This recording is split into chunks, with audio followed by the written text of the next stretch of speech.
team behind the whole operation. So if you're interested in learning more about DNA Funded, click the link, check it out, see if it's right for you, and make sure to do your own due diligence to see if what they have to offer fits your trading style. For 20% off, you can use code A1T20. Again, that will be 20% off any of their challenges you'd like to check out. Thank you again to DNA Funded for sponsoring today's live stream. Now back to the show.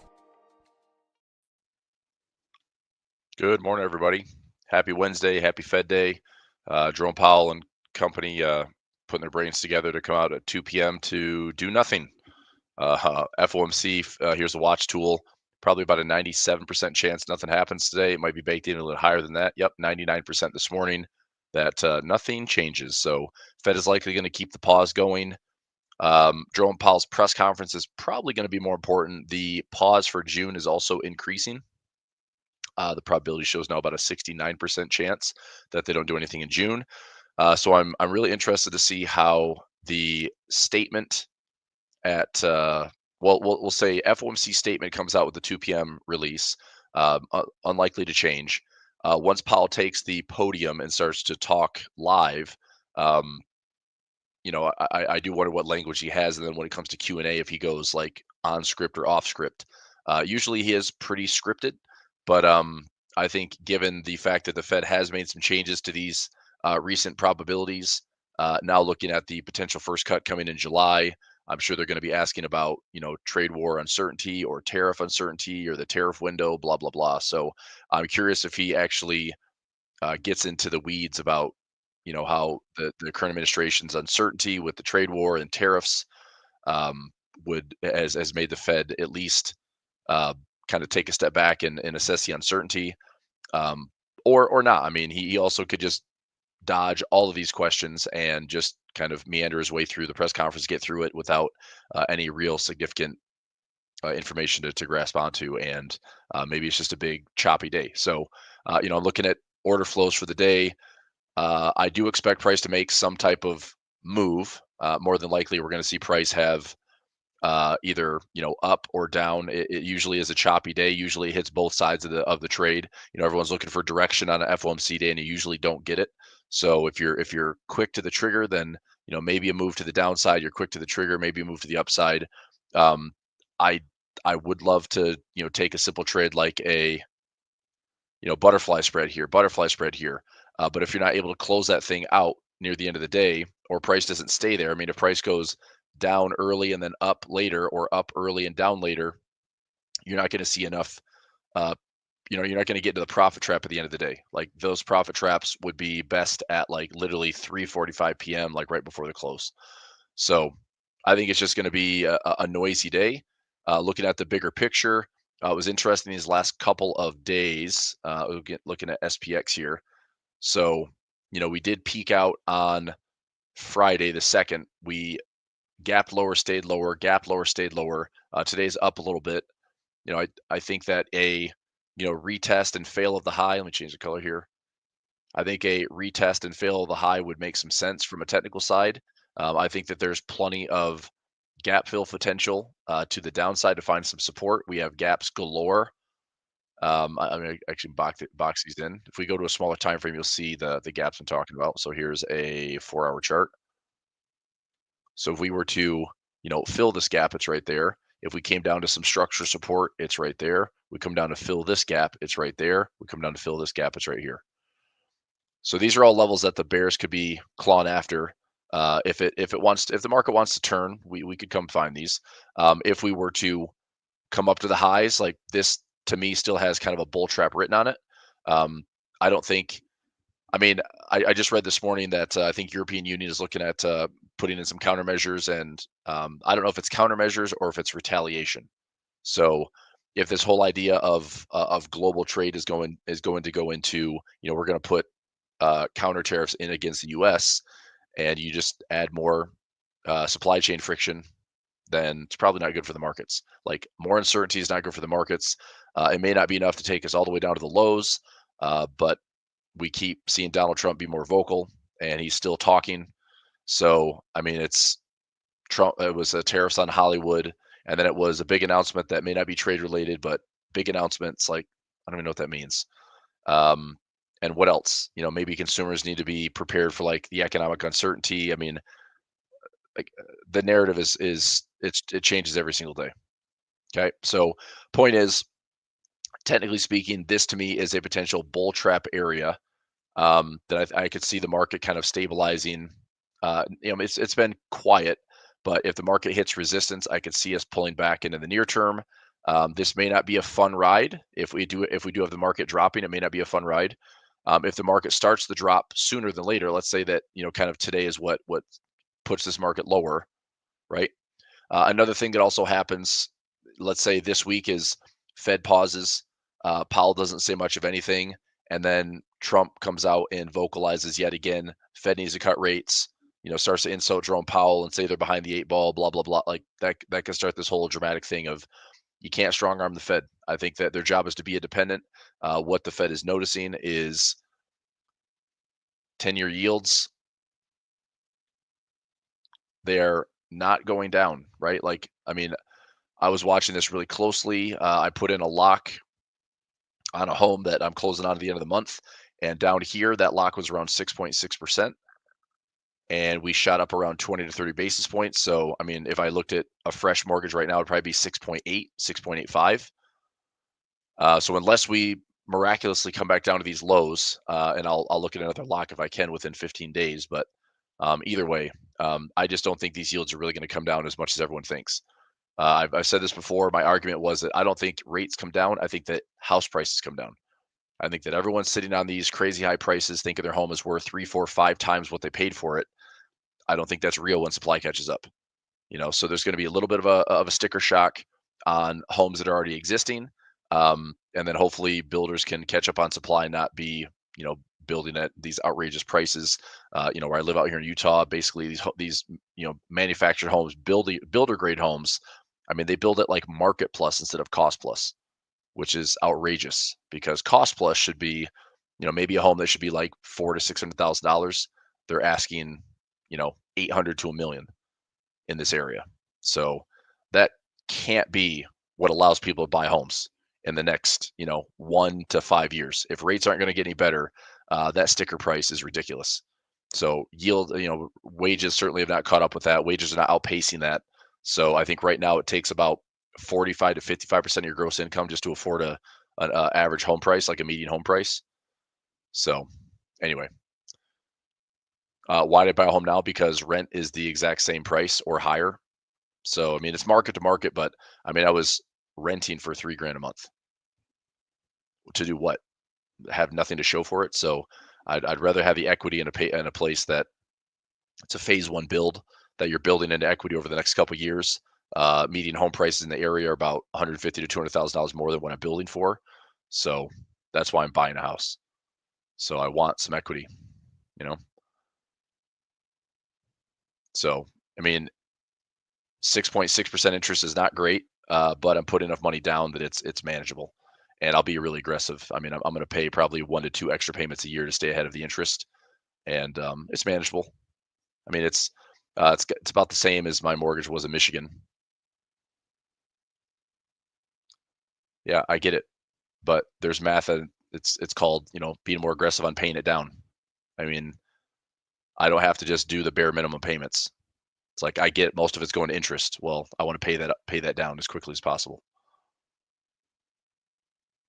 So anyway, long story short is I just don't think yields are going to be coming down as much as Trump wants them to, as much as he's bragging that they will, that they were bragging back here when they were literally breaking the market that we're below the four handle. Look at all these great things. There's no inflation. It's like, dude, none of this is going well. The bond market essentially broke, right? So the bond market breaks, the basis trade unravels, liquidity was questioned. Look, I still think the market has the resiliency, and I truly mean this. I think the market is showing better signs of resiliency to get back up towards all-time highs this year. I, for one, as a person that wants to trade that, I don't want to buy the highs. I don't want to buy the highs because I think that's a terrible trade. If we get an obvious breakout above, let's say 5,800, then maybe it's a melt up towards 61. But I would much rather be able to position for, a chunk of participation in here, possibly a revisit of these lows, and have that be a little bit more of an upside trade where we can get to the highs, maybe have some momentum, and again, start peeling off some profits. So I mean, this we kind of talked about this last week. If the market went to all-time highs and the only pullback we have is about a 1.8% dip, like this week, this might be the dumbest V bottom that we've ever had. So I hope that's not the case. I really hope that this market takes a little bit more time, offers up, legitimate buying opportunities, buying some dips, maybe scares the market a little bit. Um, but we'll find out. Okay. So keep an eye on that. Nasdaq, kind of similar, floating around these areas. Nasdaq and S&P both have room to fall back. So I mean, if we pull back into this area, somewhere between about 19.2 and 18.4, that would be previous low levels in here, maybe a little bit deeper, fill a gap. I mean, I wouldn't mind taking a little actionable bite in here, and back to the low, same thing. But the hard part is if the market is dropping, what type of narrative is dropping, right? Like what type of narrative commentary news is helping push markets lower? I mean, I think most of this is telegraphed by the technicals, but you just got to wonder like what is in the headlines that's going to help drive this market lower because it's going to be attached to something. It could be tariffs. It could be all these partners that are supposed to be lining up and everyone's saying like, oh, everyone's going to work with the U.S. and they don't. Maybe they don't, right? Maybe European Union is like, look, we're going to do us. We're going to deal with China. We're going to deal with Russia. We're going to deal with our trading partners. We have an alliance with the U.S., but we're putting in measures to make sure that we are taken care of. And a lot of flows have been repatriated into the eurozone, defense spending and AI infrastructure and all these other things that are kind of building the future. And the tone is really like it's very nationalistic right now. So I think kind of Trump created that kind of isolationism, and that may or may not put the U.S. in a good position for the rest of the world. It might be this big change where if you can operate without this heavy reliance on the U.S., then you probably want to put in some protocols to do that. But the whole landscape can change, and that's what that's what this drama was. Like the whole global trade picture was changing, post Liberation Day. But obviously the market's resilient, it's reflexive, it's come back. We're on the right hand side of the trend line. So, being in here and here, I could see the market being sideways. But if the dust settles and the coast is clear, then I do think the U.S. economy is resilient enough. I do think the U.S. markets are resilient enough to get back to these highs. I want to see if there's ways to participate in that.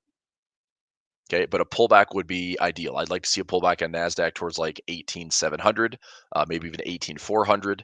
I'd like to see pullbacks on the S&P, kind of the same thing, around like 5,500, maybe down to like 5,300. So between about 55 and 5,300. I mean, that's wishful thinking. I'm not super excited about buying highs, so I'm probably not going to. If it goes up, okay, fine.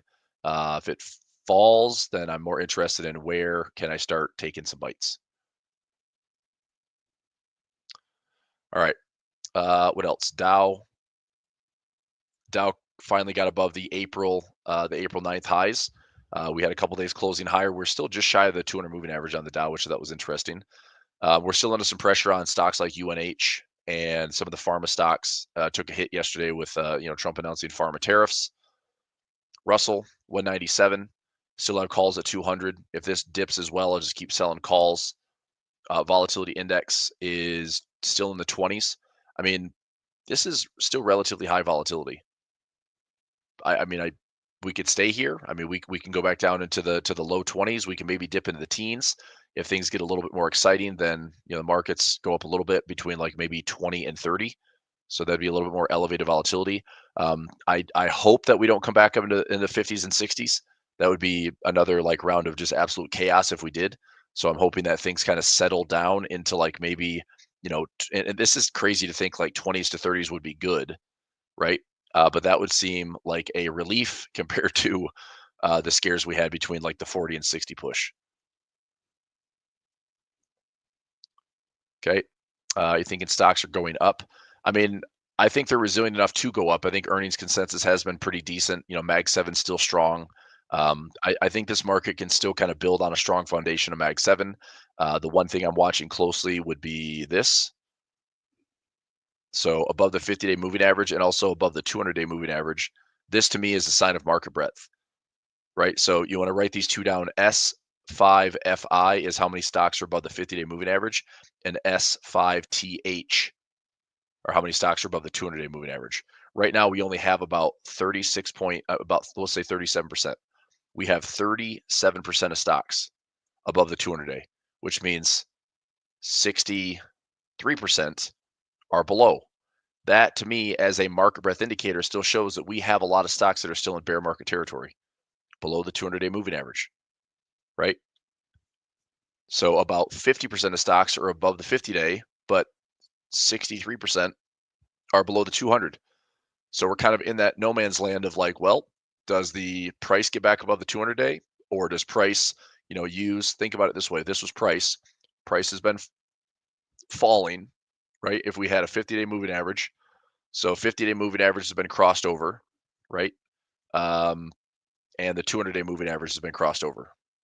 So I do wonder if the proverbial death cross. But now if price is bottomed out, it's coming back up here. I'm drawing that like an idiot right now.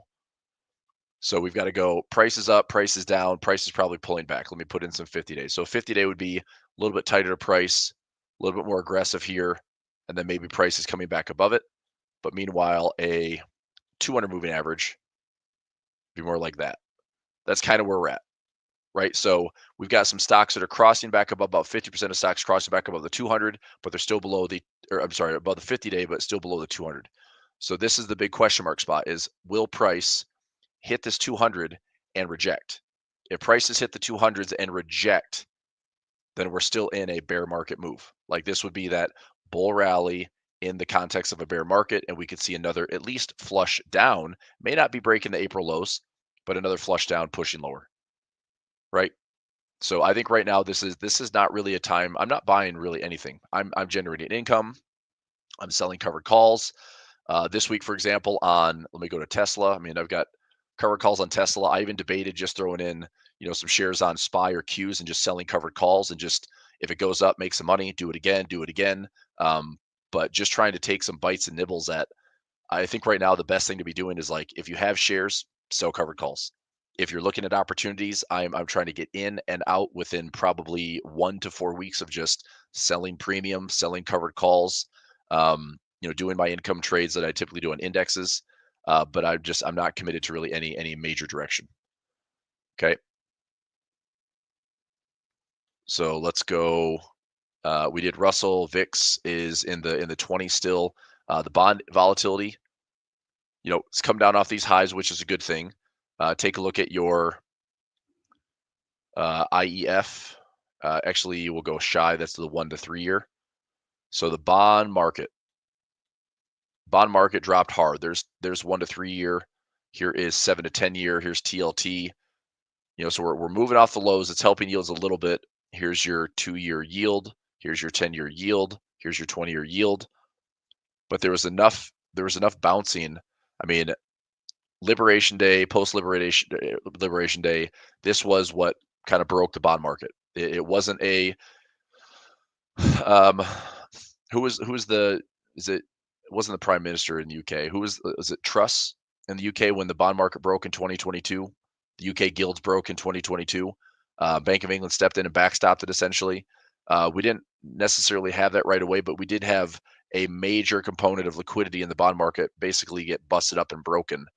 And we still have not gotten back to Liberation Day levels, right? So unless this is going to be a surprising improvement to the downside, I think that yields stay higher. And this is probably the biggest corner that the Fed has been backed in a long time. It's like they don't really want to cut rates. If rates are cut, but yields respond the opposite way, none of this is good. I keep saying this, and this is my biggest concern about growth moving forward in the US is that we are basically going to increase rates, which means increase borrowing on everything. You want to buy a car, it's going to be 10+% now. You want to buy a home, you're going to have 8 to 9% interest rates. None of that is good. If we're up here to like 4.95% on the 10-year, you're talking about 8-9% mortgages, on houses that still haven't come down in price. So this could all be, a year plus away, a couple years away, but if we just have like this chop fest and yields don't go down, I'm actually very concerned with what the Fed does this year. If they cut rates and the markets don't respond with yields coming lower, if yields don't come lower as the Fed cuts, and we do this again, this just gets harder and harder to kind of work through. I think an optimistic picture, in my opinion. Okay. So anyway, let's go back to some other charts here. Um, let's go SVXY. If we have a dip in the market, I'll probably play that dollar index. I don't know how many people are aggressive in the dollar right now. I'm not. I'm still waiting on the dollar to couple things. I'm not short the dollar because we had look, the opportunity to be short was up here. And maybe on this bear flag, that would have been the opportunity to be short to come into this low. Like that was the best trade. And I know it's like there's times like this where you see a chart and you wonder like, oh, that was an easy trade. No, it wasn't. The dollar was completely bullish. Like this was the easiest trade in the dollar. You bought the dollar and you looked at going after these highs. That was a great trade on the dollar, and then you start trimming some profit. You hit these tops, you start to sell the dollar, you take it back into structure. Like that was a realistic trade there. And then you had a bear flag. That was a realistic trade there. So in this whole environment from straight up to straight down, you could have grabbed, one good trade there, one good trade there, one good trade there, and now we're waiting. Like this is to me not a good trade. Where we are at is I don't know, right? I mean, I think that the dollar is still due for a correction. I think that having oversold conditions, dropping as quickly as it did, that the dollar remains like relatively choppy down here. If it just goes sideways, I mean, I think sideways back to like a 101 or 102 pullback is still a sell worthy dollar. But if we go kind of sideways with a little bit lower lows, sideways a little bit lower lows, then that's more of a falling wedge that's probably going to have a squeeze coming later. So I just don't have a trade that I like on dollar pairs. I mean, euro dollar is about the only one that I like. Come here, dude. Come on. Euro dollar looks okay to me. But you got to be willing to trade small and kind of hold your levels. It's going to be probably pretty volatile, maybe a little bit uneventful. But I think the bigger move would be that the dollar does have a correction coming first, and we get a pullback on the euro dollar. But just be prepared that if the euro dollar goes higher, dollar index goes lower, this low is probably still divergent and probably catches a bottom and still squeezes back. So if you can hang in there for euro dollar, I think the Fibonacci levels and the pockets and the pivots that are missed along the way from that 105, 105, 106 to 113, 114 run could still be pretty good.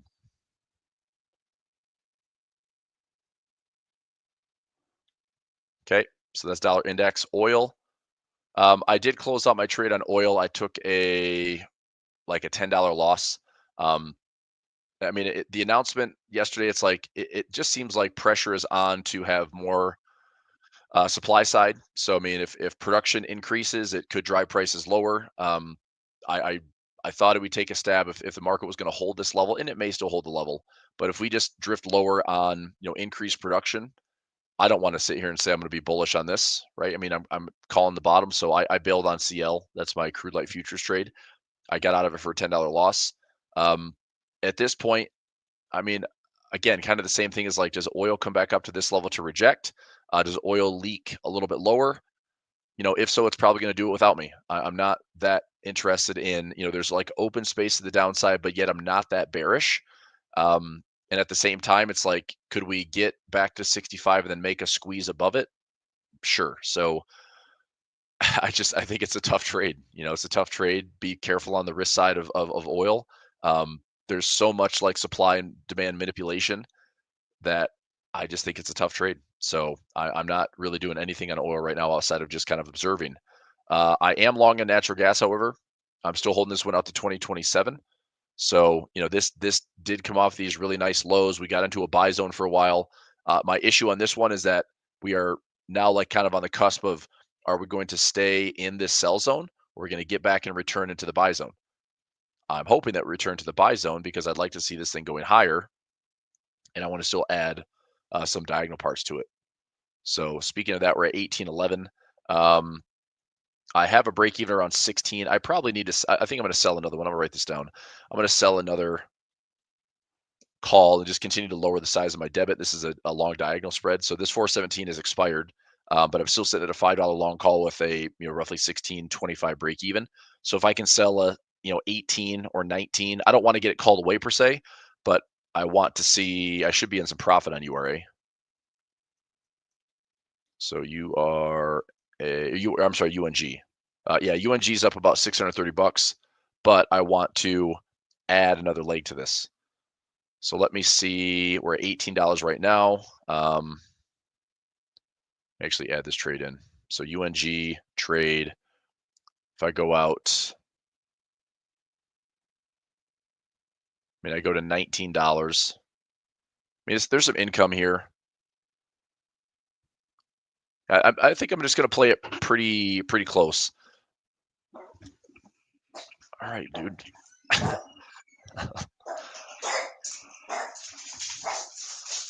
Yep. All right. So I don't want to go out too far. This is only out to next Friday. Let me look at if I get a 19 called away, be 11.25. 11.25 minus 42 cents. Get it called away at $14. Yeah, I still make about $300 on the trade. And I can also roll this. So I think I'll add these in. I'm gonna look at the 5.16 and just try to be a little bit more aggressive on that sell side for that diagonal spread. So that's natural gas. Gold, 33.82. I said this. We saw the 2-day jump, right? The 2-day jump here, but I think we're still kind of capped at these recent highs. So just be prepared for some consolidation. If you're scalping, well, obviously that was a good opportunity to scalp. I just wouldn't be holding for crazy high gains. I think that this, after another run, is probably going to pause a lot like it did here, a lot like it did here. I could see the same type of thing where we just kind of pause and go sideways. Does this catch a bid and go higher? Sure, maybe. I'm still waiting for a better correction into the deeper exponential moving averages. This is a 100, a 144, and a 200. So anything sideways allows these moving averages to catch up, and then any type of dip into them, I think that's dynamic enough to start buying. So maybe this is wishful thinking. It's like coming down to 2,800, but I keep repeating this, but it's I'm not going to be taking the bait of buying highs. I've already had a 3-year run on gold. I'm enjoying that run, but I'm not going to buy these highs. I want to see gold consolidate, and then there's a good technical reason to be long gold. But if it just keeps there's a little tiny dip after a week, and then it's up to fresh highs and a little tiny pause, and then just let this thing go into a bubble, and I'll take profit at, who knows, 4,000 an ounce, 4,500 an ounce. But if the ratio, the typical correlation is if we see equities go up, okay, gold is usually going down. In this environment, that's kind of what's playing out. If equities go up, gold is going down. If equity goes down, gold's going up. So I think that this was initially seen as a safe haven play, and this rally here was pretty much the big drop that we had in March and April. So as the stock market was dropping, gold was up. Now that the stock market has bottomed and we've recovered about 17, 18%, gold is sideways, right? So I think that right now that's correlation you need to watch is if equities are going to continue to find ways to go higher, I think gold is going to take a little bit of a breather. So that's why I'm just going to be patient. I'm going to wait for at least dips. I'm going to wait for sideways consolidation. I still think gold is a good bid. I think there's central banks and global requirements. People want it. Central banks want it. Countries want it. But doesn't mean I'm just going to chase the highs. Silver. I do like silver a lot. There's 2 levels, 29 and 26. If we come back anywhere near these lows, and this could be a little consolidation, we could have a trend line break and this could go higher. But if we come back to 29 or 26, I will start establishing more, probably 12-month positions on silver to stay long. I like silver a lot. What do we have here? Fall right, make a new high later. Pattern of May. Yeah, possibly. You're talking about a seasonal pattern, as in stocks go higher? And yes, I'm mostly on the daily time frame. And look, dollar versus gold, it's it's possible that a little bit of a squeeze rally in gold would push. I'm sorry, a bit of a squeeze rally in the dollar. So if the dollar gets up to 101, 102, then yes, I think gold would fall a little bit. But I don't know if it's just I don't know how tight the correlation is with gold versus dollar as opposed to equities versus gold. I think right now, if equities go lower, then gold could possibly stay bid and maybe go higher. But between those three, it's like watch the dollar, watch gold, watch equities, and you're going to see like the kind of seesaw effect of like one goes down, one goes up. You'll see the inverse correlations. Okay, but I think right now, the stock market, unless we have like some very very disruptive news coming out, I think the stock market is offering up some really good structure to buy dips. So a dip, like I said here, 5,500 to 5,300 to me is a pretty attractive spot to at least start to take some bites on the SPX again.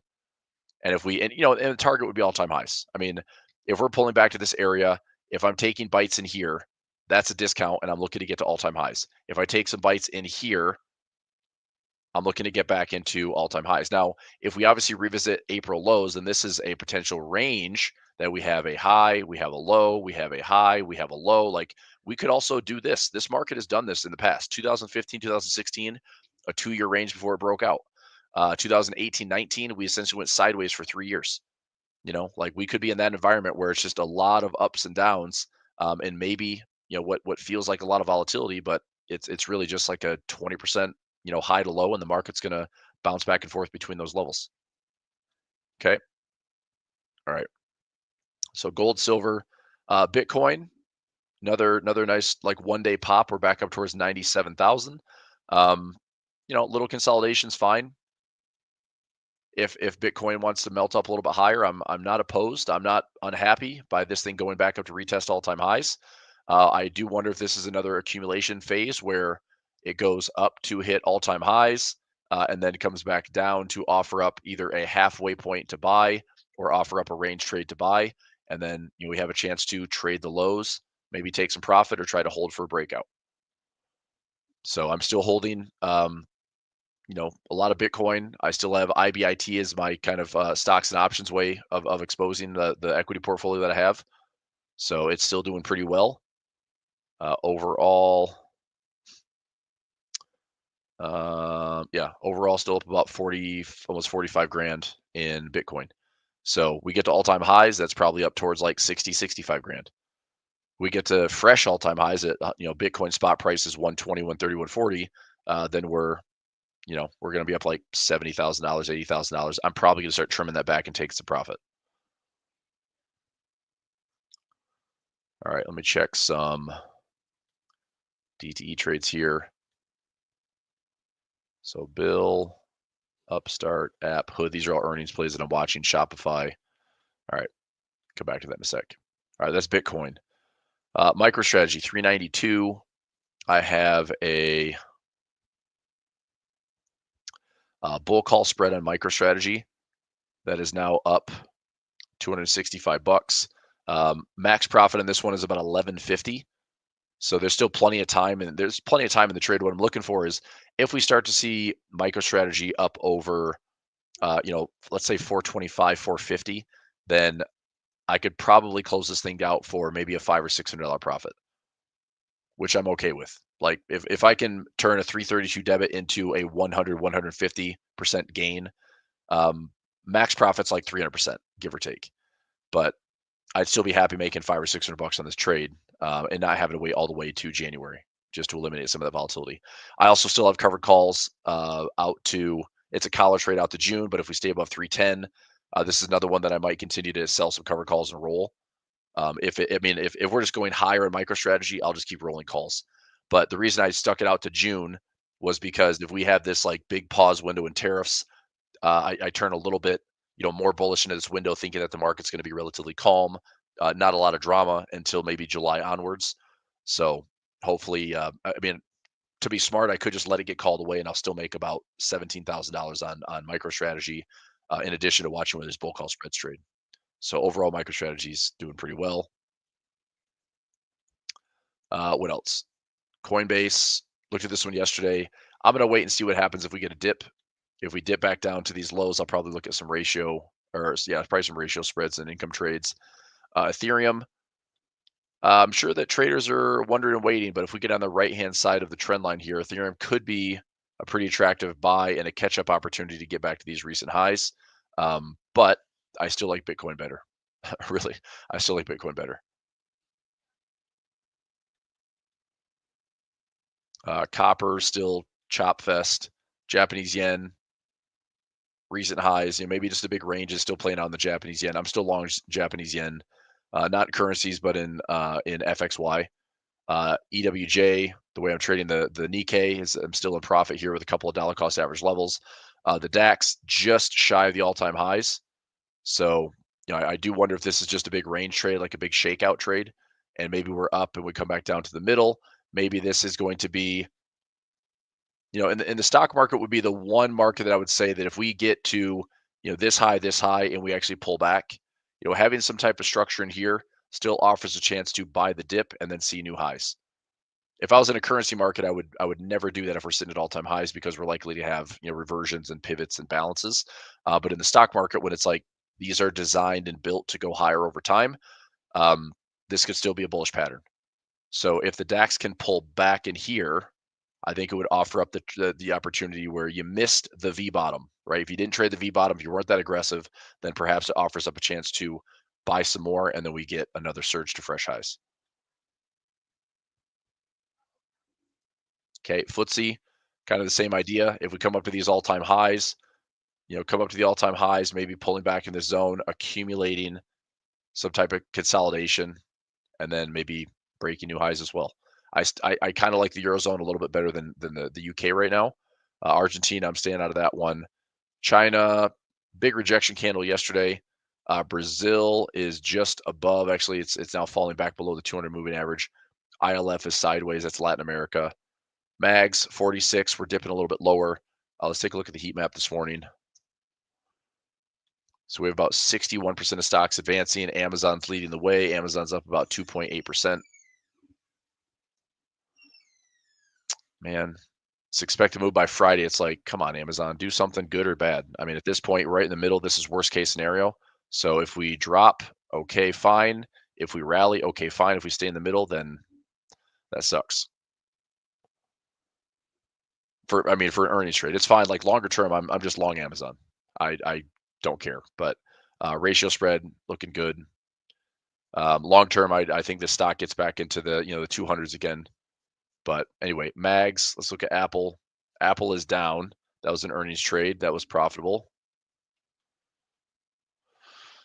Um, yeah, I think there's some noise here. I mean, if I would say this, if Apple came back down, I mean, under $200 is a pretty attractive spot for Apple. I might be looking at another ratio spread here if the premium is decent enough. This would be a pretty important bull spot. Like we don't want to see the bears do too much damage below these lows. So let me see. I mean, their buyback game has been pretty darn strong. 169. Let me see if I can get something on Apple that looks good. Apple. Let's go out to July. If I did a ratio spread like a 160, 155. So $1.10 income, would I be willing to own some shares of Apple at 155 or lower? I mean, that break even, if I did take shares, it'd be a 155 assignment minus 5 minus $1.10. I'd own shares at 148.90. 148.90 would put me about a 42.8% discount on Apple. Not a bad. I mean, it's not bad. I don't know if I get super excited about owning Apple. It's a bit less volatility. Premiums are okay. If I did a 30-day covered call, for example, what's at the money to repair it, and you get anywhere between $6 to $9 for an at the money covered call. I mean, I think I could flip it for income. That's really not the issue. So that's not a bad trade. It's only out 72 days.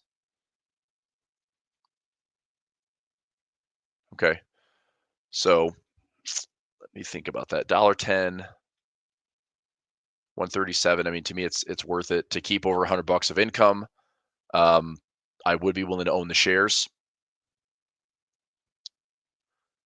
We already had earnings on Apple. Let me see.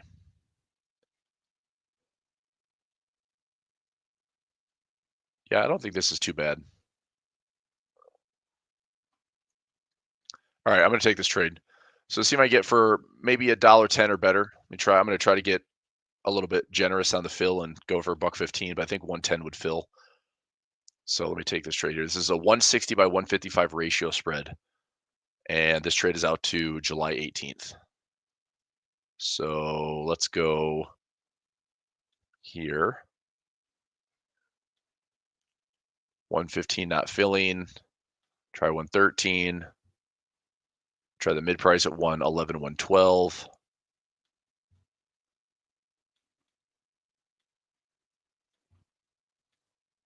110. 109. All right, just got filled at 110.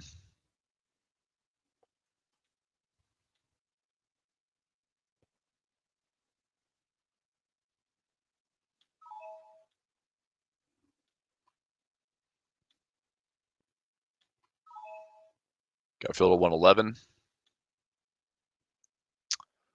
Let's go to this account.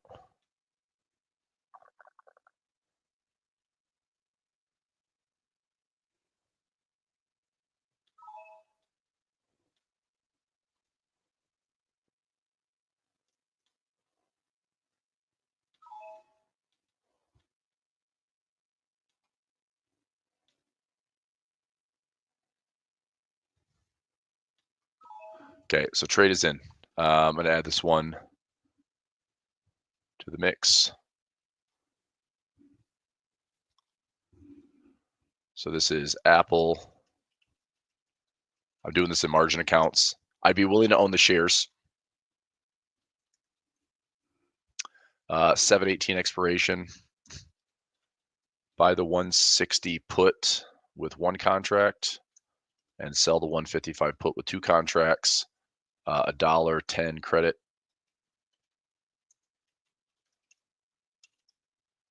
And I'm willing to own the shares. That assignment price would be 155 minus 5 minus 1.10, so 148.90.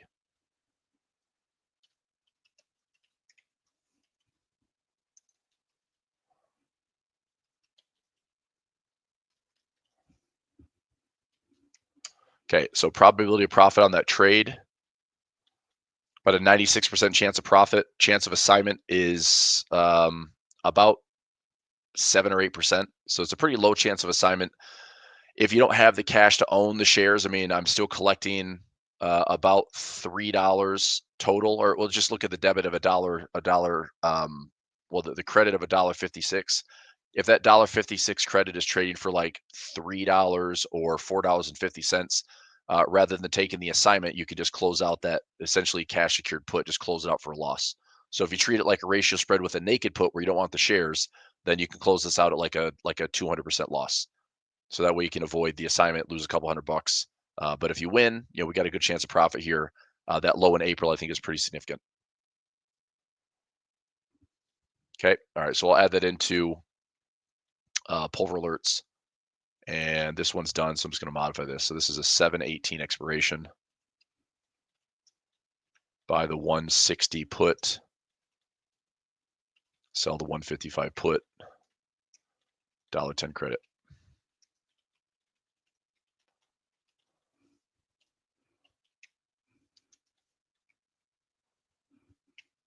Okay. There's the trade.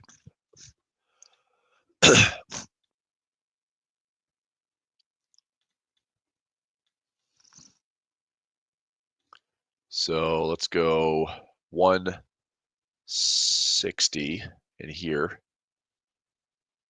Anything to the upside makes money. There is obviously a little risk on the trade, but that's pretty much what this trade looks like. So the risk would be if price is below about 148, then there's risk in the trade. If we stay above 148, this is a break even or better. So plenty of upside potential on that trade. All right, that's some Apple, Amazon, Broadcom, Google. Google took a big hit today. Wow, that's way down. What the heck's going on with Google? New malware linked to Russia-backed hacking group. Cool. Well, what do you know? What do I have running on Google? I don't think I have any trades running at the moment. I think I closed out most of those. Yep. So I have January and December ratio spreads, which right now are dealing with a little bit of change and volatility. But there's a ratio spread that I'm thinking, look, I'll take Google. I'll own it at one. Try to think, get assigned at 130 if assigned, get assigned at 130, take $5 off that, take another 280 off that. I mean, I'd have like a low 120s. So 130 minus 5 minus 2.80. I don't shares at 122. I don't shares at Google at 122. Highs at 207. If I could own this thing at 122, yeah, I'll sign up for that. 122, all of a sudden we have a 69% upside to get back to all-time highs. I'd take some Google. And if not, I don't have to hold it to all-time highs. Obviously, I can just sell covered calls and repair the stock and make a few $100. Does not have to be difficult.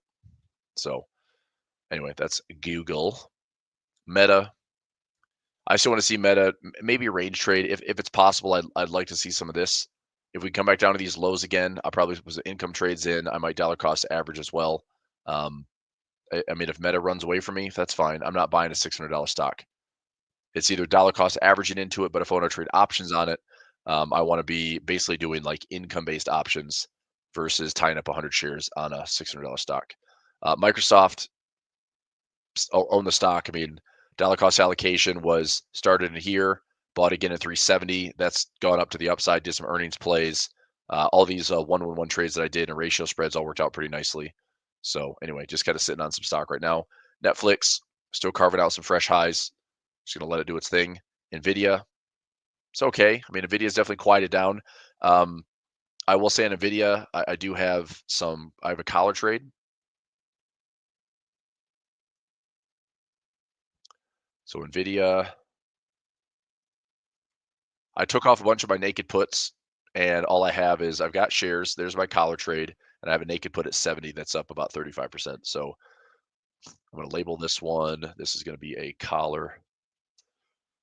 So the 80 by 130 for July. So I mean, if it doesn't get called away between 130, if the put doesn't really offer me any protection to the downside, then I'm likely going to be more aggressive on just selling like weekly covered calls.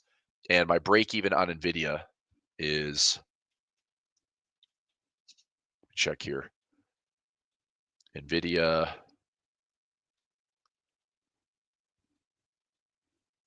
Got to find it in my tracker. There it is. So my break even is 119. So if I go into July and it's not getting called away at 130, then I'm just going to sell, 120 cover calls, 120 cover calls, 120 cover calls, 119 cover calls. Like I'll just be aggressive and chip away at it. I'm going to try to get that cost down as low as I can. Okay, Tesla 273. I'm going to try to get through the Fed today. I will wait for the Fed because if I roll it out to next week at a 257.50, if I just roll it and assume that we're just going to stay here, I want to wait for the Fed because if this all of a sudden pushes lower, then I don't necessarily have to sell the 257.50. I can sell a 255. I can sell a 252. I will keep an eye on this one. I still think Tesla is I think right now it's in an environment where it's a great trade to be selling covered calls on because you can lower the cost basis. I'm doing this essentially every week. If I were to roll it right now, look at Tesla. So here's my covered call. If I rolled it right now, if I rolled out a week, I get, another 350, 370 bucks at this trade. The reason I'm going to wait is because if price is going to drop and increase volatility, then these premiums might go up a little bit. I'd still like to roll it out by another week. And if I have to, turn this down, I still have some flexibility in increasing my credit, but also, adjusting my break even, which right now my break even on Tesla is like low 240s. So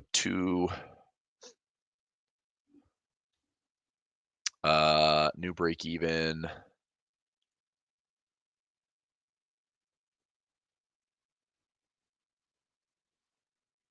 Yeah, let me check on this account here.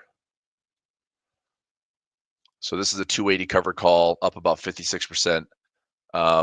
So I mean, this is a good example. I bought shares this week. This is all in the Pulver alerts. So I bought shares this week. I took in $8.10. If we're not going to stay above 280 this week, then I'm just gonna roll it. I'm either gonna roll it or I'm gonna roll it down and just continue to collect some income on this trade. So it shouldn't be terribly difficult over like week to week to week to sell some premium and still hopefully flip this stock for a couple $1,000s. So I'm gonna watch. If I wanted to take I mean, look, if we go up to 280 this week, then I get it called away, and I'll make $650 on it. But if I roll it out a week, it actually might not be a terrible idea to roll. Let me see. I roll this. If I roll it out a week, I pull in about $5 if I keep the same strike price, about $6 if I take it down $2.50. Let's do the numbers here. So if I have a 273.53 break even, take away another 590, get it called away at 277.50. I mean, I make $987 by next week.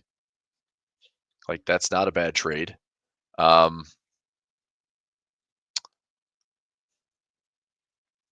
I go down another strike for next week, do the math again. I'm going to make less money, but I'm just thinking like I want to lower my cost basis as quickly as possible. Minus $7, 266, get it called away at 275. Yeah, I mean, I'm on pace to still make like $800 or $900 on the trade if I play around with a couple different strike prices. So the question is, if I roll it, do I want to roll it? I mean, there is a way that maybe price goes up this week and it could get called away, which I don't want it to. I want to actually roll this out a couple of weeks if I can, generate some income. So Tesla's on the list of some cover calls to attend to this week. All right, what else? Berkshire Hathaway. I don't really want to sell Berkshire. I wouldn't mind scooping up some lows here if we revisit them. I know the market was moving a little bit on earnings. Buffett is stepping down as CEO, but he's going to stay in as chairman. So I don't know if that really adjusts the price at all. They're still sitting on like $347 billion of cash, like sitting on the sidelines. I did find this. I read this on the Buffett indicator. So here's your Buffett evaluation model. It's U.S. stock market value over GDP, and right now, it's 211%, which shows that it's overvalued. So strongly overvalued stock market, which timing wise, we're now two standard deviations above the historical trend line on this Buffett indicator. So this is stock market value versus GDP. So part of the reason that Buffett and Co. at Berkshire were going into cash and becoming net sellers of stocks was because from his metrics is overvalued, right? So there's stock market value, there's GDP, and we're way overstretched. So I thought this was just an interesting way to look at it. This is probably why they're sitting on cash, and I don't know what level it is that he comes back in, right? Does the market have to come back down? Come back down to April lows again? Do we have to have like a freaking crash for this to be like, well, now it's undervalued, right? Are we back to the historical trend? Are we undervalued? And if so, then I'm sure that $347 billion of cash that's making about 4% interest will be deployed again. Into what? I don't know. Probably the SPY. Like, it's not rocket science. It's just, I mean, it's funny how Buffett says don't time the market, but here he was a net seller of stocks. Well, I can almost guarantee you that if we're at this trend line or lower, he's going to be deploying. That's timing the market. I mean, this would be buying stocks. This would be buying stocks. So anyway, we'll see. Bonds we did. Let's get some currencies and I'll wrap it up here in just a couple minutes. So for the day, I'll make sure I'm good on the calendar time. Yep, I'm good. So for the day, currency strength, Swiss on top a little bit, Japanese yen weaker, Aussie New Zealand weaker. We have some risk off flows. S&P is down now for the morning. Everything else is hanging out around like 10-20. So pretty choppy in the currency land. Price has fallen a little bit out of the morning range. We're now down, flat really. Nasdaq down about 0.36.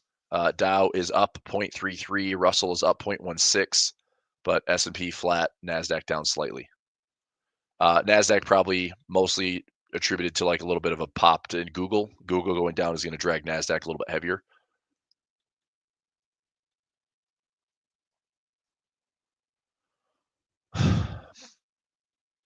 And then currencies, Aussie CAD.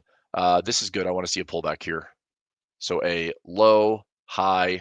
Let me just use a fib. It's a pretty easy way to look at it.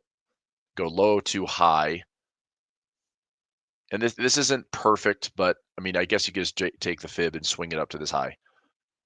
So if we pull back 38 to 50 to 61%, I think this is a good box to be looking to look at a high or low, look at a swing trade, takes a profit at that high.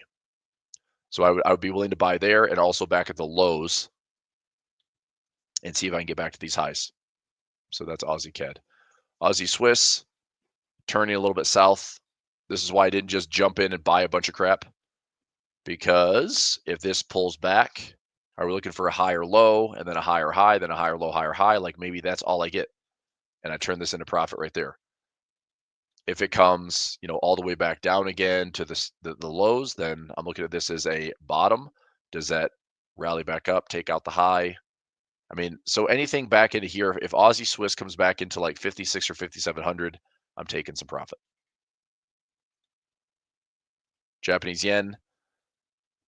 I mean, with this low from April, if we have a pullback on Japanese yen, be patient, but man, look for a nice clean trendline break. This might be a good opportunity to look at the Aussie yen for a buy trade. I don't think you have to force a trade. I don't think you have to guess where the top or bottom is, but if that trend line breaks, I think there's a little bit more permission to be confirming something long. And that does give price the chance to be messy and sloppy and maybe pull back a little bit. But if we get on the right-hand side of that trend line, I think we can go long. Aussie New Zealand, I'm still going to dollar cost average and stay long. Aussie dollar, we're getting a pullback. I'd said this. I mean, this is why I was not long Aussie dollar. I was long here. I was long here. But I want to see if this can pull back into, maybe this area. Pull back to this area, then start looking for Aussie dollar longs. CAD Swiss, still waiting for a bottom. CAD yen. I think as long as this low is not aggressively breached, then there's an opportunity. If you're going to be really patient on CAD yen, look for a break above this, measure your move, and that could be a nice winning trade. But if it's messy here, you might have a chance to buy the lows. Just confirm it on a lower time frame.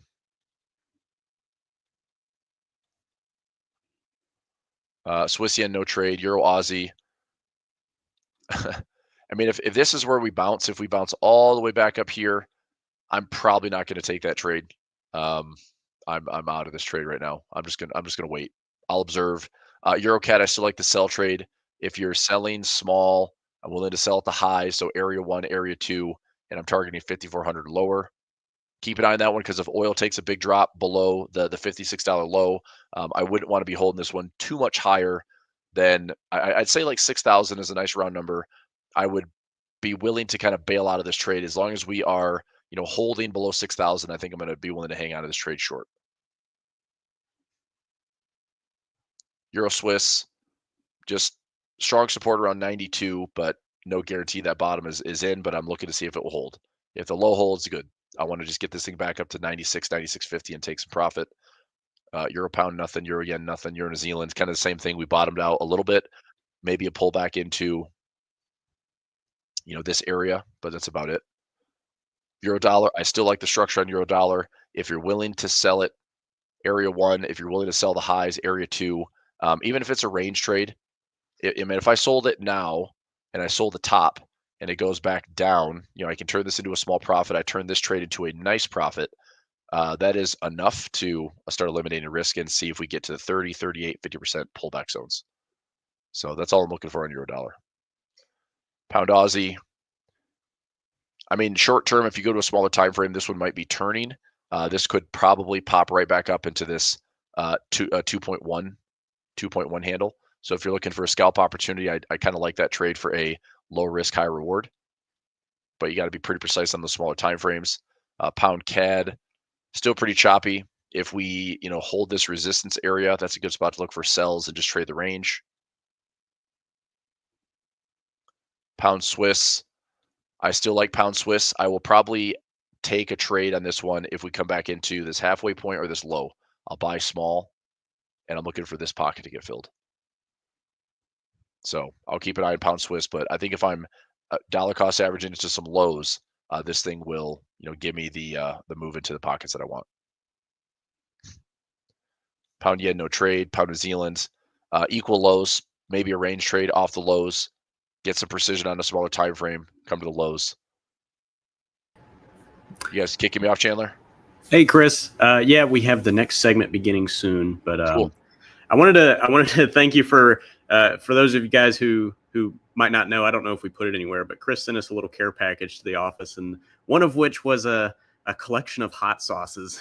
And we've all been trying the various sauces in that collection. One of which is pretty hot. Did you get some Pepper X in you, Chandler? I got some Pepper X. Yeah, man. And saying it's spicy is a bit of an understatement. Yeah, it comes with some burn. That'll light you up. That's right. I'm glad. That video that James did yesterday was great. So I appreciate the video and the content. Yeah, you guys are more than welcome. James put a video. He put a video in the Discord. So if you're not in the Discord, you're missing out. James put a fun little video. He sampled each one of the sauces on camera, which was funny. He did like a true pro. That was a true Hot Ones pro right there. That was good stuff. He went through the whole thing. He's a veteran now. We've yet to have Nick try any of like the super extreme sauces. So we got to get him. Nick. We got to get him to do that. I think maybe tomorrow we might shove a camera in his face and see if we can get put him on. Look, I think James said it in the video yesterday. He's like, Nick said he tap out around 6, and I'm like, dude, just go up to 10. Just get up there. Let's do it. Yeah, I put a drop in a spoon. Fine in 5 minutes. I put a drop in a spoon, and that was enough to light me up for a good 30 minutes. That was, there you go. There you go. A lot. But all Chris, right, thanks for coming on, and we'll see you next time. Sounds good. See you tomorrow. All right, see you. All right, bye. We often get asked by our US viewers, how do you guys trade gold and indices on a regulated broker? To trade gold, indices, and more, we trade using Webull. And for US citizens watching now, for a limited time, you can get free stocks if you use our promo link that can be found in the description or dropped in the live chat right now. Webull is our top pick and personal choice when selecting a broker here in the United States for stocks, indices, and commodity trading specifically. Get your free stocks now by clicking the link and signing up using the instructions found there. Now, hey guys, how's everyone doing? I hope you're all well. Today's the big day. Rate decision coming. FOMC, all the fun stuff. Has anyone got positions as we run in? Let me just pull up a calendar here. So 7, yeah. Not too far away, a couple of hours. Ball out, hello, Lee. Okay, so there's nothing on my watch list really. We've still got, I'm still looking at the Nasdaq for a potential long position. I'm not going to be doing anything before FOMC. I don't think it'll be very interesting, to be perfectly honest. I think we are just going to get, very typical hold and then data-based or data dependent, whatever, and then I think it'll be very, very flat. But I don't want to be unnecessarily exposed to something that is a shock, so I'm quite happy to just stay pretty much flat as we go into FOMC. Ball out, still in golden oil longs. Nice. I'm still in my oil long. I'm not sure how that's doing, actually. I'm not sure. Still oil long, but that's pretty much it. In Swiss yen as well, of course. So you're in euro dollar short. Very nice. Long on pound yen since last Friday. Let's have a look at pound yen. So what price did you say? From 1916.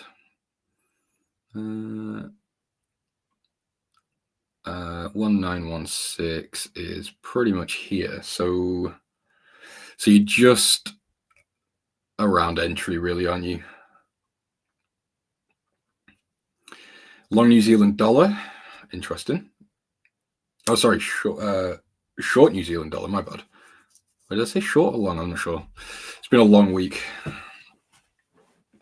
I don't know. It depends on your view. I mean, I am very mixed on the dollar. Now, I saw a guy that I think Nick might be friends with. I'm not 100% sure, but I know him. He's called Dan Emerson, I think is his name, how you say it. Anyway, to get to the point, he put a video up mentioning pretty much the support on the COT data for the US dollar. Now, if we look at positioning, actually, it doesn't display on here, so all right, ignore that. Either way, the sort of 50% level on COT acts almost like a support for the long percentage. You can see here this yellow line, and I didn't even notice it, but I thought it was quite a cool thing to point out. So I'm going to show it to you guys, but credit goes to him because I didn't notice it. But every time, at least back since 2023, every time we come around this 50% level, we might dip below, as you can see we did here, but it does pop back up. I know leveraged funds for 6 weeks straight have been adding on long positions onto the US dollar as well. So smart money does seem relatively bullish for the dollar. Whether that's going to fluctuate or, if that's going to lead into sort of a trend change, I'm not confident in that. I'm not sure. Tonight's FOMC will be interesting. It'll give us a bit more of a direction on what Powell wants to do. So we'll see. But as for your idea, if you're bullish on the dollar, I get it. I'm not necessarily super bearish right now. I do think the dollar needs to have some upside.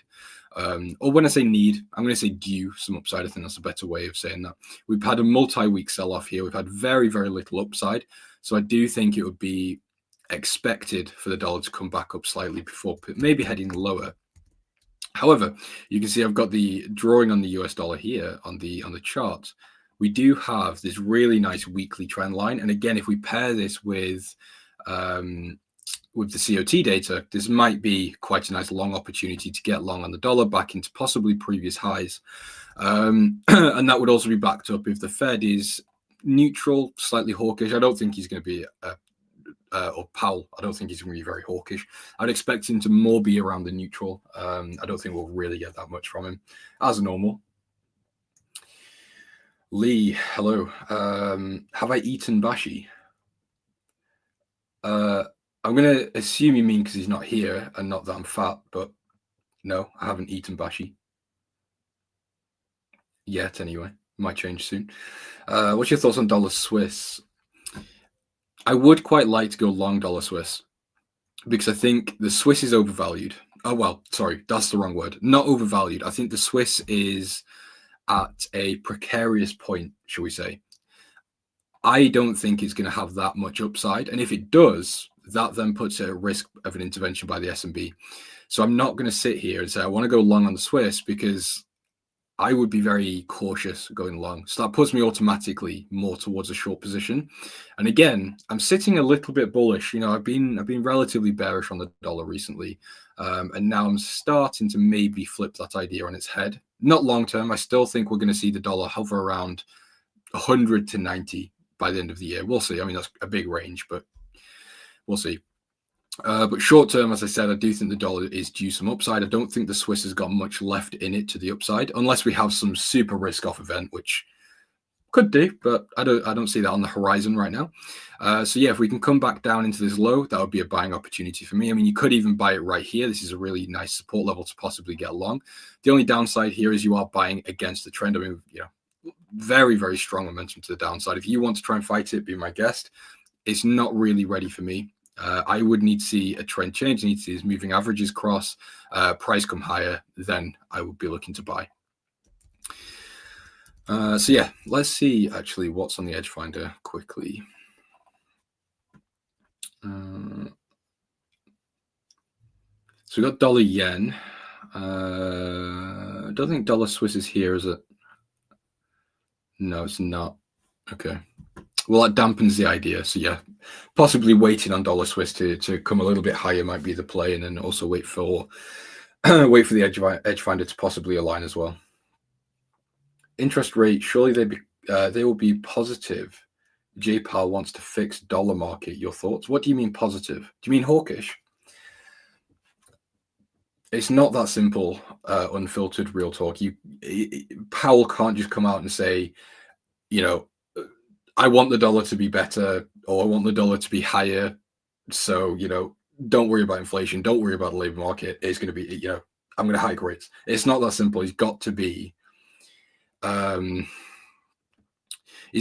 unbiased in a certain sense. He's got to look at the data and perceive it as it is. And if it doesn't warrant a hawkish tone, then that's what it is. It doesn't matter what Powell wants in his head, really. James, I'm thinking about the same DXY. Yeah, I said this, I think at the start of the year on this stream. It might, anyway, give or take.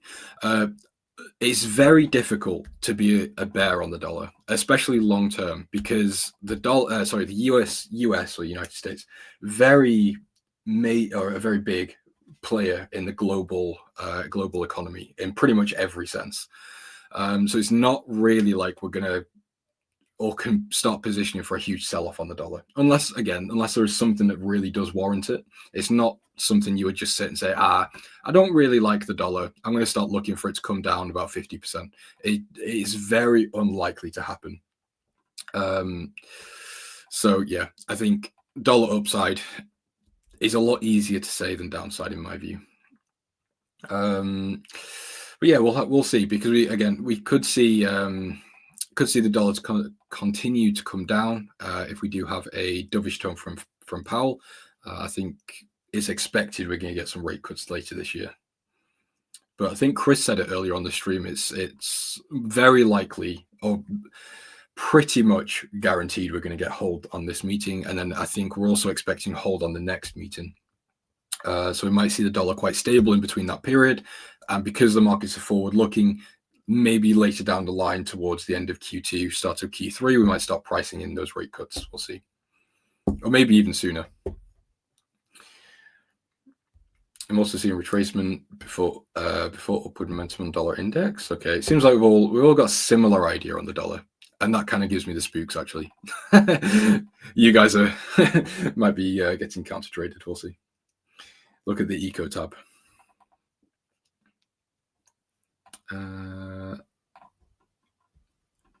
Was it dollar Swiss? What we were looking at on the eco tab, Alan? What are you trying to tell me? Interesting. Gold's getting -3.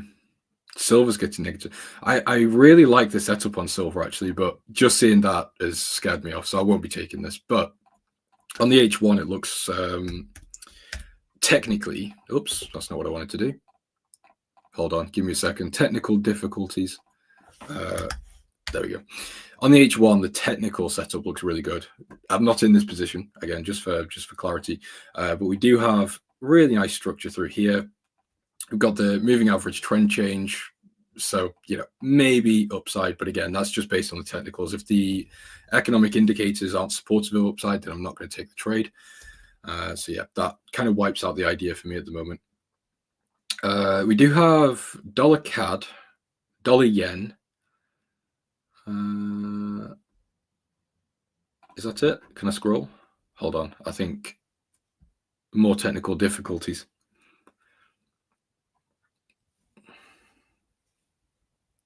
Yeah, here we go. New Zealand US dollar bullish. Okay. USD getting some strength, and the counterparts are fading. Gold is very bullish now; it's bearish. Also, US indices are very bullish now. Yeah, I agree, Alan. I think the US indices are still a really good play to make. They're just not quite there yet for an entry, in my view. Wait, hold on. Let me go back to H4. There we go. Yeah, so the trend changed on the H4 and then the S&P. This looks really good. So if we can just come back down into this level, retest this 200 moving average, then I would be quite happy to take this market higher and start getting in some longs. We do also have previous structure around here, slight resistance there, support previously here as well. So yeah, I like the S&P, I like the NAS, I like the Dow. Nasdaq, I was actually just looking at this when I was in the back. This monthly candle here is beautiful. Maybe if I was a little bit more of a risk taker, I would have tried to buy at the bottom, but you can always say that, can't you? You can always look back at the market and say, could have done this, could have done that, but it is what it is. But yeah, I think the NAS on a technical front looks a little bit better than the S&P. I think we could very easily come back down into this level, continue higher. But again, it's all very dependent on what happens tonight.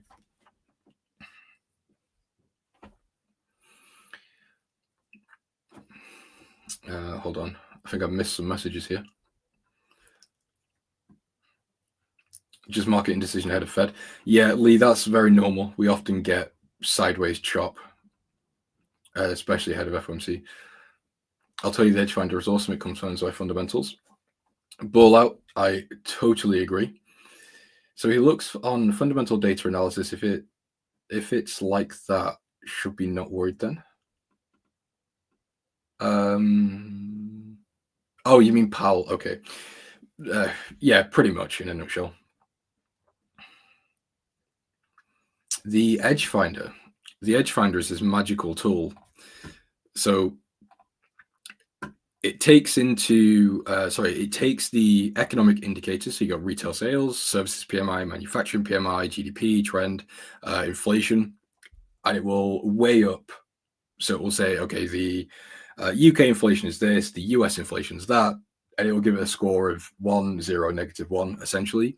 And it will count those scores. As you can see here, we've got 1, 1, 1, -1. It counts them all up and gives it a final score. The final score will then essentially give it a rating of very bullish, neutral, bearish, or very bearish. You can then use that and apply it to a trade idea. It's not signals, it's not timing things, but it can help you decide whether a market is potentially ready to start looking for a trade, or it can confirm the idea. So for example, if you've got a really strong technical setup and it looks like a long position, you could check the edge finder. If it's bullish, then maybe it's final confirmation. Or if it's super bearish, then it might scrap the trade idea. It just helps filter out those garbage trades that you might have taken. So if you want to buy it, make sure you use code ELITE. I do appreciate it. You could use code ELITE and help me buy a beer on the weekend. My fingers are itchy for more buys on buys to hold on gold. I'm going to be honest, I'm not sure I'd want to buy gold right now. We just saw it's got a bearish region on the edge finder. It's very high. I mean, you know, when I say very high, you could always make the argument we could look back in 10 years and it's still very cheap. But for where it is right now, it's very high. Would I want to start investing in gold, or essentially dollar cost averaging longs in gold right here?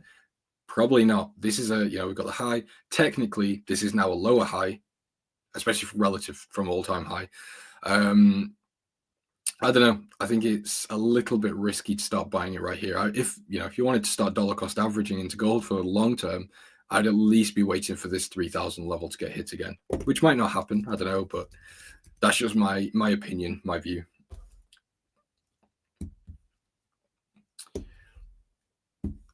He's notoriously hard to please, so that testament to its capabilities. Lee, yeah, I was thinking that. I wasn't going to say it though. The multi-trillionaire helicopter driver ball out likes the edge finder. Still bullish on gold. Fair enough, LN. I'm not bearish on gold. I think it's a little bit naive to be bearish on gold. I mean, look at it. It's very difficult to set on a bearish perspective here. But I'm just saying, in terms of actually getting into the market, I think it's a little bit of a wrong time. Again, my view. Do what you want to do. Thoughts on oil. Oil's had a bloody nightmare recently, hasn't it? I did buy oil, actually. I actually don't have the price on me. It's on my other account. I bought it roughly, in fact, it's probably around break even now. Put it around here, give or take. And I'm looking to essentially just accumulate oil over the long term. So it's pretty much a position trade, just like my Swiss yen trade. Short term, I would expect it to continue lower. I just don't see anything really that's that supportive of oil. Now, The other side of that is I'm not an oil trader. I don't pay attention to oil really on a day-to-day basis, especially. So do your own research. But yeah, I just don't really see much there for oil right now. Let me just see what the edge finders got. It's not here at all, is it? No, it's not. It's not on here whatsoever. Do we have bullish? There's no bearish readings. So it seems like oil's quite neutral. Actually, let's just double check. Oh, wait, we do have... Oh, no, sorry, it is neutral. I think I might be being blind. Oh, it's here. Neutral, score of 4, slightly bullish. And obviously not actually bullish in terms of the reading, but the score of 4 is better than a score of -1 or a -4. So not too bad, but it's still not something I would really want to buy into, especially considering the trend of the market. So if you're looking for a short-term trade on oil, I would say downside is more likely than upside. But yeah, I wouldn't look to buy or sell it short-term. Do you think gold and silver are going to rise because of now Pakistan and India? Not really. I mean, that news came out yesterday and they didn't really amount to much. I think if it escalates, then yeah, potentially. But right now, it's not really that much of a big deal in terms of the markets. But we will see, of course, you know, it could always be a bit more significant.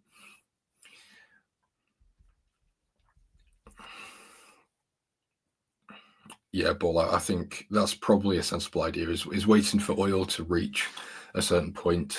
I mean, you know, I can say about anything. Wait for it to reach a certain point and then buy or sell it. But yeah, oil's a commodity at the end of the day. It's not, in my view, I don't think it's going to continue lower. But we did have this discussion the other day, and I said it's very dangerous to say oil can't go lower because historically that's been proven to be wrong. It can quite literally go into negative territory. So yeah, again, do your own research.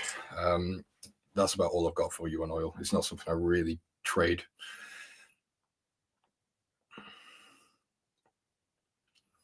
So yeah, the India and Pakistan, it will definitely be having some sort of effects, but it's not a main driver right now of the markets or risk. So if we have a look here, the risk sentiment is cautious optimism. It's been driven by earnings reports, China trade talks, Fed policy, and geopolitical tensions. There is no major factor at the moment for India and Pakistan. But again, if it starts to escalate, then yes, obviously, if we start seeing real threats, then yeah, there'll be problems. And when I say real threats, I mean other countries getting involved. It's a similar thing to sort of the Middle East. It kind of started out quite flat, and then it started to escalate quite quickly. Ranjit, good morning.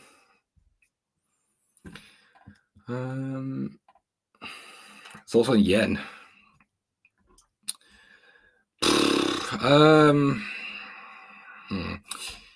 Okay. I'm going to give you a little bit of education here. And I don't think I've ever covered this topic on this stream. I'm not sure why, but it's not something I really discuss that often. So what we've got to do with the yen, I'm still bullish, just to put that out there. But the thing is with the yen, it doesn't have, at the moment anyway, it doesn't have much of a reason to buy it. So we had the Bank of Japan come out pretty dovish. They're in no rush to hike rates, which is annoying, but it is what it is. They will hike rates eventually, and I will die on that post. But what I was actually talking about is the real rates of Japan. And real rates are something you've really got to pay attention to, especially if you're a swing trader or a position trader, because it's a huge thing. But yeah, I just don't really hear people talking about it that much. So real rates are a calculation. So let's call it real rates, not risk reward. We're talking about real rates, double R. And this is the interest rate. So let's just call it IR minus inflation. And that is the real rate. So what the real rate does is it tells us the true yield of a currency. So let me just try and make this make a bit more sense. So the interest rate in Japan at the moment is 0.5. The inflation is is 3.6, if I remember correctly. It might be something different, but I'm fairly sure it is 3.6 right now. So that gives us a real rate of negative 3.1. So the yield that we're getting on this is bad, because when essentially the interest that we're earning from holding the yen gets taken away and some by inflation. So it's not a positive yield. So we're not really wanting to buy it just yet. It's not something that's that attractive. However, the markets are forward looking. So we need to also account for the fact that, yes, the Bank of Japan is on a path to normalization. Granted, it's very slow. We also need to take into account future inflation prints. So that's something to consider as well. So while I am bullish on the yen long term, short term, probably not something I'd really want to be getting too involved with. But again, that calculation works for every currency. You would do it for the dollar, the pound, the euro, Aussie, whatever else. Anyway, that's just, I wanted to put that out there because I think it's quite interesting. Anyway, just to get back on track, yen pairs, I think I would still consider going short dollar yen. I'm still in the camp of sells below 150, but going back to the thing I said about not really wanting to be involved short term, I wouldn't be really going in 1% risk on dollar yen. I think I'd be going in 0.25 here, maybe 0.25 here if we do get a rise up there. Then if we start coming above 150, I would cut it, scrap the trade, and start repositioning, and maybe get back involved going short dollar yen when we see the Bank of Japan turn a little bit more hawkish. So that's that. But yeah, that idea applies to pretty much every yen pair. I am involved in Swiss yen still. That's, again, it's a position trade. I've been very vocal about that. I'm still holding it, and I plan to for the next 1 to 2 years. Drone pumping indices to the moon today. We'll see. It would be quite nice. I managed to catch pretty much the bottom on the S&P on my investment account. So if we can get back to all-time highs on the S&P, that will be one of the best trades personally that I will have taken. They always say don't time the market, but if you can time the market and get time in the market, you got the best of both worlds. Central banks also opting out of US assets is another driver for gold. It is, yeah. Central banks are still buying gold. That is a key thing. So we do still have demand for gold, but I think, excuse me, this aggressive run may be slowing down now. I'm not saying it has. I'm not saying it will. I'm just saying I'm not really wanting to be involved with gold right now. It's just, yeah, I don't know. I think I would be taking a technical play, and that would be more just banking on the trend of gold. If we could come back down into the support, then come higher, I'd be quite happy to buy there. I was looking to buy this because if we draw the fib here, we had this level, but at the time, gold was just dropping. I mean, we had this drop here, we had consolidation followed by another drop. I could not bring myself to just buy gold here. It was a bit too risky for me. So I avoided it, and now I'm a little bit salty that I did that. I'm kicking myself, but it is what it is. Deepak, I appreciate it. Thank you. Greetings, Professor. I've never been called Professor before. Please, how about USD CAD? Why CAD is so strong and correlations with indices weak? Can you explain this? I'm not sure what that means exactly. Let me. So you say, why CAD so strong? I'll be honest, CAD isn't that strong. Let me just check something quickly. I've not really been paying attention to the Canadian dollar. Let me just have a quick look at something here. Yeah, the CAD isn't really that strong. It's actually pretty stable. It's hanging around neutral in terms of strength. The US dollar, however, is underperforming the CAD, which is why it seems like the CAD is so strong. It's just because the US dollar is pretty weak. Canadian dollar is actually relatively stable. So it's causing this dollar CAD drop. But yeah, that's pretty much it. Let's just see. Oh yeah, this was what I was looking at the other day. So this level on dollar CAD looks really attractive to go long from a technical standpoint. We've got really nice structure through here, break, potential retest. However, can't buy it because there's just no other confirmations to buy dollar CAD right now. Let's actually just check. I closed it. Yeah. Is dollar CAD on here? I think it might have been. No, it's got a score of 3. That's pretty. Yeah, not something I want to be involved with. So dollar CAD, yeah, nothing of interest there. New Zealand dollar. I think New Zealand dollar's pretty much. Actually, we do have a score of 5. Let me just pull this up for you. Give me a moment. Yeah, here. So dollar CAD, sorry, not dollar CAD, New Zealand dollar, score of bullish, score of 6. We've got COT flat, retail flat, pretty much 50-50. Seasonality is bearish, trend is bullish, GDP is bullish or favoring New Zealand. Manufacturing is negative, inflation is positive, unemployment. So it's not the strongest. It's not something I'd be rushing to go and buy, but I would be more on the side of going long New Zealand dollar than short. So I think what I would want to see here is this trend change of the moving averages, pull back potentially into the middle of the moving averages or somewhere into the moving averages, then continue higher, back into this previous high, I think would be quite nice. Then that'd be quite a sensible trade to look for. The other option is using the fib. We look for this 0.5 to 0.618 pullback, and then we go along off this level and then continue higher. I'm not sure we're really going to see it go that much lower from here, but yeah, we'll see. Trend is pretty aggressive to the downside, actually, if we zoom out on the daily. So yeah, if we get that trend change, that might be a sign to buy, or at least a sign to look to buy. Dawn, hello. Good to see you.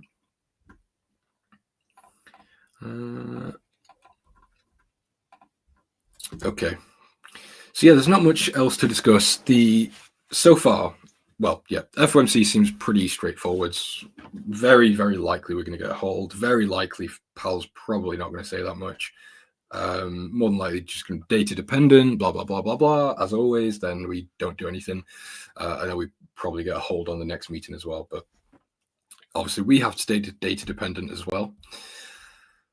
So yeah, that is what it is. Hold on, let me just have a look at something here.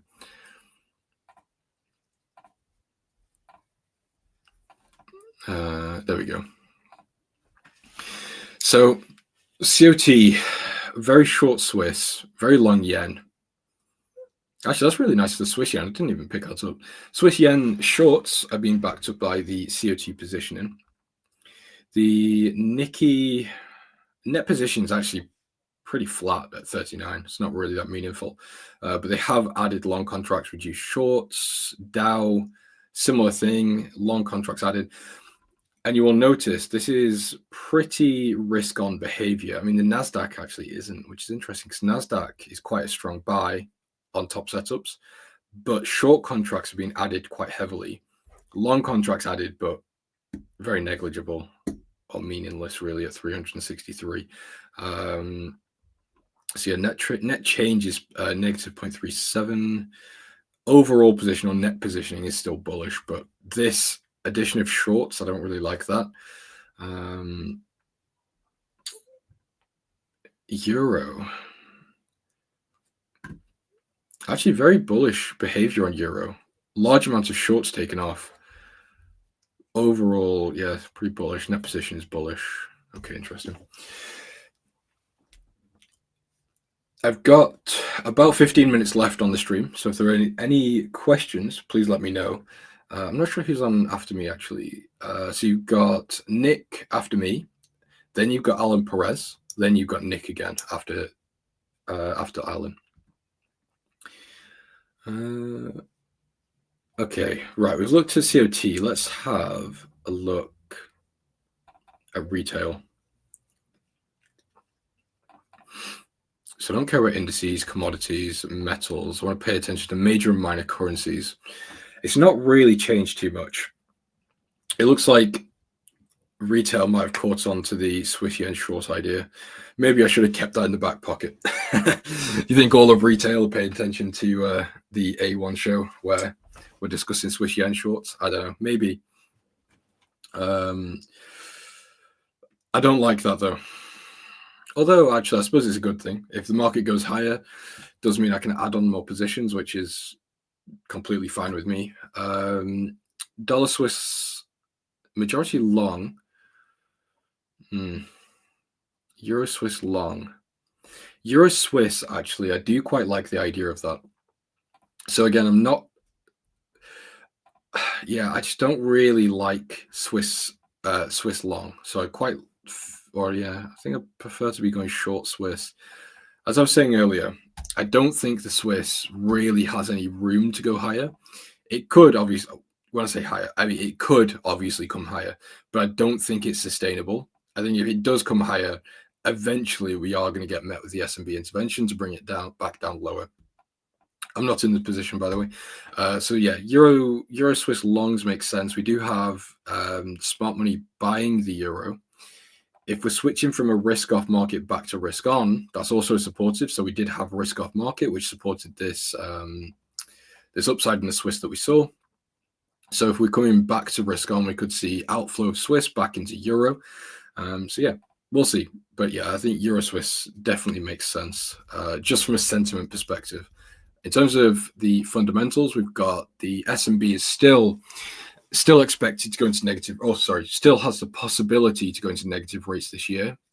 Although the ECB is also not really that hawkish at the moment either. So there is that.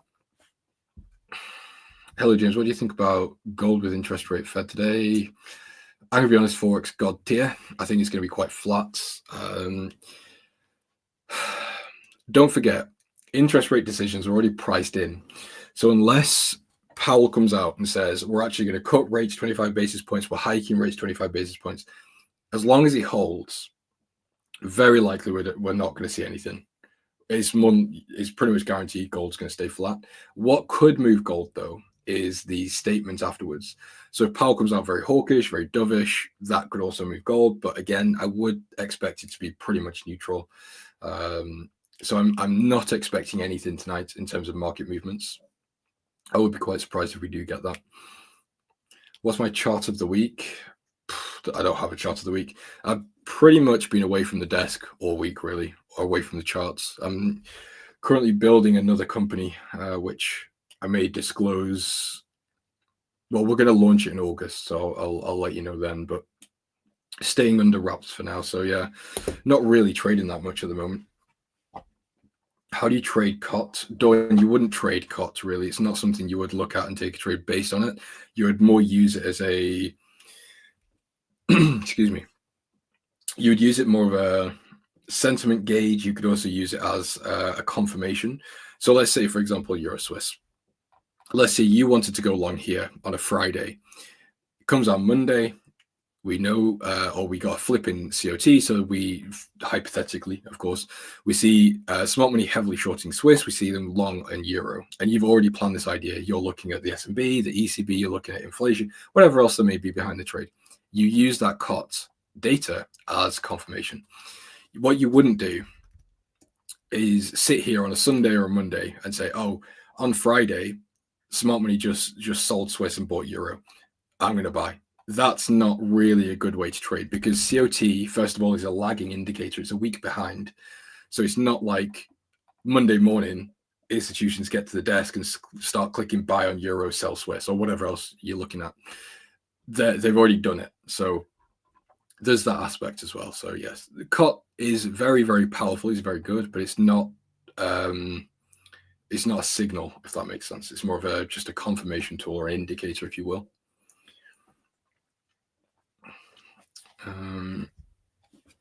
So yeah, sorry guys, just got to read a quick message. Give me 1 second. I can't ignore it, unfortunately. Apologies, this is really unprofessional, but Yeah, I just need to check something real quick. Okay, fine. Cool. I am back. You've got my undivided attention now. Okay, so as I said, we've got about 15 minutes left. So if there are any questions, please let me know so I can answer them. If not, that's completely fine. We can keep yapping. I'm pretty good at yapping, actually. It just happens. Okay. So let's have a look at gold and silver. I know we've spoken about gold and silver, but let's have a look at the data behind it. So gold is actually quite neutral. Score of 4. So again, it's not really. It's more supportive of longs and shorts, but it's not something I'm going to rush to buy right now. It's based on the indicators. Seasonality is bullish for gold. Problem is with seasonality on gold, most of the time it is bullish because seasonality obviously takes into account historical price movements of gold. So we'll say, January, historically gold moves 1% or 0.5%.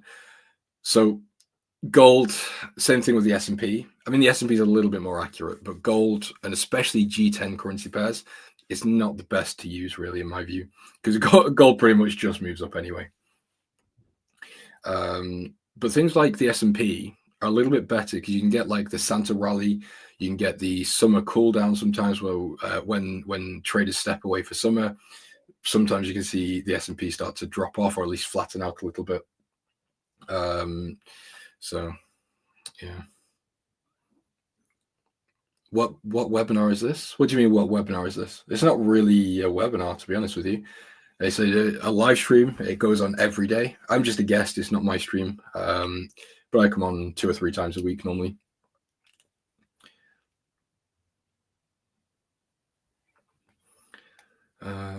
Sorry, just joined. What about Aussie dollar? It's all right. You don't need to apologize. I don't know, to be honest. I've not really looked into the Aussie too much. I wouldn't say it's necessarily that supported. I think a lot of the dollar crosses at the minute are being driven purely by dollar weakness, not necessarily the cross assets bullishness, if that makes sense. That's just my view. However, it depends on your view on the dollar. I personally am not necessarily that bearish, so I'm not really looking to go long, although the trend is very bullish. So it would more indicate long than short. Let's just see if it's on the edge finder. I don't know if it is. No,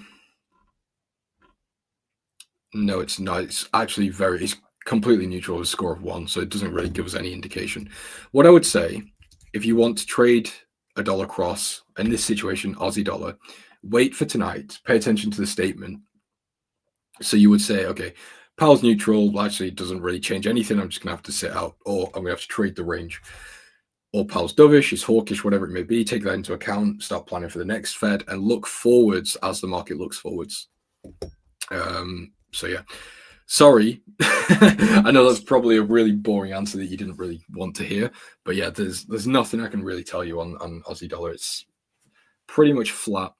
In terms of just price action, though, I would more go long, and that's just because we've got the upside trend. We've broken above this previous level, so yeah. Again, just trend trading is typically just buying into the trend, in this case, upside. Any corrections down, just DCA longs. Ball out. I respect the DCA, but I can't go a dollar cost average short dollar. As I said earlier, I just can't. I can't be shorting dollar heavily. Can't bring myself to do it. That's why I love dollar cost average euro dollar shorts, because that always puts me on the side of the US.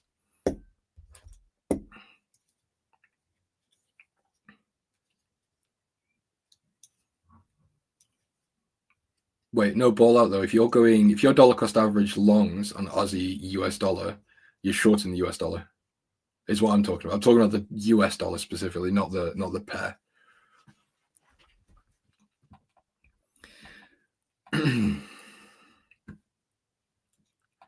Okay. Right. So the FTSE, actually, I forgot to mention the FTSE. That was a big one, and I've kind of just left it on the sidelines because, as I said, I'm not really trading at the moment. But this was a big one that I really wanted to get into. And you can see I've got the alerts that's still set. And to be honest, I may actually take this tomorrow. Very dependent. I'm just going to delete these for now, just so we've got a clear chart, or a more clear chart. What I would like to see on the FTSE is a pullback into this moving average, continue to the upside, because this would also retest this level of previous structure. Very typical break and retest pattern. I think we all should know that by now. And then take it back into previous highs. The reason I wouldn't look for new all-time highs on the FTSE is just because of the typical market behavior. We've discussed this previously, but for anyone that hasn't heard me say this before, the FTSE behavior is horrible. It's one of the worst markets, in my opinion. It's just sideways, really. Of course, you get some upside, downside, as you do with every market. But the general movement is sideways. It's very, very good if you're short-term trading. You can essentially buy support, buy resistance, sell support. No, wait, sorry, buy support, sell resistance. So that type of trading works out quite well in the FTSE. But speculative swing trade on FTSE is very, very difficult, really. So I would be looking in this situation just for a long into these previous highs. And the reason long FTSE is because Bank of England is cutting rates. Although maybe not super aggressive, but that rate cut does play a part in FTSE longs. So we'll see. FTSE, yeah, FTSE.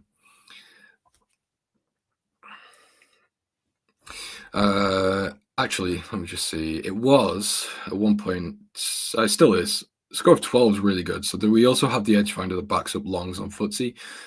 Dow and Nasdaq as well. We're in a very classic risk-on market. You can see New Zealand dollar bullishness, S&P bullish, Russell bullish, FTSE, Nas, and Dow all very, very bullish.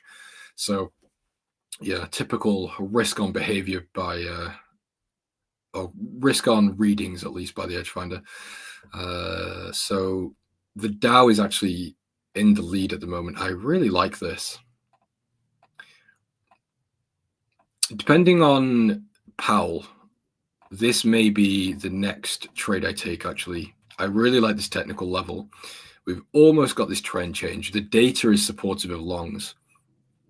Now, I wouldn't...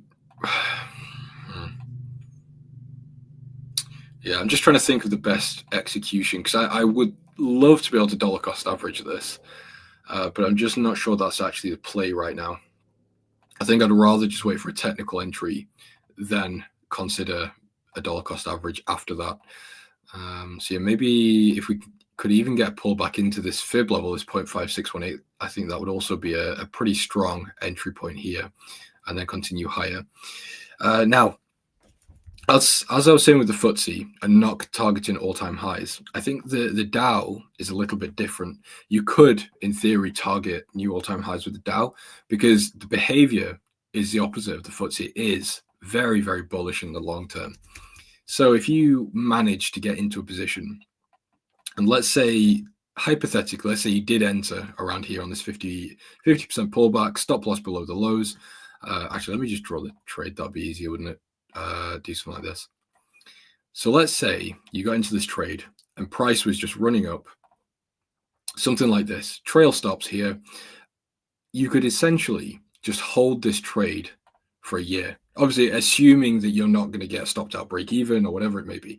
Hypothetically, if you manage to get a really strong entry on the Dow or the Nas or the S&P, this could turn into a position trade with a swing trade type stop loss. So the R&R would be incredible. Now, again, this is assuming that everything goes perfectly, but it's not impossible. So it's something I'm paying attention to. I think if I did manage to get into the Dow or the S&P or the Nas with some sort of entry like this, and we did see it run up and start breaking previous highs, trail stops, remove the take profit, and just let it run. You thought this was Chris Pulver's stream? No, this is Trader Nick's stream. So Nick, depending on the stream, Nick typically comes on for the first, was it like 1 to 2 hours? Then he'll have a guest on, and then a guest after that. Then maybe he'll come back to it again, depending on the stream. But yeah, no, it's just in this stream. I think Chris came on first. Normally Chris is last. It's kind of a reverse Uno stream today. Because actually Nick's on last today as well, so completely flipped it around. I think the DXY goes back to 104, then drops again. My opinion, I've never heard of an opinion before. Let's see. Yeah, if I'm looking for the dollar to, oops, that's not what I want. If I'm looking for the dollar to come higher than lower, I think I would just use very simple technicals. Look for this fib. So look between this 61.8 and the 0.5. So yeah, in fact, your 104 idea is pretty much spot on. So if you are sitting bearish, you'd want something like this where you come and intersect this and then come lower. So we'll see. So it's basically two plays. You could either look for the 50% retracement, then short, or you would look at it in terms of the COT. Smart money is buying the dollar. We're at a very strong weekly, monthly level. So yeah. There is that.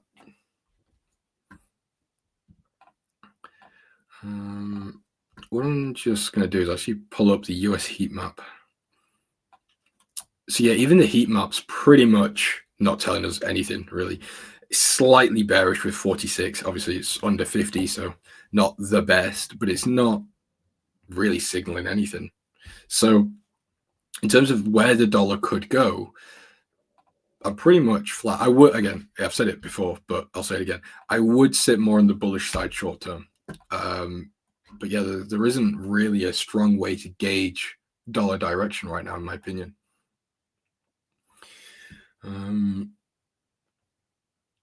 Okay, sweet. God, I'm starving. Starving Marvin. Also, if you get that reference, shout out to you. Sans. FOREX God's here, no problem.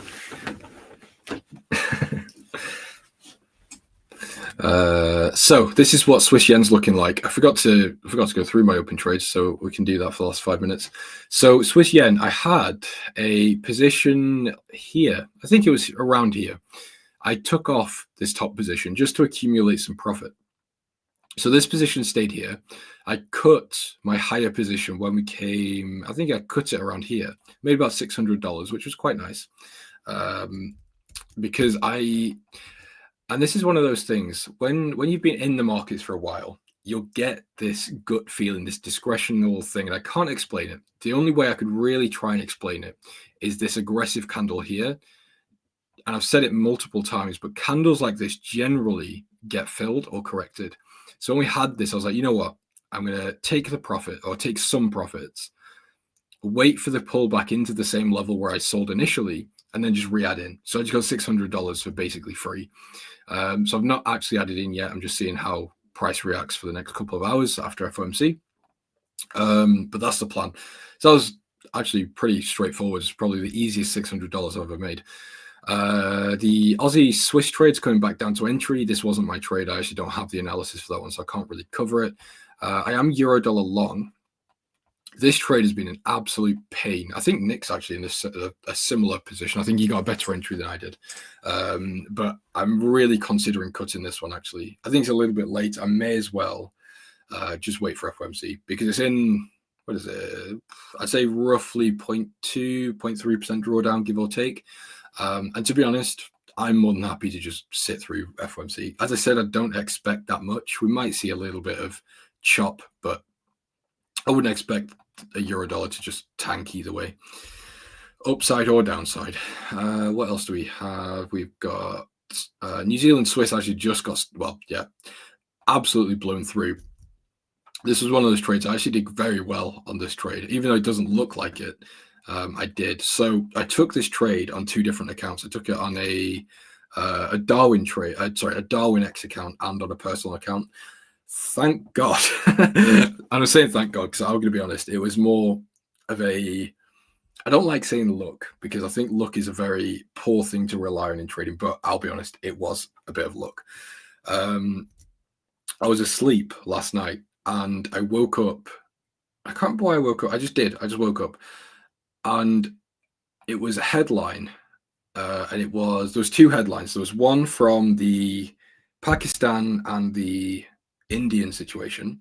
There was another one saying that the UK is aggressively or intensely, I can't remember the wording, trying to find a deal with the US regarding the economy.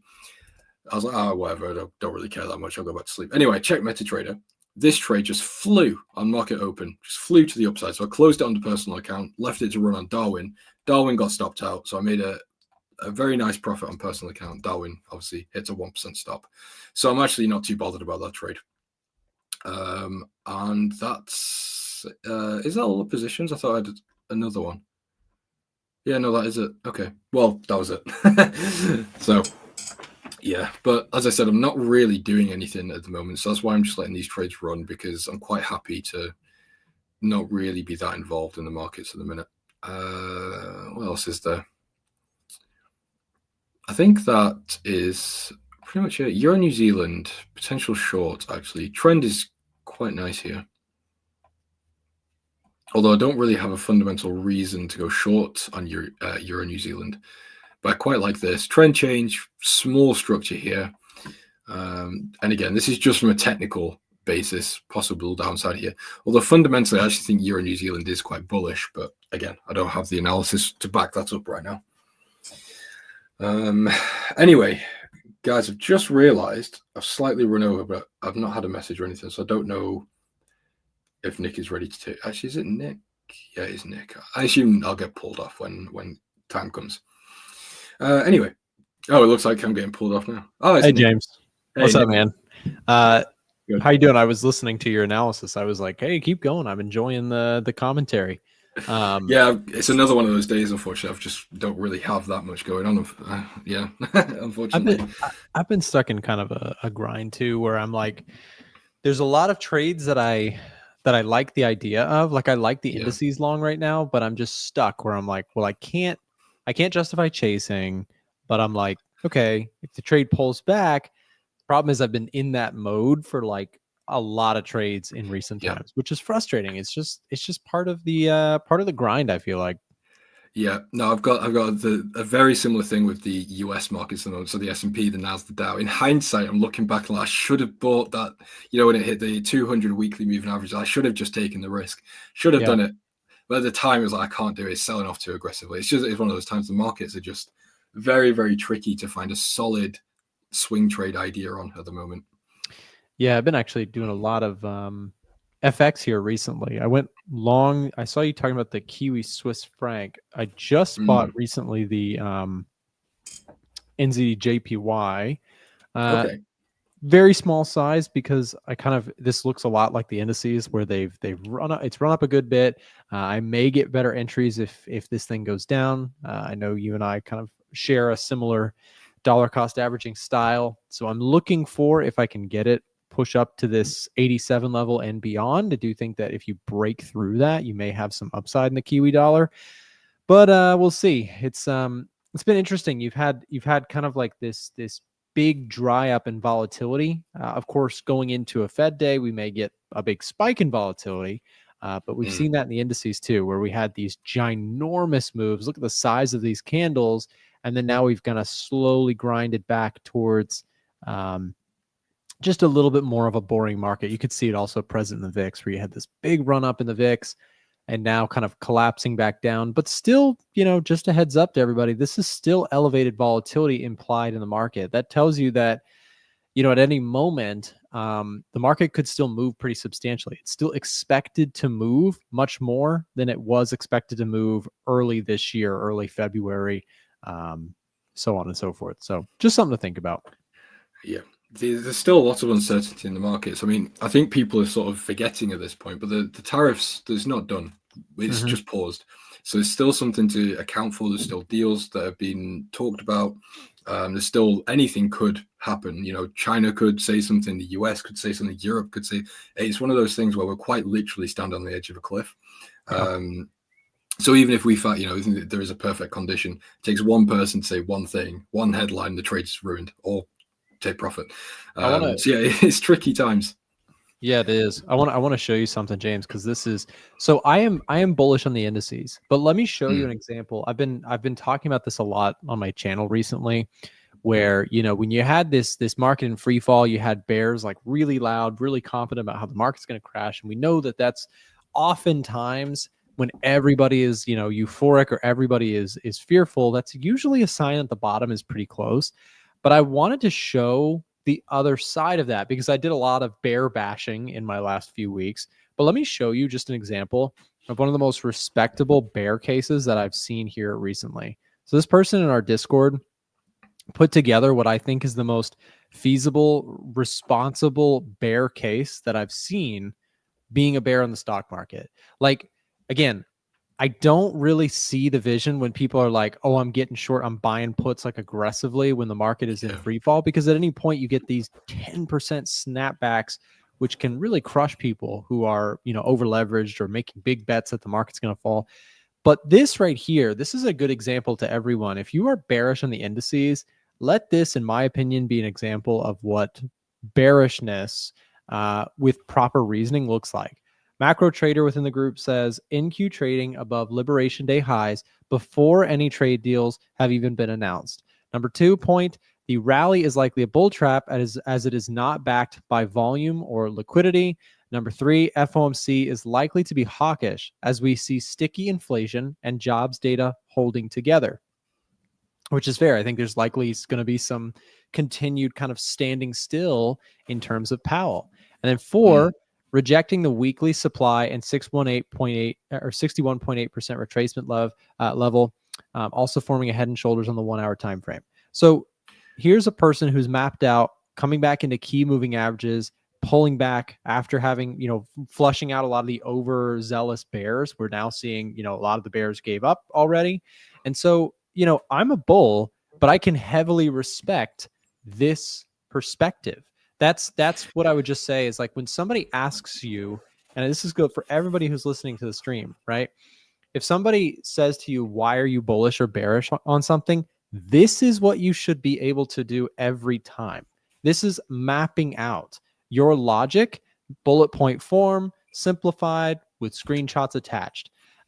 James, I know we offer 2 different services, but, you know, whether somebody signs up and joins your service or they join our service, I know one of the common threads is that there's analysis, there's breakdown, there's understanding. This is an example of what a quality trade idea is looking like. This is, you know, this is not somebody who's even like, this is not part of our paid service. This is just a member doing a great job writing it out for us.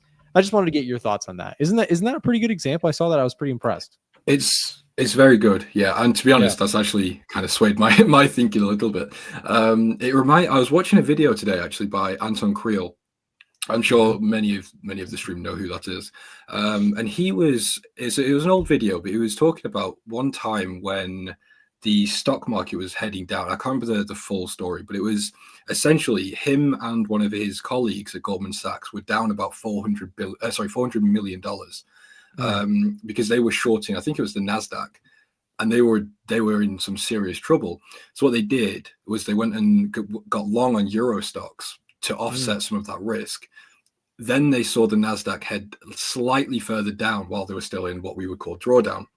So they closed out Euro stocks for a loss, got back in at Nasdaq, slightly higher price, brought their average up, and increased and got short. But it's very similar to what you just said in terms of the bears getting squeezed out, the overzealous bears, because it was basically the same thing that happened back then when even institutions were in pretty big red territory, just waiting for it to continue lower to add in again. Yeah, no, I mean, at the end of the day, it's just, you know, I go back to this concept here of looking at something like the put to call ratio or just sentiment indicators in kind of entirety. You don't necessarily have to look at this one. This is my favorite indicator to look at, the put to call. But the basic idea is simply put, like, look at how extreme the bearish sentiment got at the bottom of the market. I mean, this is the bottom of the market and people are absolutely, you know, convinced the market's going to crash. That's just how market psychology works, is you have to be very careful. Now, and James, I know I got to let you go because you've been on the stream for a while. So I'll let you go in just a second. I was just going to finish that. Yeah, I was just going to finish that point with, you know, basically markets, sometimes the consensus is right, but rarely when it gets to very extreme levels is consensus right. Usually when levels like this occur, this is almost always through history. Go check the put to call ratio throughout history, and you will see what I'm saying is true. Almost always when it gets to these extremities, those are turning points to the upside in the market. Even if there's a reason to be bearish, even if the bigger term picture for the next 6 months is lower in the markets, just be very careful when you get these sentiment extremes. We've seen things normalize a little bit, but markets are still fearful. I would say, again, risk reward still kind of looks okay for the upside based on that. But again, that person and everybody in this room, I think, did a great job at preparing their reasonings for why they wanted to get short. And anybody who is, whether you're bullish, bearish, whatever you trade, having some sort of game plan mapped out like that, I think is a really good lesson to take with you. Yeah. Last thing I would say is, even as you said, sometimes the consensus can be right, or the masses. Even in a situation where they are right, a lot of the time the market will still go the opposite way, wipe them out, and then continue in the same direction that they thought it was going to go. Yeah. Whether you want to call it, retail hunts or whatever you want to call it is fine. But it's a very typical market behavior, whether people get taken out, then the market continues. Well, yeah. And the idea that, like, you can call it a liquidity sweep, you can call it a stop hunt, whatever you want to call it. I honestly think that those are fun, fancy ways for basically saying when sentiment gets extreme, it's way harder to impress the crowd. What I mean by that is that over here, when the market was like absolutely euphoric, Donald Trump's going to, take us to the moon, and companies are going to be more profitable than ever, and no regulation, and crypto is going to be like, to move the needle higher took so much. The market was so demanding. Everybody was convinced it's going to go higher. So then when you actually had some negative news, it didn't take a lot of that to get the market to really crash, right? So sentiment operates, you could call it a stop hunt if you want, but it's basically when sentiment gets all one-sided, right? You get these big snaps back the other direction on any sign of opposing views coming into the market. So just something to think about. Sentiment is really, really powerful for those great risk to reward setups. James, I want to just really quick drop a plug to anybody who would like more from you. You spent the last hour here sharing some ideas and market analysis with everybody here on the stream. A1 Trading regular contributor James is, and if you are not already subscribed to his YouTube channel as well, check him out. FOREX James, his link is in the chat right now. Do us a favor, make sure to go subscribe, check out some of his content. And James, thank you very much for coming on the show today, man. Appreciate it. Cool. Thank you, Nick. See you later, guys. Have a good day. See ya. All good stuff as always. Again, James is one of our most popular guests on the stream, and you can see why. He's really collected.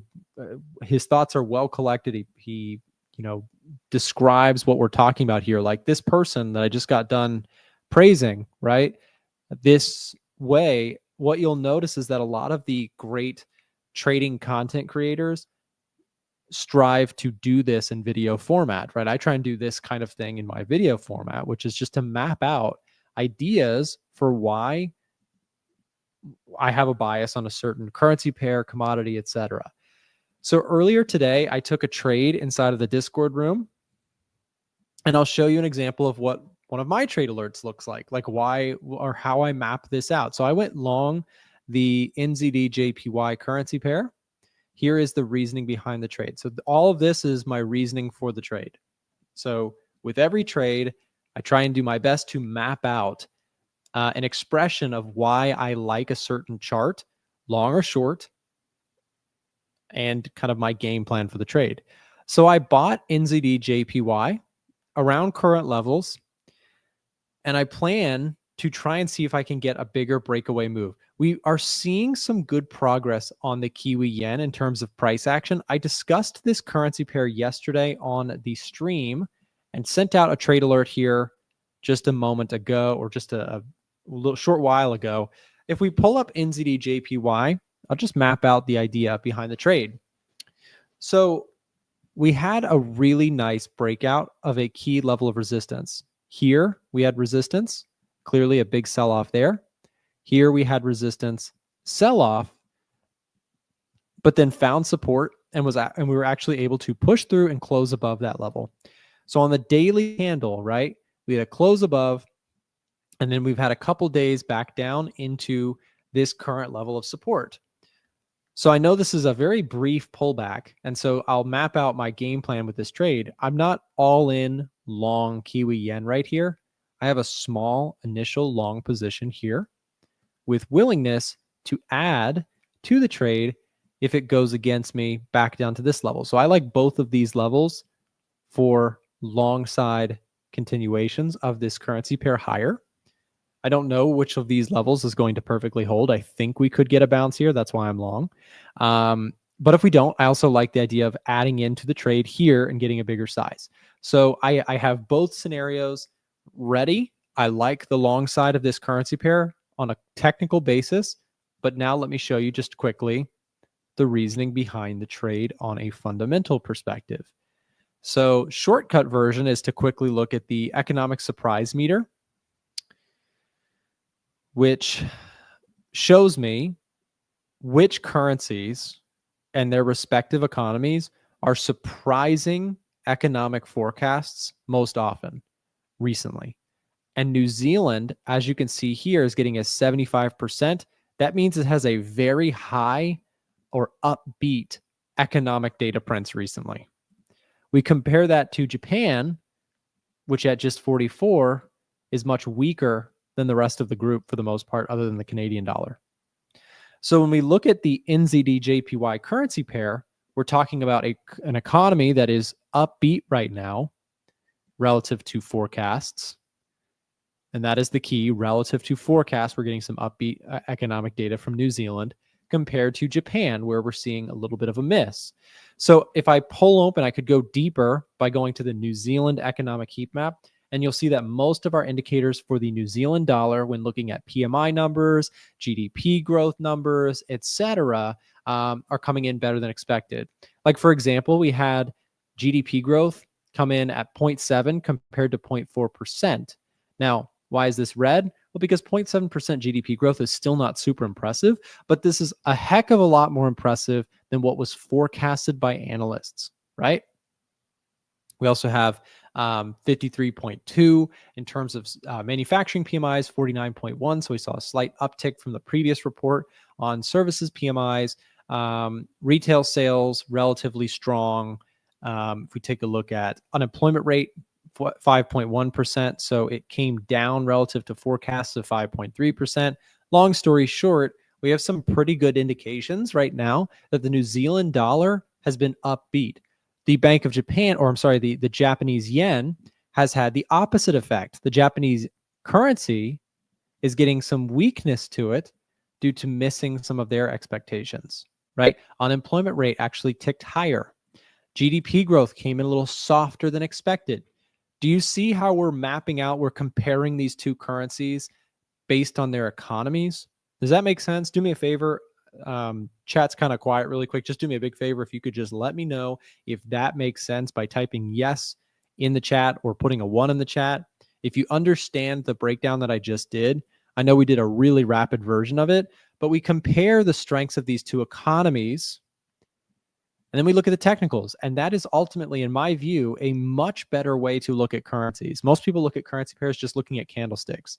In my opinion, we want to look at the underlying, we want to look under the hood and say which country is showing some strength, which country is showing some weakness.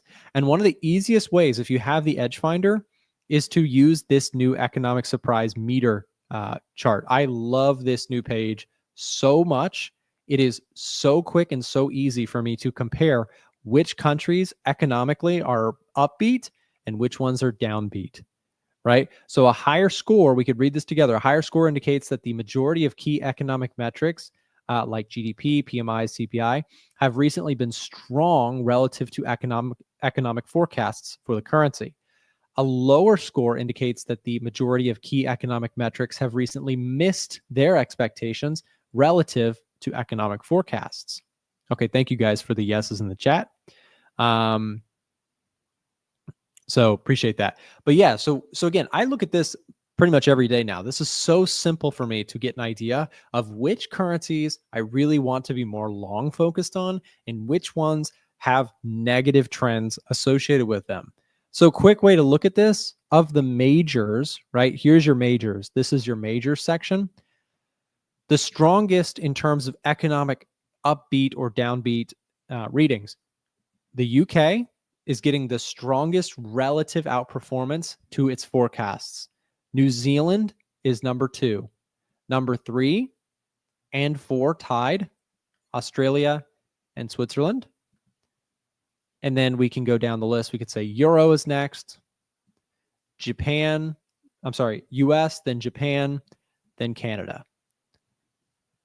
So again, I'm using these gauges to simplify the process and define Forex setups. I trade Forex, I trade indices, I trade commodities, I trade a bit of everything. And I'm always looking for tools to simplify the analysis process to spot those opportunities. So I am, like I said, I'm long NZD-JPY. I like the upside for this. But you have to understand, I just mapped out a trade plan for why I like this currency pair. I'm not going to bet the farm on it, right? I'm going to bet a small amount of money that this thing is more likely, in my view, to go up than to go down. Is that a guarantee? No, that's where most new traders get this wrong. I can map out all those ideas for why I think New Zealand, the New Zealand dollar against the Japanese yen should do well. And I could still be wrong. I could be wrong. This thing could move lower for the next few weeks. I could be dead wrong. Something could change in the data, right? So my point is, we want to be looking at things from a probabilistic standpoint. That's a Forex trade that I currently like. It's not a guarantee that it's going to go up. It's just a best guess, best educated guess on which way I think this market is likely to move. And if I'm right, I'll make some money. And if I'm wrong, I'll manage it. And if I lose money, it's not going to blow me up, right? It's not going to destroy my account because I put a huge risk on the trade. I've done this on YouTube since 2018. And throughout that whole time, I've said that probably, I'm not even kidding, probably tens of thousands of times. Position sizing is ultimately the number one thing that traders get wrong. They mess up almost every, think about this for a second. Everybody in the chat, think about this for a moment. If you've ever had a really bad experience trading, like you've blown an account or you've had an emotional freak out or something just went terribly, terribly wrong. If I guess this correct, type yes in the chat for me, okay? My guess is that something could have been made way less bad if your position size was significantly smaller. If that was you, and I'm self-reporting, that's totally me too. Like almost all of my problems in trading from like when I first got started in this stuff and it was difficult, almost all of it, guys, stemmed from sizing being inappropriately large. Almost always, almost every single person in this chat, I feel like that's my hunch. You let me know if I'm right. Type yes in the chat. If you've had a bad experience in the markets that was largely to blame because your position sizing was inappropriate or just straight up stupid, type yes in the chat. Because I'm telling you, I think that's all of us. That's going to be my guess. I think everybody in this room knows what I'm talking about. And if we could just kind of collectively be like, yeah, silly position sizing is the root of almost all problems in trading. If we could all get on that same wavelength, holy crap. Like we could just significantly improve the trading community. Okay. So again, we got a lot of yeses in the chat. Definitely happened to me. Guilty as charged. Happened to me after revenge emotion. Yeah, that, oh man, same. I've been there, right? Anybody done that one before, right? Getting really frustrated and then you go full tilt and put a big size on. That's certainly happened to me, right? Heck, that's easy to do even when you've been doing it for years, right? Tilt is a real thing. Tilt in trading, ooh, man. Like tilt in a video game, that's child's play. Tilt in trading, that can ruin your life. Like you got to be careful, okay? Like if you're tilted playing video games, you're tilted playing sports, at least, you know, the worst thing that can happen is like you say something stupid to somebody and it's, you know, in trading, going full tilt means you can set yourself back years financially. So let's not do that. Okay. That is, that's why this stuff is no joke, right?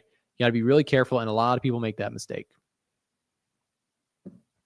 I lost $7,000 a few weeks ago because of that. Basically inappropriate position sizing, but I made it back, learned a huge lesson. Yeah, I mean, that's the thing is the other thing too. I'll tell you this. You ready? You ready? Anybody want to skip the line if you're new to trading? Actually, can I just ask you guys in the chat really quick to give me some feedback? How long, and be honest with me, even if it's 2 days, even if it's 2 hours, how long have you been trading? Drop it in the chat really quick. I'm just curious who we're working with. I know some of you guys have been around for a long time. Some of you guys are brand new to this.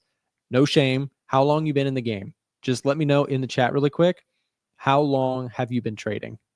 Is this week 1 for you? Day 1 for you? First year, first 2 years, first 5 years, first 10 years.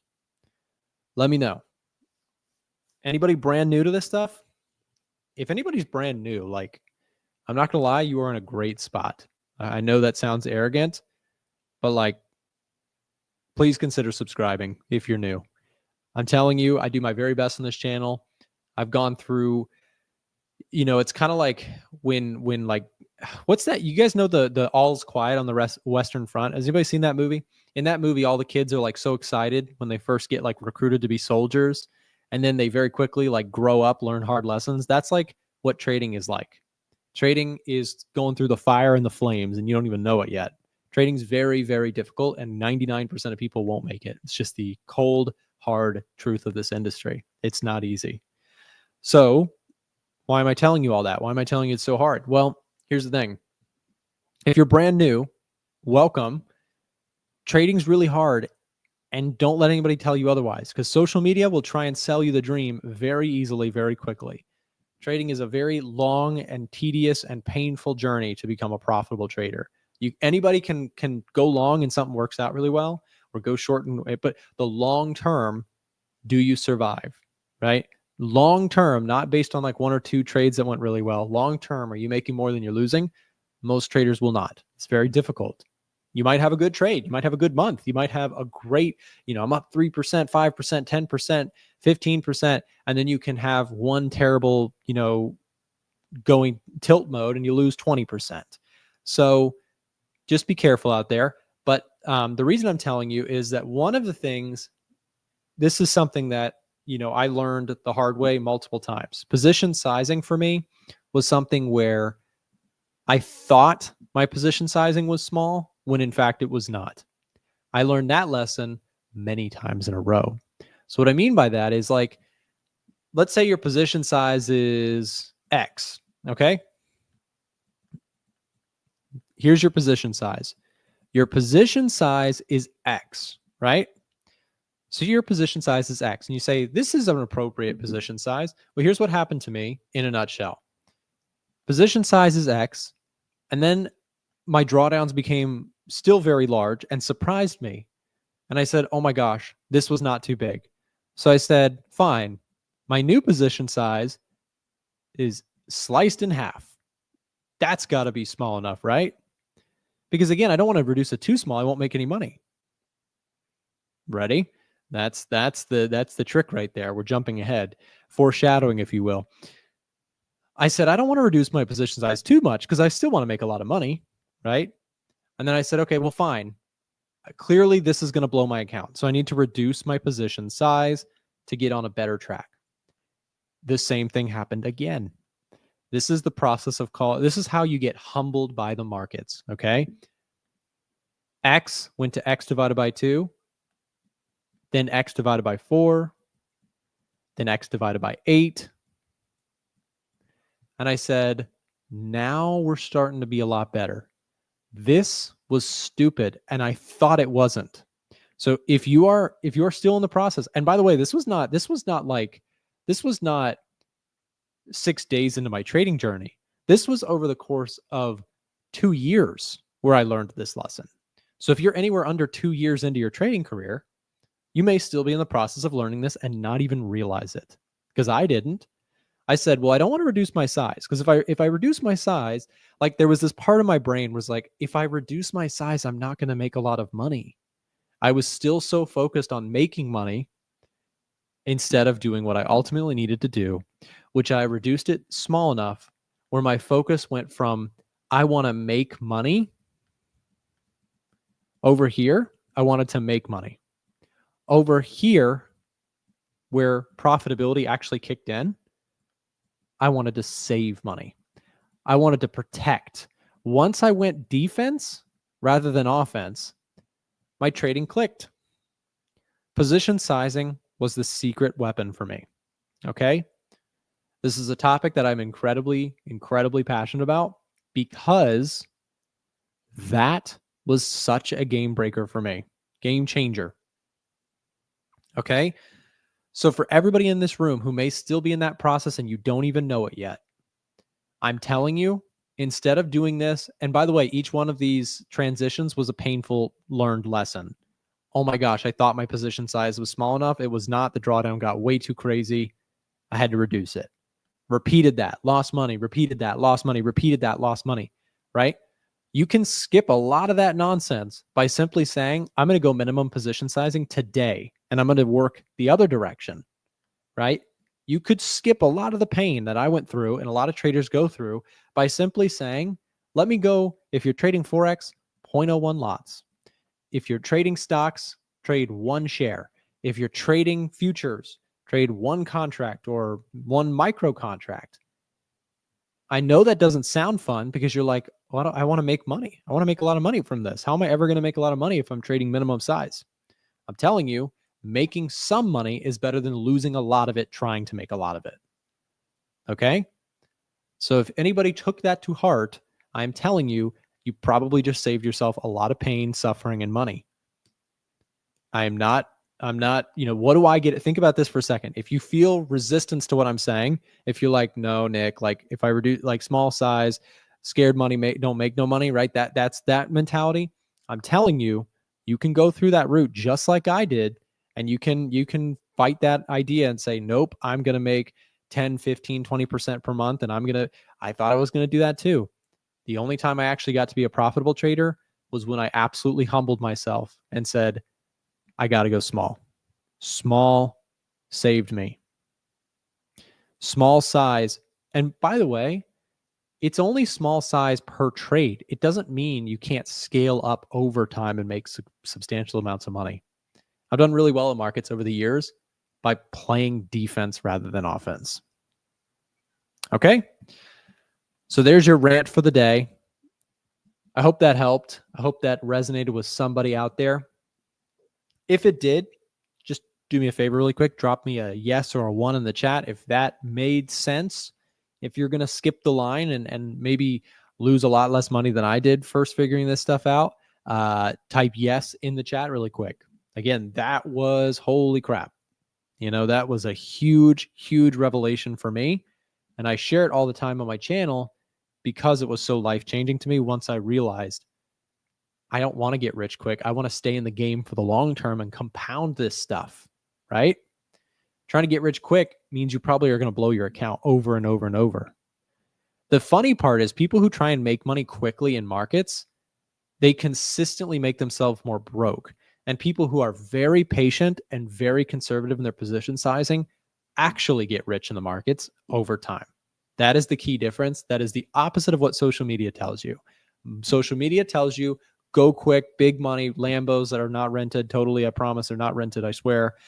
And try and do everything quickly and try and cheat the game when most of those people don't even trade the markets. They just market stuff to you, courses and all that stuff through their Lamborghini, right? That's not real. Real traders scale this stuff up and they say, I've got 20 years to make a pile of money through the markets, slow, consistently, and at a pace that I'm not going to blow up doing. Gus says, say it again for the people in the back. I probably will say it again. I say it very often on my channel. That rant is something I repeat quite frequently because it's a really important lesson that really substantially helped me out in my journey. Today's the meeting, correct? Yes, it is. 2 p.m. That is 1 hour and 10 minutes. We have got, let me just double check that we have, I believe we have Alan coming on at 1:15. Is that right? 1:15. Yep. Alan's going to be joining the stream 1:15, which will be great. This gives us a little bit of time to go through some charts. and jump into some ideas. So let's just really quick take a look. I know Chris was doing this earlier if you were watching the stream, but let's just look at the Fed watch, see what the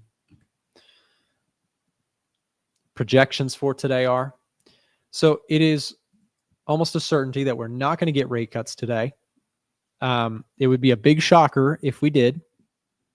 So we're likely to keep rates where we currently are. And I would argue that that's a good thing.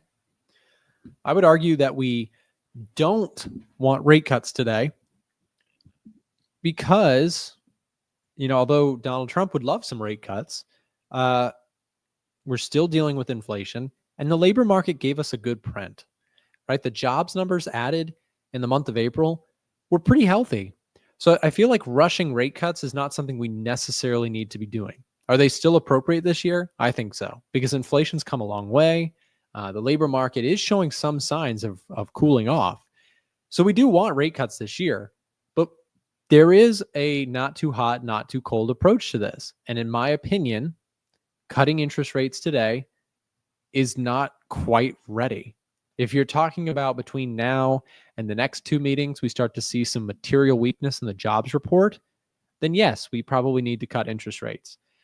So today is off the table. We're not cutting interest rates today. And if we do, it would be a huge shock to markets. And it would be incredibly, incredibly weak looking for Jerome Powell to cut interest rates today. It would look like he absolutely folded to Donald Trump. And again, this is not a political statement. I'm just sharing with you how that would likely look to everyone else. Donald Trump has been pushing Jerome Powell, cut interest rates, and Powell has been pushing back and, well, really just not even pushing back to Trump, but just basically been saying, we're going to do our job and we're going to cut rates when it seems right to do so. Is there some politically charged motives in there? Maybe, but I think for the most part, there is not a reason to rush rate cuts when we are still dealing with inflation and we have unknown possibilities with what could happen with the tariff situation. Look, it is not a political statement. It is not politically charged to say that tariffs will cause prices to go up. There is no question about that. Will it last significantly for like 6 months? Will it cause an inflation spiral? That's where I think that's debatable. I would lean towards no. And guess what? So does Powell. Powell has also made mention that tariffs in 2018, for example, were transitory inflationary moments, right? Now, I know people already start to roll their eyes. They say, well, yeah, Powell said he transitory in 2021 about the global pandemic. But, right, I think you have to kind of understand that the pandemic was such an enigma, such a rare, weird economic event, as opposed to 2018, which was way more kind of a normal, not normal, but an economic kind of standard environment to a degree, compared to a pandemic, which just shut the global economy down for like all of a sudden. And then there were some really weird things that popped out and broke in the economy. So I think that, the concept of inflation potentially being transitory from tariffs is a reasonable outlook. So with that in mind, do I think Powell is saying no rate cuts just to wag a finger in the face of Donald Trump? No, I think that Donald Trump might be reading it that way, but I think honestly, Powell is just saying, look, I think they could be transitory, but I don't know the effects of tariffs just yet, and nobody truly does. So let's just wait. We can afford to wait. Let's wait. Right? So I think that's a very down the middle take on what I think is happening, if I say so myself. That is honestly, I know politicians always want the Fed to cut rates. That is bipartisan. Bully the Fed chair into cutting rates because it makes the economy go burr. Right? Every politician wants that. That's not a Trump thing. That's not a Biden thing. Everybody, right? Everybody in politics, Senator Warren like pounded the table saying, Fed, you need Powell, you need to cut rates, right? They all do that. But I think Powell is likely in this upcoming, press conference I think he's likely to stick to his guns and say we're getting closer on inflation. Like, let's look at some, just real quick, some high level data. Where are we at with some economic data here in the States? Let's take a look. So, ready? Here we go. PCE is at 2.6%. PPI is at 2.7%. CPI is at 2.4%. The target is 2%. So I think it's fair to say we're not there yet. Is the direction headed in the right way? Yes, but that could be offset by tariffs. It could also be offset if you get a bounce in oil prices. It could also be, if we see a whole bunch of, we saw a little bit of, there's still evidence of the Fed's balance sheet. They're still buying a bunch of bonds. Like, there's still the potential that inflation could still be baked in, still problematic for some time. We're not at 2%. Now, we might cut interest rates if the labor market starts to freak out. But where are we at with unemployment rate? 4.2%. And a jobs report that beat by almost 50,000 jobs. So again, people get so politically charged on this stuff. They did it under Biden. They did it under Trump. People were saying the economy is terrible under Biden, or Donald Trump is going to save the economy, or inflation, Biden's going to ruin us with inflation. Like, there's always these like political headlines that you hear. But what I encourage you to do is leave that at the door and let's just look at the data. Let's look at what's coming in and let's trade based on that. Okay? If we can kind of establish that as a healthy middle ground, let's just watch the data, it will give us some clarity and help us to rule out all that noise. Okay? So check this out. Jobs data beat expectations in the last NFP report. We saw unemployment rate still at 4.2%. That's a really low unemployment rate, right? So jobs, how are jobs doing? Jobs are okay. Inflation is progressing. So we'd call this okay. So if we look at this data and we come away with the conclusion that jobs are in an okay spot and inflation is in an okay spot, do we need to cut interest rates right now? I would say no. Now, some of the trends here might be interesting to add in. Forward looking, the jobs market's showing some signs of cooling. Not terrible signs of cooling, but some signs of cooling. Look at ADP, job openings deteriorating, jobless claims are a little soft. Like, we're seeing some signs that, wage growth was a little soft. Some signs that the labor market may be cooling off. Okay. But what about inflation? Inflation is also in the right direction coming down. So why would the Fed, here's why I think, again, the Fed is likely to cut interest rates based on this trend. If those trends stay intact, inflation continues to come down, jobs data continues to cool, I think it will be appropriate to cut interest rates. But I just think that, again, let's keep an eye on the data and let's say it may not be on Trump's timeline. It's going to likely be on Powell's timeline. That is how a democracy works. The government, the president doesn't get to call Jerome Powell and say, hey, you got to cut rates today. Right? Trump is not the first president to do this, to try and pressure the chairman. That is not the first time that this is happening. This is something that politicians do. They want rates to be down. It makes the economy, it's like juking cash into everybody's pocket in the economy.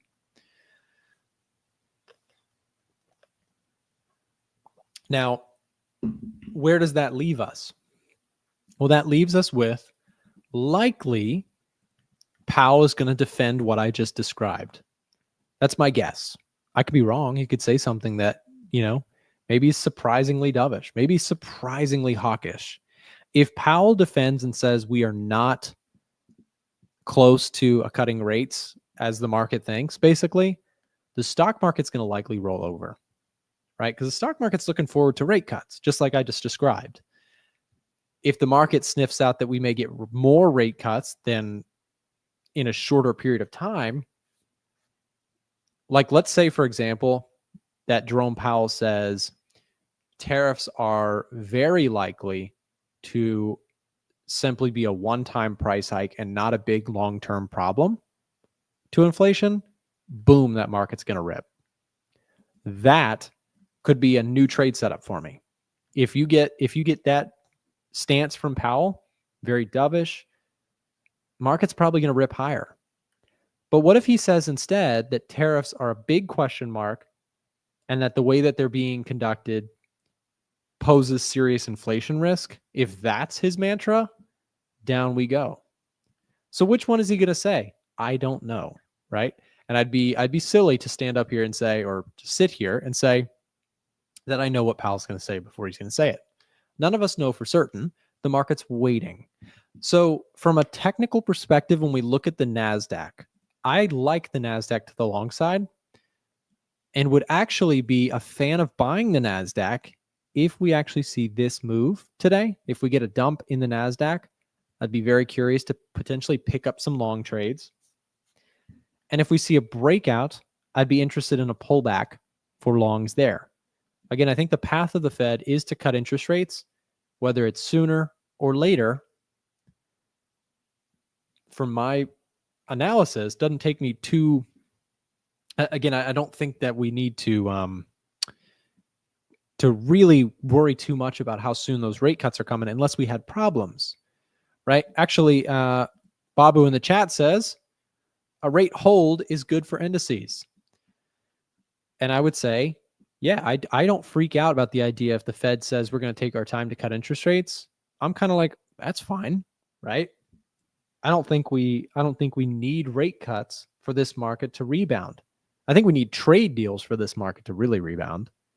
You get trade deals, market's going to love it.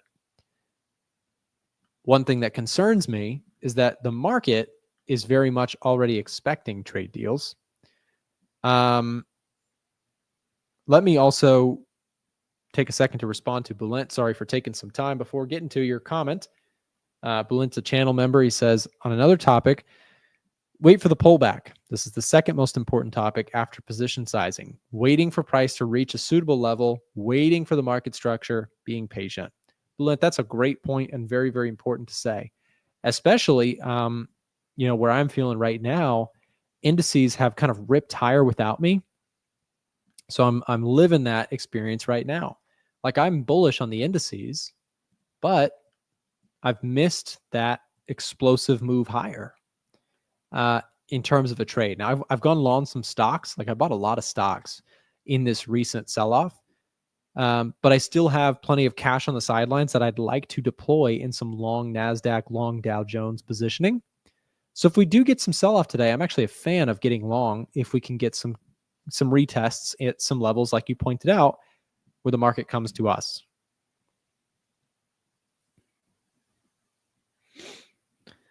Let's take a quick look at the gold market as well. Haven't talked about gold yet today. So gold tagging resistance here.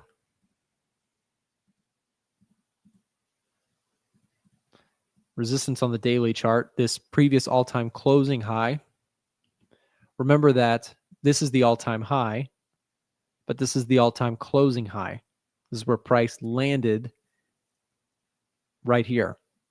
So we came back up to the all-time closing high. How does gold factor into all this?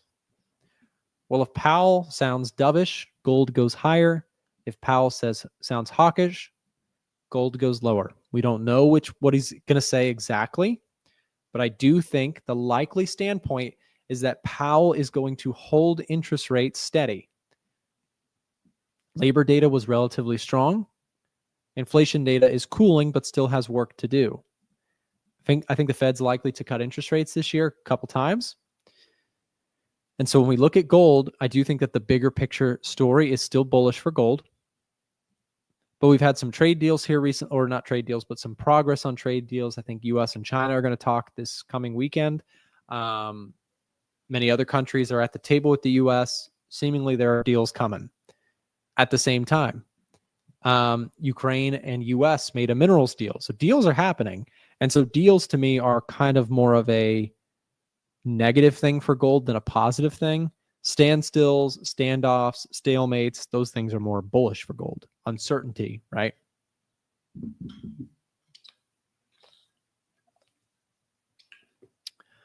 So price action on gold looks really strong. Price action looks really, really good. But fundamentally, I don't really love gold right now. If I pull up the gold scanner on the Edge Finder, we can see that gold is currently getting a +4 reading. Now, +5 or greater is considered a bullish setup on the Edge Finder. So we're close to a bullish setup, but not quite. Retail sentiment is a little mixed on gold. COT is still very bullish gold. Saw a big increase in buying activity overall in recent times for gold on the COT data. So institutions making moves to the long side have been long for years, actually. If you don't know what I'm talking about, pull up the COT data. Actually, we'll do the COT data history for a second. Take a look at this, guys. Gold on a historical basis, look at this. Institutional money has been bullish for gold, has been significantly bullish gold for the last multiple years. And again, look at the price of gold in the last multiple years and ask yourself, how did institutions do with that?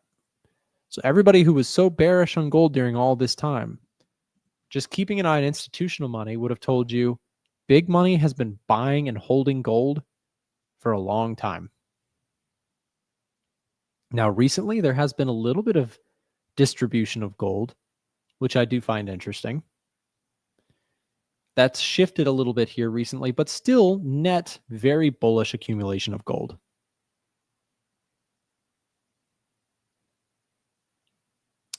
So something to think about. When we take a look at gold's price action, is it overbought? Absolutely. Absolutely, gold is overbought.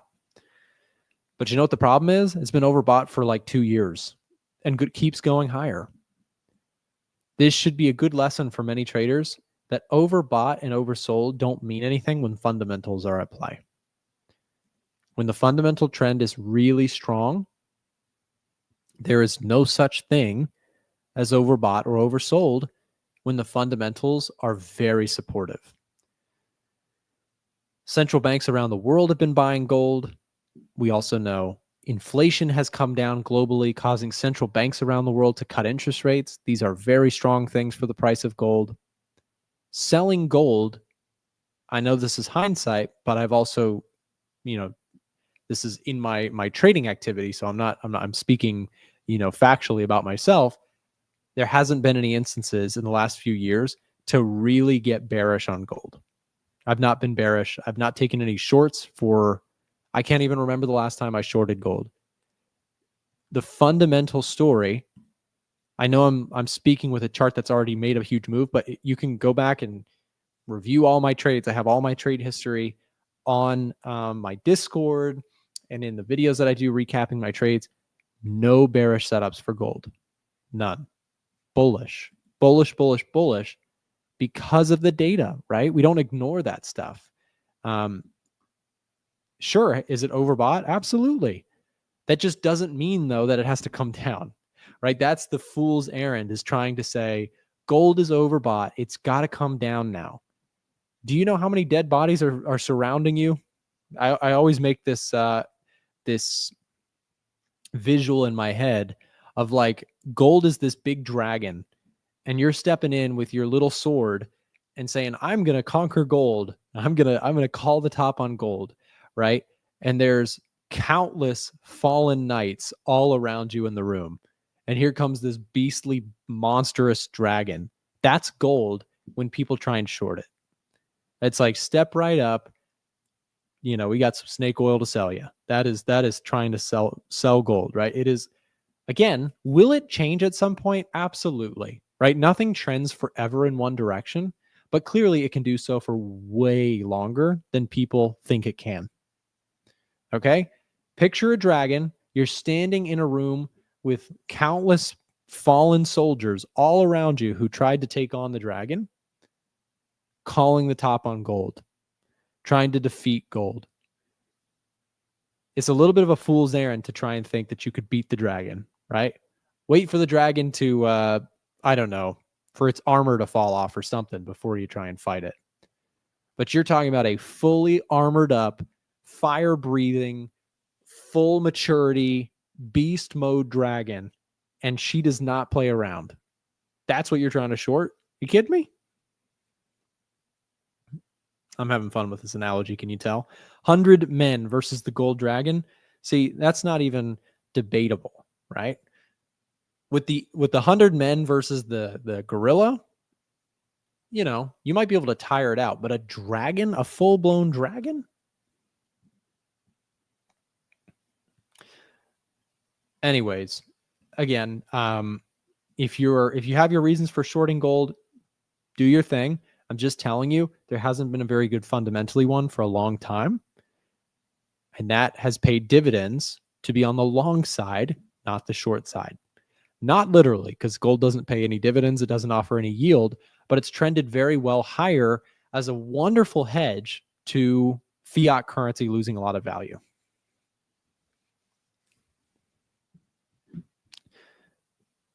So anyways, will it eventually roll over? Will gold eventually start looking bearish? Like, don't get me wrong. I am not saying that gold will go up like this forever. I'm just saying that the chart, wait for like a weekly. I'm talking, look for this move. Like this chart, you need to wait for, in my opinion, if you're bearish on gold, you need this chart to break. This chart has remained unbroken. It's gone upways, sideways, or upwards for years on a weekly chart. No solid lower lows, lower highs on a weekly chart in years. And guess who's just been collecting checks on this? Institutions. We've tracked it for a long time on this channel. A long time.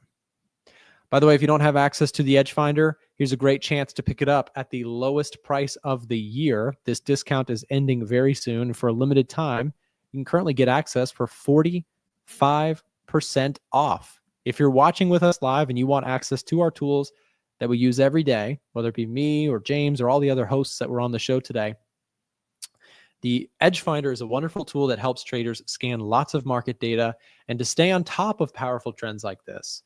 You know, the gold moves that I've made with the help of the Edge Finder the last few years, obviously this is not a claim of income in terms of what everyone's going to be able to do with the help of the Edge Finder. But for me personally, I have made many tens of thousands of dollars with the help of my strategy and the insights I've gained using the Edge Finder each and every day.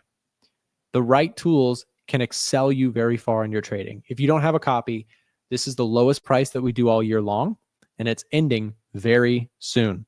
So last call on this. If you have not picked up a copy of the Edge Finder, send us a direct message using this link that's just been dropped in the live chat right now. Or if you're on a TV or you're watching this somewhere else where you can't grab a link really quick, just head over to a1trading.com on your phone or on your desktop, and you can chat with us using the bottom right-hand side of the screen to chat directly to our support team. Just let them know you were watching the stream and you heard you could get 45% off the Edge Finder on the one-time price. Also, someone asked me about this overnight.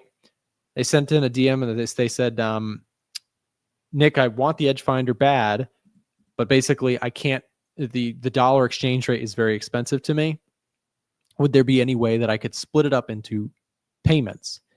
And my team, the answer is yes. My team has a way to split stuff up. So if you need to split it up into 3 payments, 2 payments, whatever's easiest for you, We do offer that.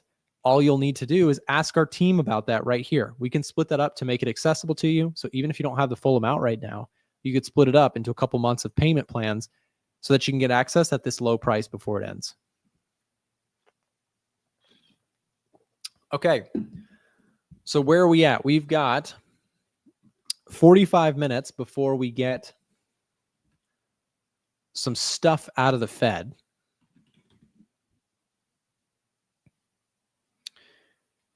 And just a heads up, the way this will work is you've got the Fed funds rate, which is as almost 100% chance that we are not going to get a rate cut. So rates are going to stay the same. What matters more is the statement and the press conference. Ultimately, Powell will be taking the stand at 2:30 U.S. Eastern. That's 1 hour and 15 minutes. That is what most likely will move the markets the most. If he says something hawkish or dovish that sends the market into an aggressive, spiral or an aggressive upside move, we will monitor that and keep an eye on it. We'll be reacting to that live, so don't go anywhere. Stick around with us. We've got another segment starting here in a second, but he is not quite on the stream yet. We're waiting for Alan to come by. Also, let me just, while we wait. So I went long. I told you guys I went long Kiwi yen. So this was a trade setup for me.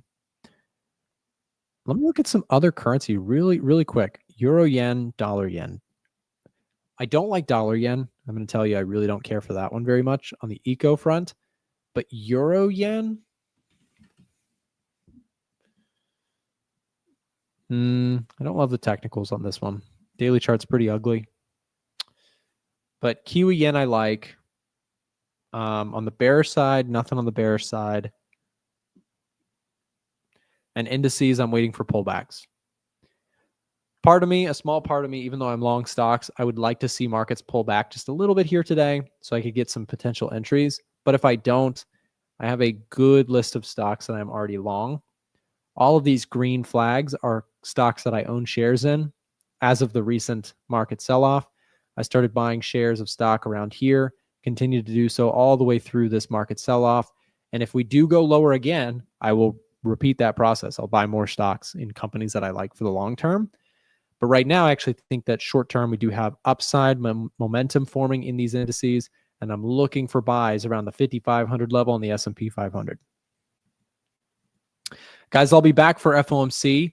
But in the meantime, we're going to toss the show over for a little bit to Alan Perez. If you guys don't follow him already, he's an up-and-coming content creator / trader in the space. I love his videos. He's been doing a great job on his YouTube channel. We'll drop the link to his channel. Guys, make sure to go subscribe and check him out, especially if you enjoy this upcoming commentary from him. We'll just play a quick break. Thank our sponsors who make this show possible.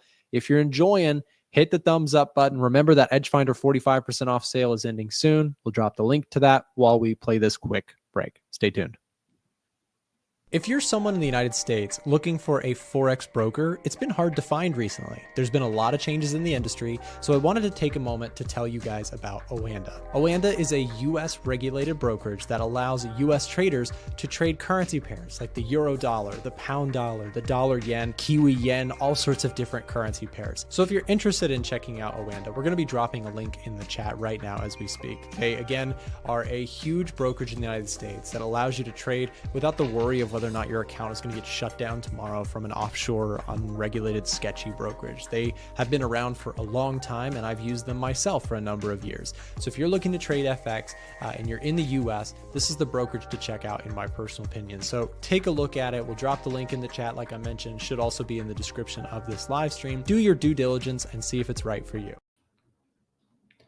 Hey guys, what's going on? My name is Alan Perez. For those that don't know me, thanks for the quick shout out, Nick. Hope you guys are doing good. We got a Fed day, so I'm sure a lot of new people will be tuning in because it's a very volatile event. But for the most part, right, today, I think we can all agree that Fed's going to continue, holding the rate for this meeting. There's a 97% chance. I want to get a little bit of a consensus in the chat because I know a lot of people are here. What do you guys think is going on for the next meeting? Do you guys think that, well, for one, do you guys think that Powell will be hawkish or dovish? I'm curious to know because I'm actually like in a situation where it can either go either way. Honestly, I think this meeting, a lot of the market participants are going to be looking for the actual tone and what's going to be what we can look at moving forward. So I'm curious to know what you guys think. From my opinion, just looking at the CME Fed Watch tool on Tuesday when I did my live stream with Nick here, we saw that the probability for June, I believe it was like 60 something percent, and the rate cut was like 30 something percent. Now it changed a little bit, 71. But I like to see this number after the Fed meeting to kind of see, what the overall market's thinking of. Maybe this can sway, it can increase for a hold for June, or we can actually see a little bit of an increase for a rate cut in June. So that is what I will be looking for the most part for this Fed meeting. But I'm curious to know, guys, what are you guys thinking? As far as for positioning goes, I'm pretty much the same as Tuesday. So I'm long dollar for the short term, very short term, because I do think that, markets are going to be expecting rate cuts soon, especially if we continue to get some positive data for the US. That's pretty much my basis for how I'm operating the markets. Now, there was something I wanted to go over. Guys, if I'm like super stiff with my head, I guess I'll give you a brief update on what happened. For some reason, my fiance is with me this morning. She's working from home, but I like jumped up and I landed wrong. And I think perhaps I'm operating like on a sprained neck or something. I don't know. So if I'm like super stiff, that's what it is. Hi, Alan. I personally being hawkish on the dollar besides the rate remaining unchanged and also for tariff negotiations easing with China, but it's temporarily at least for the 90 days. Yeah, so the 90-day deferment, markets really like that. The stock market and the US dollar saw that as a good thing. And when I talked with you guys on Tuesday, I said that my main focus was pretty much that catalyst in specific, tariff negotiations, specifically with China. The market really likes that. So if I go to this screen here, I'll show you guys. Financial juice, go to market moving. This happened yesterday, right? When the Secretary Bessent to meet with China, on the 8th, which is tomorrow. Look what happened right when that came out. Dollar jumped up, stock market also jumped up. The markets are very sensitive to that news catalyst in specific with US and China. We've been seeing talks of like, India coming up, Europe, Canada supposed to be meeting this week, or I think they did already on Tuesday, yesterday. But for the most part, the biggest catalyst is with China. And we've been seeing things like them talking and, them coming into communications, not like, talking very heavily, but that it's starting to begin. In fact, if we look at here, the 7th at 9:42 a.m. Central, negotiations with China are beginning on Saturday, according to Bessent. So that's basically the premise of what I'm doing. I believe that those, good conversations are going to continue forward for a little bit. And if we do see that, then I think in the very short term, we could see dollar appreciation. That's basically what I'm banking on. That and the fact that, we could possibly hold for June rate cutting wise, and seeing what that sentiment's going to be after Fed Powell takes the stage. That's why I'm going long dollar on the short term. But I am looking for possibilities to flip. I would really like the dollar, shorting the dollar at the 101, 102 level. Now, if we get like some, if something changes then, and there's more pro dollar, or maybe the Fed's just very hawkish, then taking another stab at 103, I don't think is a bad idea at all. I wonder who's in the chat, guys. I see Vance here, but are the regulars still inside? Regular stream viewers, ball out. Bashi's been gone, I've noticed.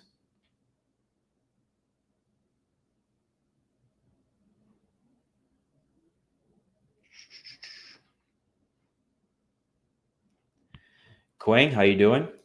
Quang, you're a regular. I see you all the time here. Zaza's Hub, how you doing? That's a new name, Zaza's. Where are you from, Zaza? I like to. Let me ask you this: gold update. I'll update on gold options. George Johnson. I don't look at options. The only thing I look for, I trade currencies mostly. I look at options expiries. So like where auction, where certain pairs are going to expire, or where like there's a lot of money expiring at a certain price. I'll look at that for the most part for options, but not really. I don't trade options on the daily. Chris Pulver does that, and he's pretty good at it. Oklahoma. Max, always see you. Dragon. Cool. These are names I've never seen before. So good to see you guys. Are you guys, George, Zaza, Tamil, Rex, or anyone else that hasn't chatted yet? Are you guys currently in positions? And what do you think is going to happen, or the tonality of the Fed? DJ Gaming, my first target would be something like the 101 handle for the US dollar. I think that's the closest level, or maybe the 105, which is basically this previous, double top, if you want to call it that, would be the first path of resistance. Now, if we continue further, I would be very interested in shorting the dollar at the 101.5 or 102.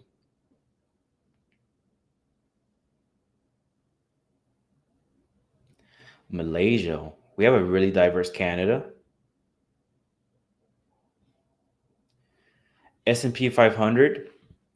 Well, to Nick's point, and I think we can all agree, if the Fed is a hawk this meeting, then I could see the S&P testing at least the 5.5. The 5,500 level, I could definitely see that as a possibility if the Fed becomes a hawk. And then there, we could probably see for a more strategic way to go ahead and buy the S&P. I think the path of least resistance is bullish equities, right? As long as we keep seeing tariff negotiations coming through, I think that'll be a good play. So being patient and waiting for something like the 5,500 handle, I think would be the best bet if I'm navigating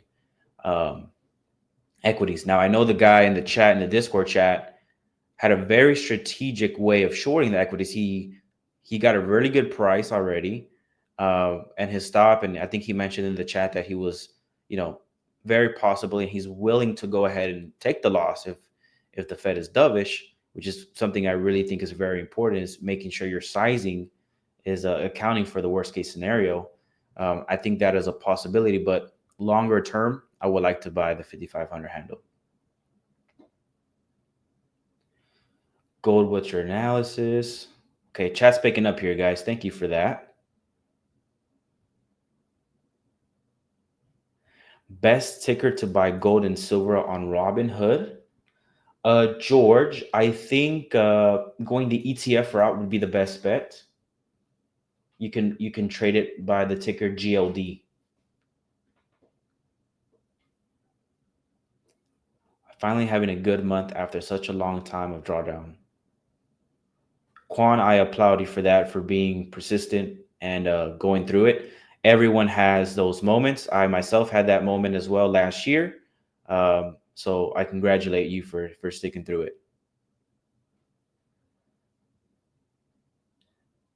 Vance, it seems like you're one of the outliers for the gold trade. I don't think so. I think it's possible that gold can go down. Now will it go down forever? It's not one. It's one of the things like the Nasdaq or the S&P where, like, over a long period of time it goes ahead and trends higher. But I don't think you're an outlier in shorting gold. I think a lot of people are on that boat with you.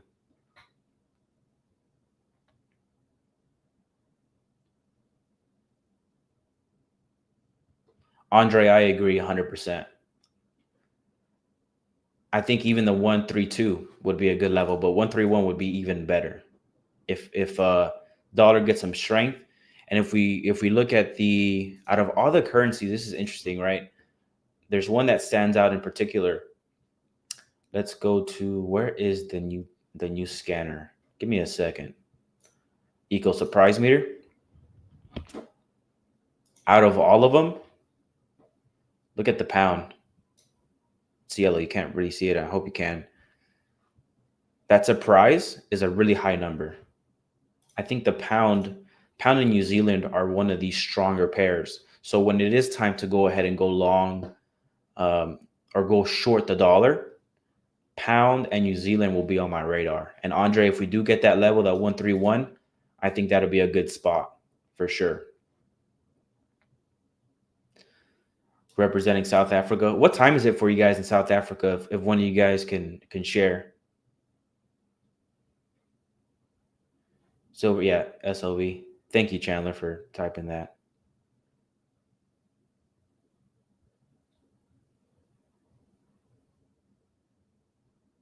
Yeah, short term, right? If we get a hawkish Fed and some continuation in trade optimism and things of that nature, we could see those safe havens like the yen, the Swiss, gold and silver. Gold go ahead and take a little dip, which could be a good buy. If gold takes a bigger dip, right? Maybe we retest this level.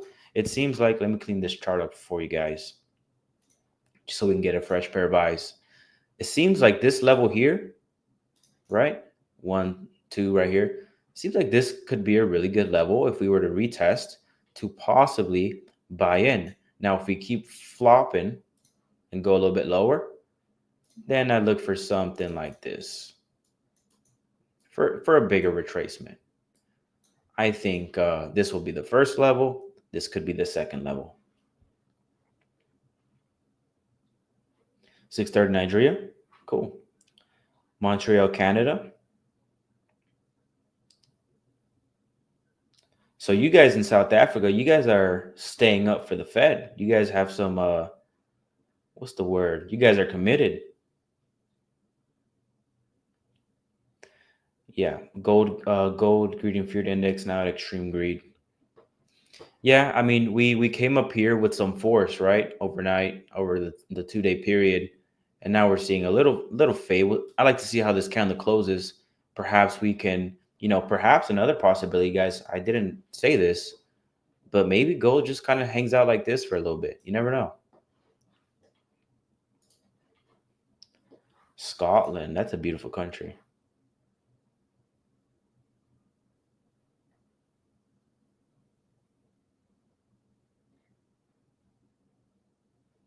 So do you guys, other people in the chat, are you guys positioned in one way? I'm just curious.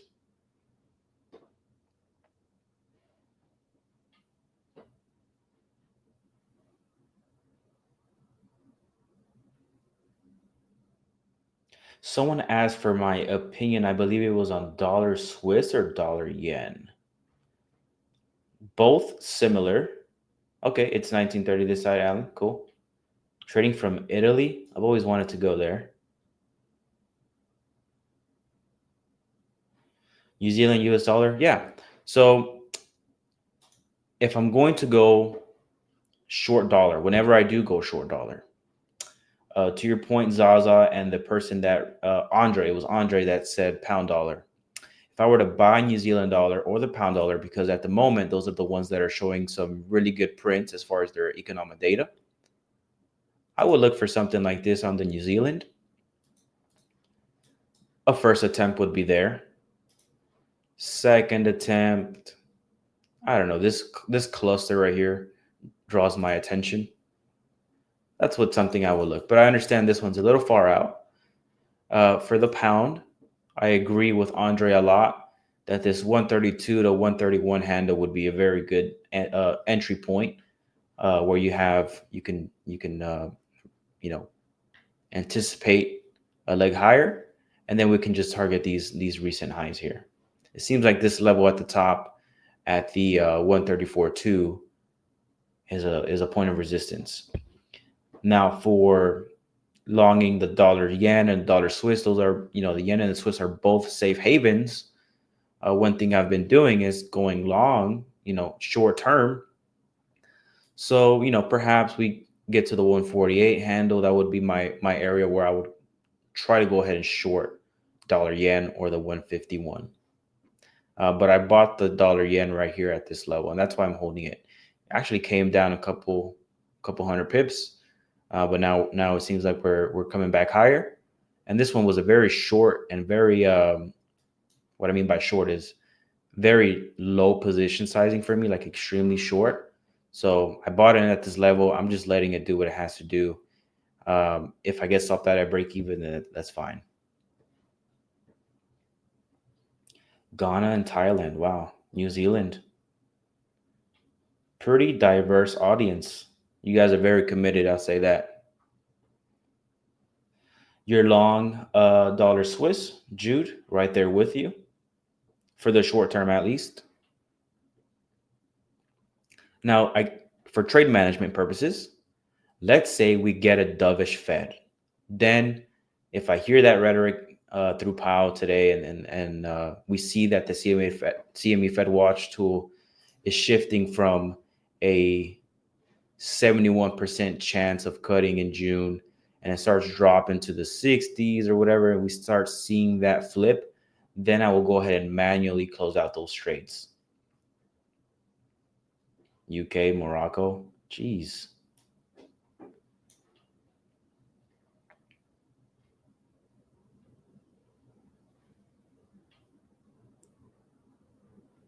I heard Morocco is very beautiful off main. It's good. I see that you're a regular as well. I always see you talking, so it's good to know where you guys are coming from.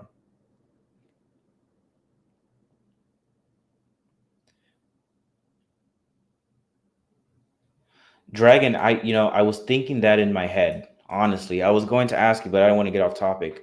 I was going to say, if I were to go to Italy, what part of Italy that's, not that chaotic or saturated with tourists, and what time to go. So it's good to know that now is a good time. Now, is it just, the springtime, or when would be a better time to visit Italy?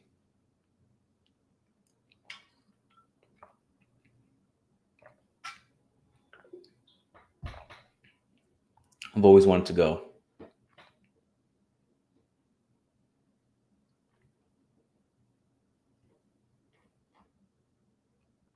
Gold, I think that today consolidation, tomorrow push up, Asia will start. Perhaps, with gold, it's appreciated a ton, as we know that. I think it can go either way. I think we can just range trade in this position, or if we do start to roll over, we can go ahead and start dropping, maybe, like I said, buy at the start 200 handle, or we could start rolling over even further and buying at the 29.50.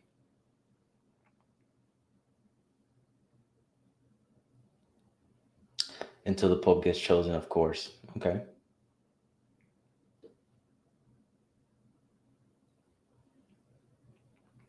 Now, my positioning, guys, you guys know my positioning for the short term. Is there anything specific, charts or any trades that you would like for me to review? Maybe your trades or chart setups that you guys are interested in my opinion, or maybe we can just dissect some things together, possibilities.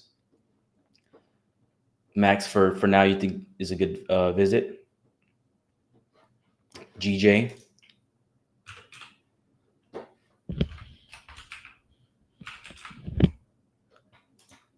The interesting thing about the yen was very, and look, we're approaching this level, or we were at this level. Yen, I was very hawkish on the yen. They were actively trying to raise rates, but now they're, the prints on the yen side have been missing expectations, and so I think Nick is long New Zealand yen. I think that's correct. Pound, we know the pound's very strong in the moment, so perhaps, right, if we get short-term dollar strength, we could wait for the pound to get to a level like this, like the 190, 189 area, 188. And then maybe we can get a better opportunity to go long dollar yen. Now, you could go ahead and, I don't know, place a market order now with very small sizing, with the expectation and the wiggle room to say, look, we could go ahead and get here or a little bit lower. But pound yen, I think, would be a good buy.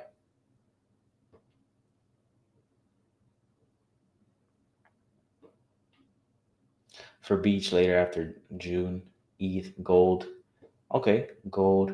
The best time would be probably during autumn since people go back. All right, I'm seeing a lot of new people in the chat, so thank you guys for responding. I always want to make sure we keep engaged audience. Also helps myself, continue the conversation and not let it dry up. As much overextended as gold is right now, I think it can go higher knowing gold. You never know. Reverie, that's the thing about gold, right? Is that, for example, similar, not as extreme, but similar price action right over here. Look, let's dissect this.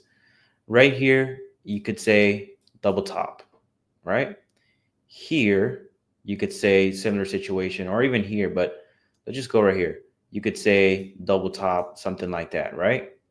And then what happened is we kept chugging even higher, and we went a lot higher than what we thought. And market consensus at the time was like gold's at all-time highs. Everyone was pretty much focused on the 3,000 handle because right here we were at the 2950, and we're like, is gold going to hit 3,000? Gold's going to hit 3,000. And then where are we now? We're almost, we pretty much approached the 30. Well, we did approach the 3,500 handle. We went up 18%, almost 19% off of that. So that's the cool thing about gold is what may seem like the top now could be, in 5 years from now, or a year now, or even weeks from now in this environment, could be just like the median. But I think right now, the biggest focus would be on the tone of the Fed. Carlos Amaya, greetings from El Salvador. My dad's from El Salvador, and his name's also Carlos. Cool. Max says gold will do the usual FOMC move, up, then down, then choosing a direction. Yeah. What happens in these really volatile events is if there is a surprise, then what market expects, then in real time, you'll see a lot of repositioning. And so that's what you'll see, these big wicks and big moves, both directions. And then ultimately you get the move right after that. I'll check on dollar yen for you, of course. Dollar yen, I bought at this level here. We held it once, twice, ended up being 3 times. And now I'm targeting. I want to see what happens when we get back to this 145. If we start rejecting the 145 again, then I'm going to say this could be a good level of resistance, probably take profits. But ultimately, I want to see it try the 148 or the 150 handle to go ahead and get the best possible short price and then short dollar yen there. But if I'm going short the dollar, I think the dollar yen would not be my vehicle of choice. I think I'd probably buy the pound or the New Zealand dollar because you have to pay the swap on the dollar yen.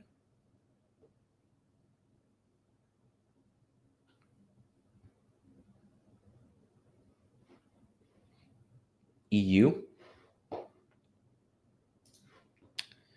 EU is in this range. If you just look at the dollar index, it's going to be pretty similar to what the EU is doing. Indecision is what I see. Just hanging out here. I want to see confirmation one way or the other. But for now, we're just kind of hanging out in there. What I would like to do is see the EU drop and maybe hit the 112, the 111.5, or even the 110 to go ahead and look for buys on the EU. Francis, no, I'm not going to trade the gold. I don't trade gold actively. Like that's not one of the things I trade as far as for my trading. But I also wouldn't, if I were to be trading gold, I wouldn't just because it's like in this really indecision range right now, in my opinion. So, Scott, that was your similar thought. Yeah. New Zealand yen, I think, is a trade that Nick called out. So if you guys are in it with him, awesome. I think the yen went from a very, very hawkish stance or a very bullish asset to it's now starting to fade a little bit. And the New Zealand and the pound are very, very strong. So I think New Zealand yen would be a good buy opportunity.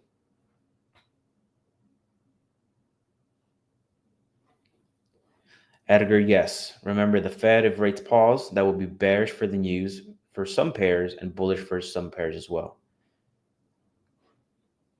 Yeah, it'll affect, risk on currencies one way, risk off currencies separate way. I definitely agree with you there. What's up, Alan? What's going on? How you doing? Pretty good, man. I've been listening to your commentary. Your live stream skills have gotten very good, very fast. You think so? Yeah, man, they've come a long way. Like you engage the audience well. I'm like, dang, I'm taking notes. I got to figure out how to be better with the chat like you. That's awesome. Oh man, you should see how I feel inside when the chat goes dead. That's why I try to keep some people engaged. But it's really cool. You have a really diverse audience. I saw Morocco, Europe, nations, Canada, like everywhere. South Africa. That's pretty cool what you've guys done. We do. I mean, that is one of the coolest things is this community is so diverse, not only in, places that people are from, but also like skill levels and styles of trading and what styles or strategies people use. There's all sorts of time frames, some scalpers out there, day traders. It's cool. I mean, that's kind of the dream component of this stream is we have people from all over the world, contributors like yourself, myself, and the rest of the gang that kind of come on here and just share some insights with people. And it's a lot of fun. I'm glad you're a part of it, Alan. We've enjoyed your segments a lot. Well, I appreciate you guys having me. And someone says this is the best community. I agree 100%. I think that's why a lot of us stick around. Yeah, and Alan, I mean, I know you've talked about this before too, but this stuff. I know we're all kind of like in the internet, but I've actually met Alan in person, and I've met a lot of traders. In fact, on Friday, I'm meeting up with another trader from YouTube, Wayne McDonald. Some of you guys might know him. He's been around on YouTube for some time. I'm meeting up with him on Friday for lunch. So, I mean, there are real ways to meet people through this stuff too. So I know, trading can be lonely, but it is a real way to meet like-minded people. And we all know anybody who's done this long enough knows just how hard it is to reach that profitability. So typically people who are like crazy enough to stick with this stuff, they get along pretty well. Yeah, you guys, the cool thing is once you get to that stage, you guys share a lot of the growing pains together. And so there's a lot of look, if anyone goes through the emotional pains or whatever, going through pains through it, you can appreciate someone's experience going through that as well. And I think when you can relate to a lot of those hard aspects of life, you can build some cool relationships for sure. Yeah. No, it's true. Well, Alan, thank you very much for joining the stream, adding some commentary to the mix here today. And with that said, we appreciate you coming on. For everybody who enjoyed Alan's commentary, guys, do us a big favor. Go find him on YouTube. It's at Aspire Trading Co. You can find him there, or you can click the link that's been dropped in the chat to find him as well. Or you can also search up his name, Alan Perez FOREX, and you'll find him on YouTube as well. Alan, thanks very much for coming on today, man. Thanks, guys. You have a blessed one. Hi, Ivan. And the Net Grinders, he's the same height as me, if you were wondering. But you guys have a blessed one. And trade safely, please. All right. See you, Alan. All right. Bye-bye. Good stuff. All right. So closing in now on what we've got ahead. We've got, of course, the FOMC event. The press conference is ultimately what will largely be the market mover here today. We are unexpected or not expecting to get an interest rate cut. We discussed this earlier at length. Basically, probabilities are nil for a rate cut today. We're not going to get a rate cut. And if we do, it'd be a huge shocker to the market. Most likely, however, we will get some clues as to how possible a rate cut in June or July is likely to be. Most likely today, we are not going to get a rate cut. It is all about the future projected moves And the way we're going to get some of those future projections is from commentary from Jerome Powell. That's why the press conference is what gets the market to move so much. That's why you see that meme where Jerome Powell steps up to the microphone and he says, "Good afternoon," and the market goes crazy. That is a real thing. And, obviously we'll have to see what he says today to give us any clues on that. But yeah, definitely keep an eye on that. We will be here for that event. Roy says, there's still any discounts in the A1 trading tool. You are catching the very tail end of it. It is ending in, what's today, Wednesday? 2 days. 2 days left. We extended it by a few days for people who were waiting to, or who needed a couple extra days to get access to the tool. If you don't have the Edge Finder, everything in our store, VIP memberships, Edge Finder, Stock Box, our Trading View indicators, our MetaTrader indicators, everything we've ever built is currently 45% off. If you need information, go to a1trading.com, or the easiest way to get access to those discounts is to send us a direct message here and our support team can help you out. So don't miss that opportunity. If you're someone who's like, oh, I've been waiting for a chance to pick up the Edge Finder, I'm telling you, this is the price right now. Edge Finder's gone up in price over time. It's had a huge dip right now, and it is guaranteed to go back up in price at the end of this week. So don't miss it. Okay, so general outlook for me today. So I did go long Kiwi Yen. I heard Alan talking a little bit about my trade there. So I am long NZD JPY. So if we pull up this one, I am long NZD JPY around current levels. We'll see if this trade goes well. If it goes against me, I would like to add to the trade around 84.50. So if it goes lower, I'll get a chance to add into my trade. And if it goes higher, we'll look to take profits. I'm looking for a move back up to like 87 plus. Buy the dip on the Edge Finder. Exactly. Ballout says Edge Finder is the real deal. Appreciate that, Ballout. That's the thing is the Edge Finder it's just a tool. And somebody asked me, Nick, is the Edge Finder going to make me a profitable trader? No, it's not going to. Is TradingView going to make you a profitable trader? No, like these are tools. These are resources that can certainly help you in the process of becoming a better trader, but they won't do all the work for you. And I would never promise the world like that to anybody. It's kind of in the name. It helps find an edge. It doesn't do the entire workload for you, right? So just something to think about. Pakistan and India are going to war. Do you think this could affect the prices of gold? That's a good question. Gold prices shot up in the last few days here. Potentially a little bit of that coming from that part of the world. I know developments were occurring in the last 48 hours or so. So we'll see. I don't really know enough about that circumstance. I can't really comment on it extensively. I just know that there's been, for quite some time, disagreements in the region, and there's been recently some escalation on that front. Anytime you do get war escalations, that does typically have a positive impact on the price of gold, but it depends, of course, how it goes from there. Like if we see further escalations, more nations getting involved, stepping in, further advancements in the war worsening basically would be bullish for gold, and negotiations and compromises would be bearish for gold. Same thing with Ukraine and Russia. Same thing with Taiwan, China. Generally speaking, more war, gold goes up. Less war, gold goes down. Most of the time, that's pretty much how it works. But it all depends about where we go from here. Because you might say, well, we have war, so shouldn't it go up? Well, yes, but the market already did go up. We need further developments for price to go up more if gold is going to move extensively off of that catalyst, right? So when we look at gold, as we go into this let's do some kind of hot spots, if you will. Let's do some hot spots in terms of price levels and things that we're watching. Gold around 34.40. You got huge levels of resistance here.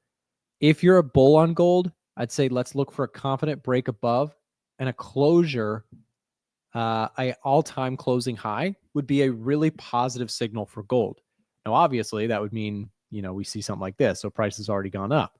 But if that were to occur, what would be my view? Well, from a price action only, not considering, the rest of my bias, price action would be very bullish, likely would continue to kind of just churn higher on that momentum.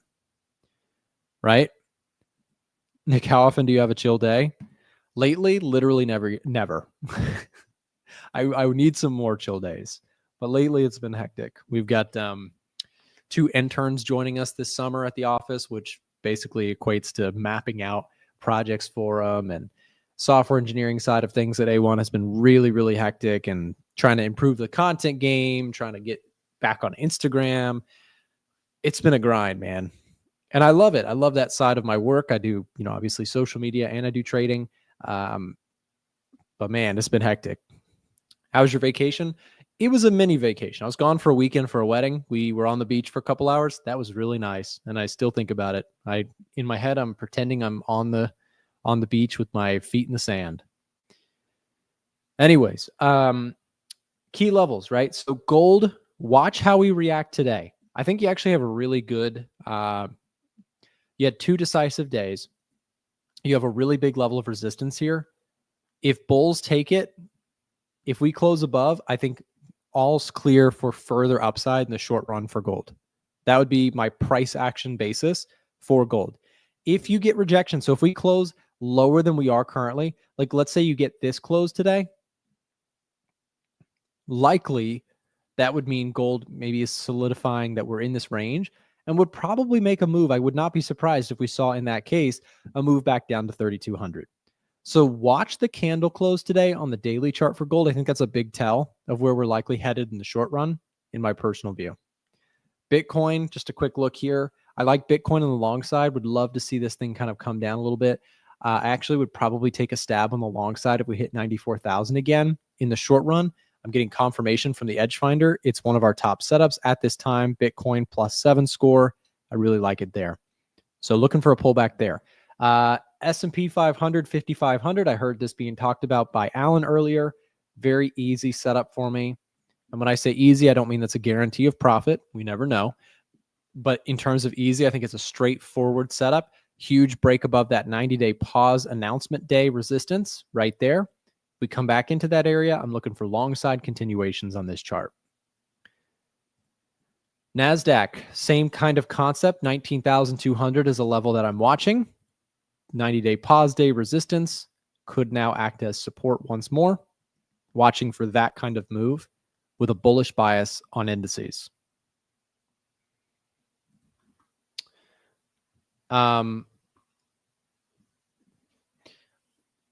If you ever need a sales guy to move Edge Finders, let me know. I need a job. Tiger, we've got 3 wonderful people currently on the sales side at A1 that just help with customer support and closing sales for Edge Finder.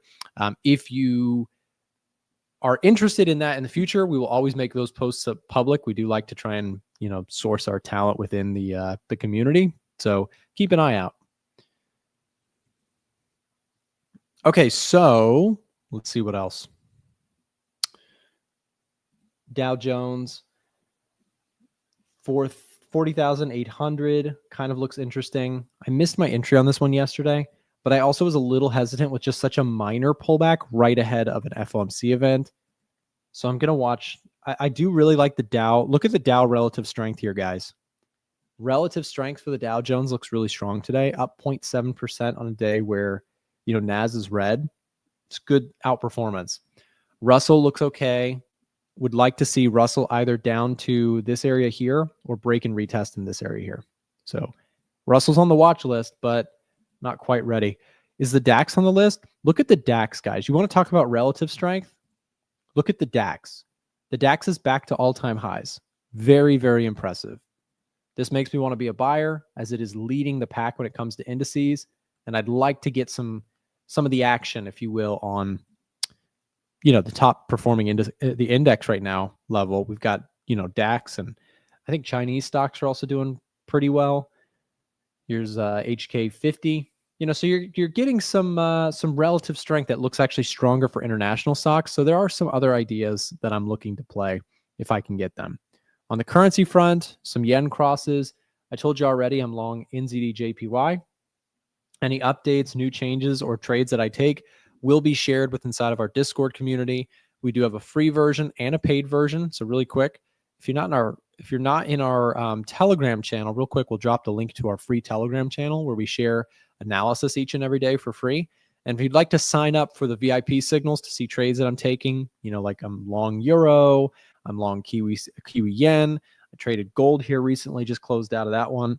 All of the trades that I'm taking get shared as notifications within the VIP group. If you're not in the Discord and would like to be, head over to a1trading.com/VIP or chat with us on the using the link in the description.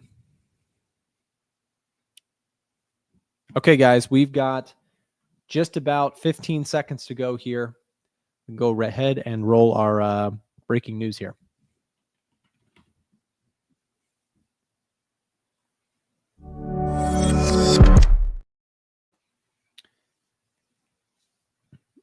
So like I said, federal funds rate, very, very unlikely to come in. Yes, so there it is. So 4.5% as expected.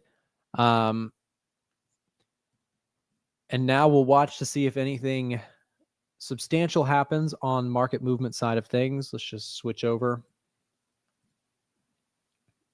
Usually you don't get a big move on this first part.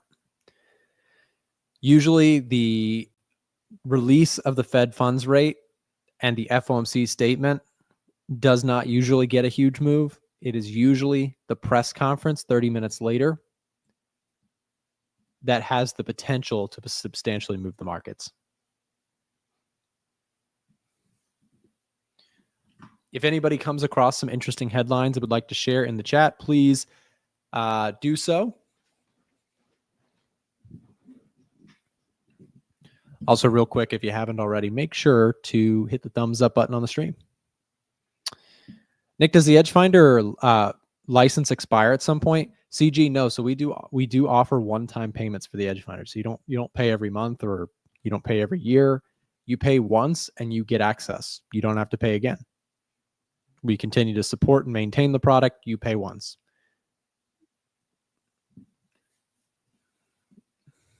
Okay, let me just see what we've got. Just reading some headlines here. Give me just a second. So again, we kept interest rates unchanged as expected. Committee judges risks of higher unemployment and higher inflation have risen. Higher unemployment and higher inflation have risen. Economic activity has continued to expand at a solid pace despite swings in net exports affecting the data.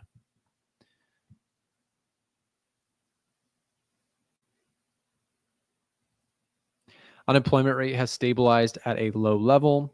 Labor market conditions remain solid.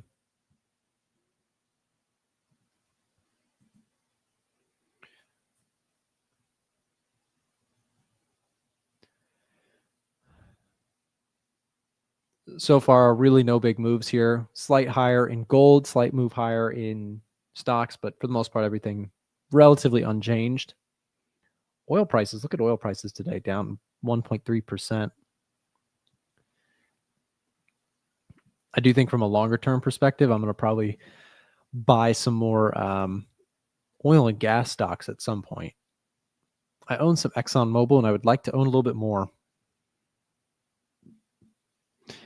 Inflation remains somewhat elevated.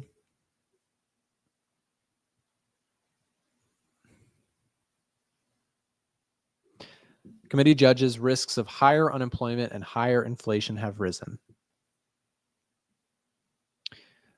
Conference starts in the press conference starts in about 30 minutes.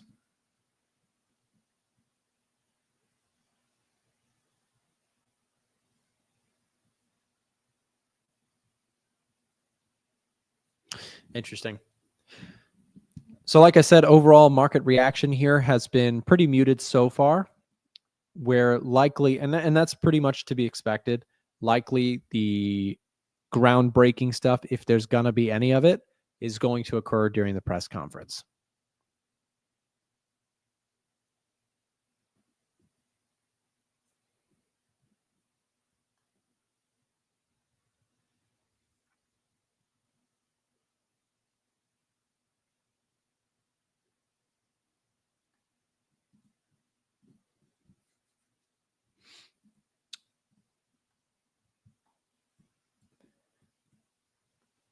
Let's see what else we've got.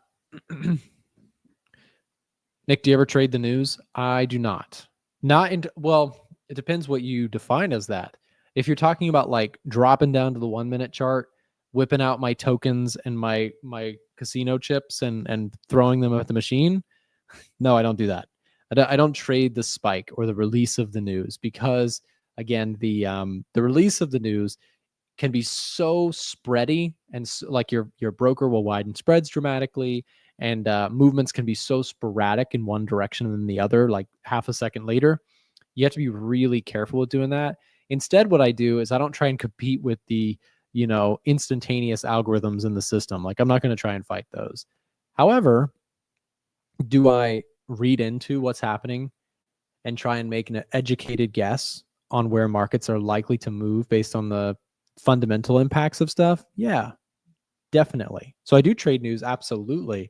I just don't like scalp news, if that's what you're referring to. Nick, you said you want to hold oil stocks, but isn't it becoming an obsolete industry? That's a good question that I've thought about since I started trading back in like 2016. Oil, however, during that time, even though alternatives have increased in terms of their production of energy in the world, oil and gas have massively increased in that same period of time. So here's the thing, right? People sometimes think like oil is going to someday just tank to zero because it'll no longer be needed.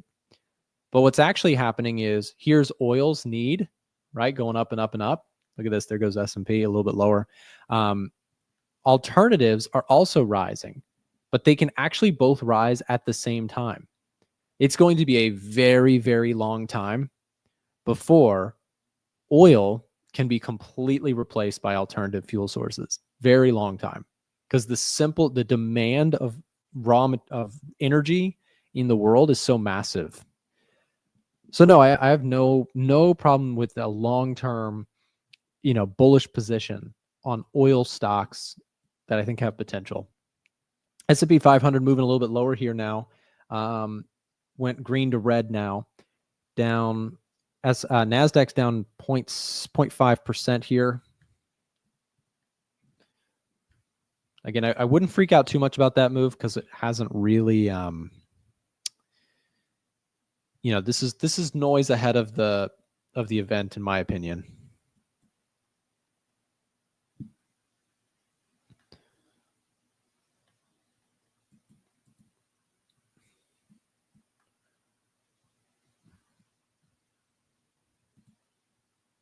Okay.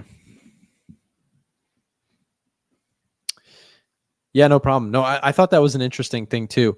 What's interesting, right, about like oil is oil production. Like, will oil be obsolete anytime soon? Like, the thing is, what is going to replace the massive demand for energy that oil currently fills? Is it going to be wind? Is it going to be solar? Is it going to be nuclear? I mean, nuclear is probably the best candidate, but in terms of do people want to allow nuclear power to be massively produced? That's gets people all up in arms. So there's nothing that's like a real easy solution to just saying, oh yeah, we need ginormous amounts of energy. Where are we going to get it outside of fossil fuels to fill that void that can be achieved at a reasonable cost, right? The most likely candidate would be nuclear, but the problem with nuclear is that people hate it. People don't want, I think nuclear power is a really cool concept, but many people have heard of like Chernobyl, and there's like horror stories of what can happen to regions, and there's negatives for nuclear. Obviously there's negatives with fossil fuels as well. But the point is, there's not like an obvious, like the demand for energy is only skyrocketing more and more every year, especially with like AI, right? The demand for power is rising and rising and rising. So the demand for oil is still always going to be there, in my view, for many, many decades. Nasdaq pulling back. I would love it to give me just double that move, and I'm probably going to take a long trade.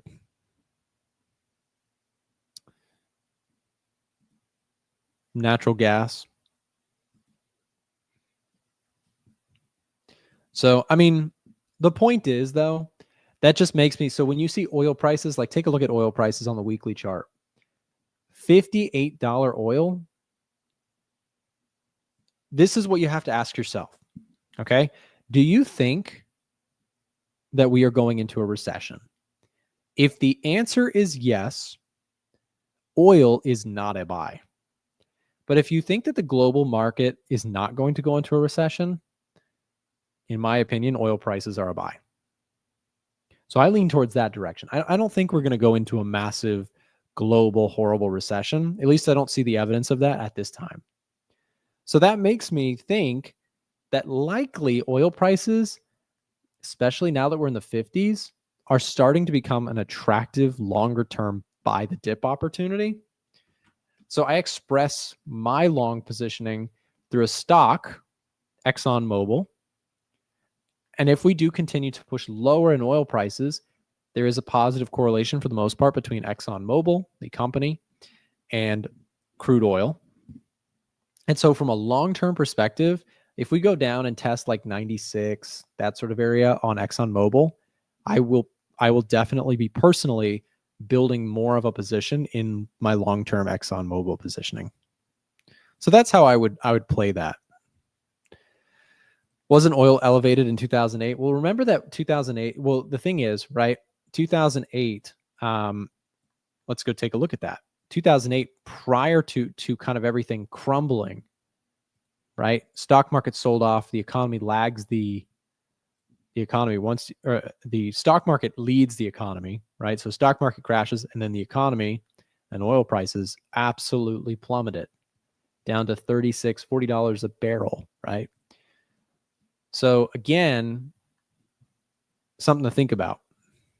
Oil is a really interesting conversation. It's a fascinating, it's the most important commodity in the world if you think about it.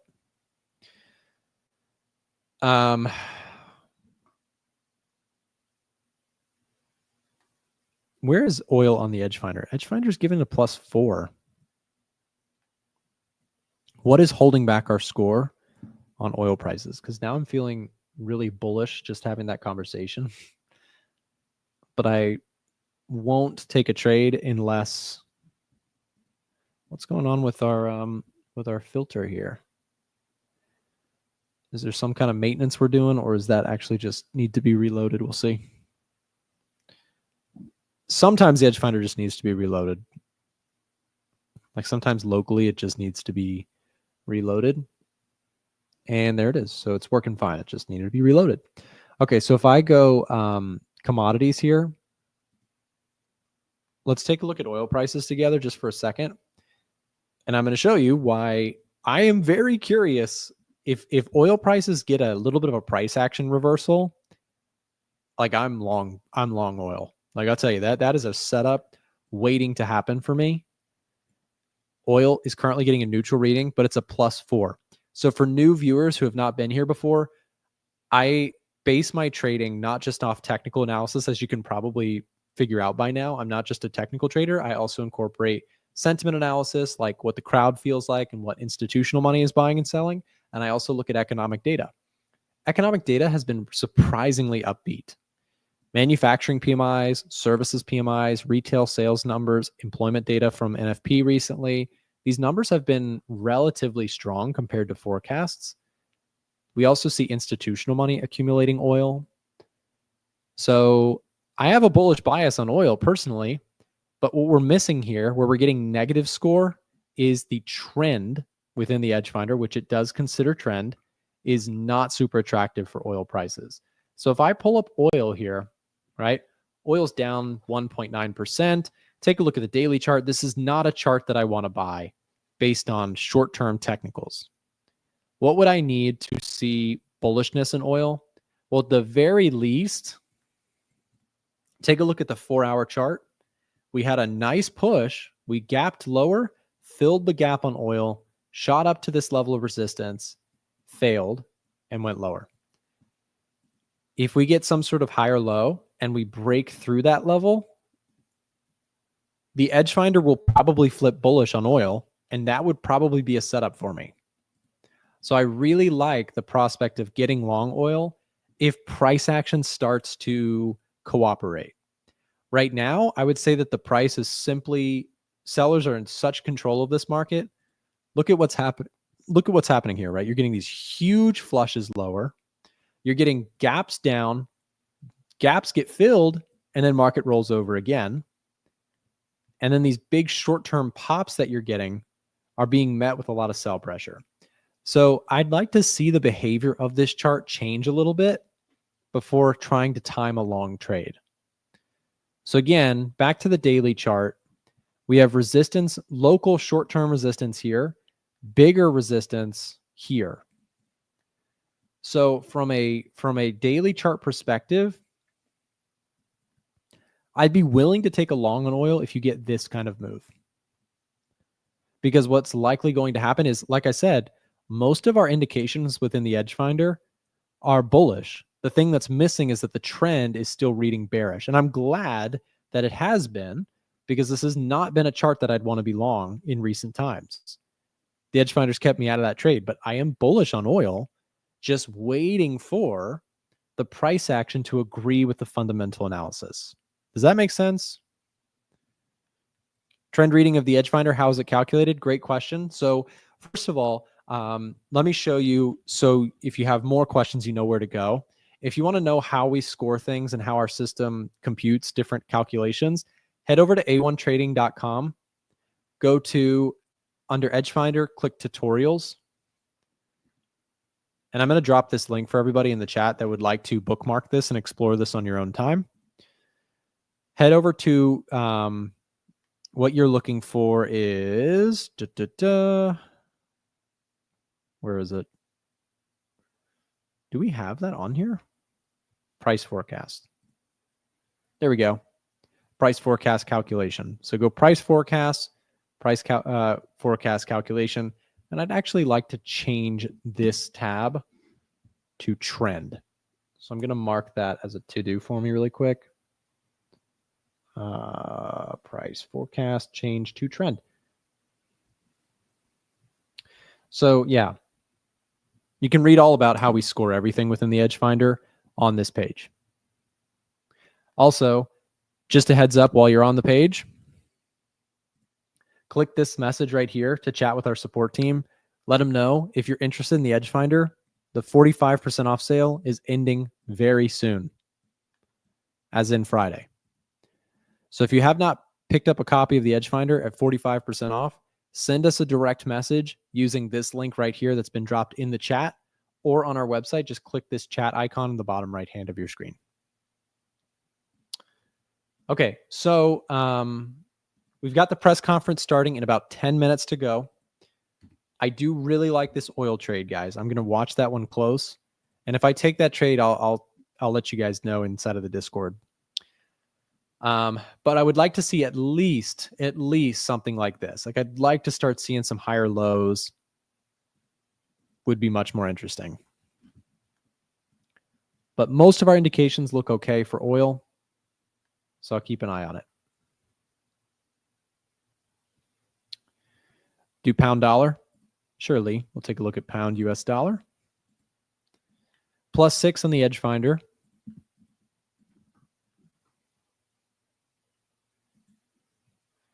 So I do like this chart quite a bit, and we did establish some pretty good support here. So I am bullish on the pound. So here's a couple levels that I like. I like the pound at 1.3250, but I like it more at the 50% retracement around 1.31.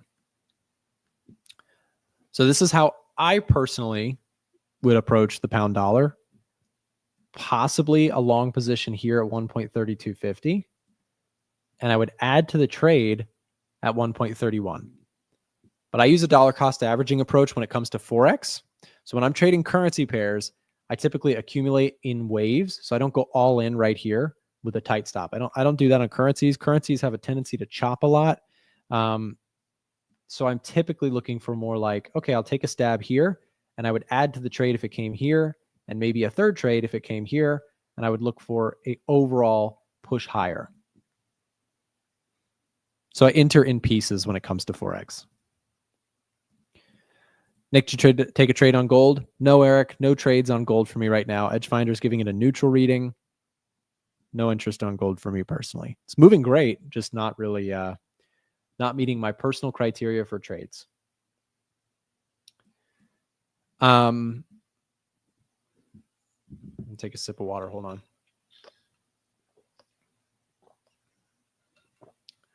Hey, Antonio, I did actually take a trade on NZDJPY already. Talked about this a little bit earlier. So I went long NZDJPY. To your point, it is a bullish setup on the Edgefinder right now. I mapped out the full trade in the Discord group. If you're not in the Discord group, I would encourage you to do so. I know a lot of Edgefinder users join us in the Discord, but not everybody does. If you'd like to get access to the Discord, that is something that we offer at a discounted rate to existing Edgefinder members. So if you have a copy of the Edgefinder and you are not in the group, you can trade alongside us as well. Myself, Frank, Ivan, we're sharing our trades in here. So if you're not in there and would like to be, send us a message, first link in the description, or chat with us on our website, a1trading.com. Just ask, let us know that you're an Edgefinder user and you'd like to get access to the Discord.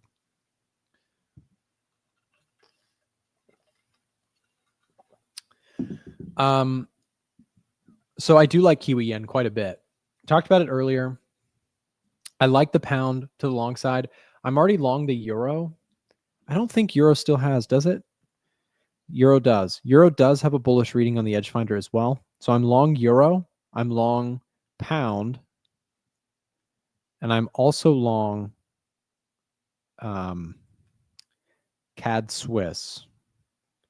I've been stuck in a CAD Swiss trade for like 3 weeks now. CAD Swiss is now, and it's now even gone red. So I don't love that trade. I'm just working with a trade that's gone against me on CAD Swiss. So this is an example of a dollar cost averaging situation where I'm long this currency pair at 2 different levels, both in the red, and just kind of looking to get out of the trade.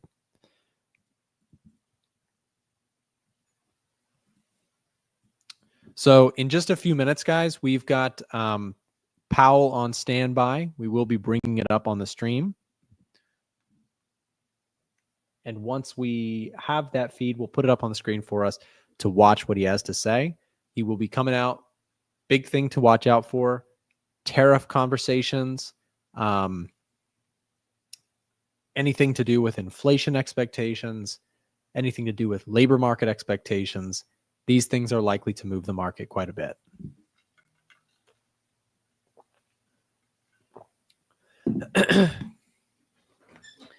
Hey, Nick, how do you think the Fed announcement today could impact gold in the short and in the long term?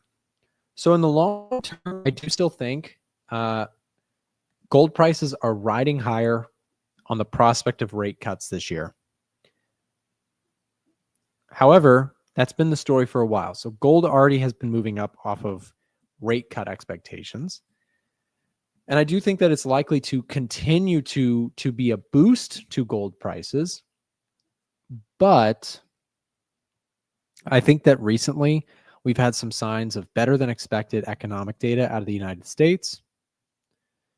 It's not great, but it's not all horrible either. And so we're probably not going to get rapid, massive rate cuts. We are also likely to get trade deals in coming weeks. We are also likely to see Ukraine and Russia eventually close that down. Let's hope, right? For the good of the people in those places. And all those things to me are headwinds to the price of gold.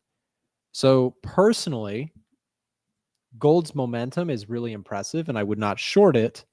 But I think that for me personally, when looking at my system, my interest is more optimistic than wanting to get super bullish on gold at all-time highs. What I mean by that is optimistic in the sense that I think trade deals are coming. I think rate cuts are coming, but they're not going to be emergency rate cuts. I think they're going to be slow and steady rate cuts.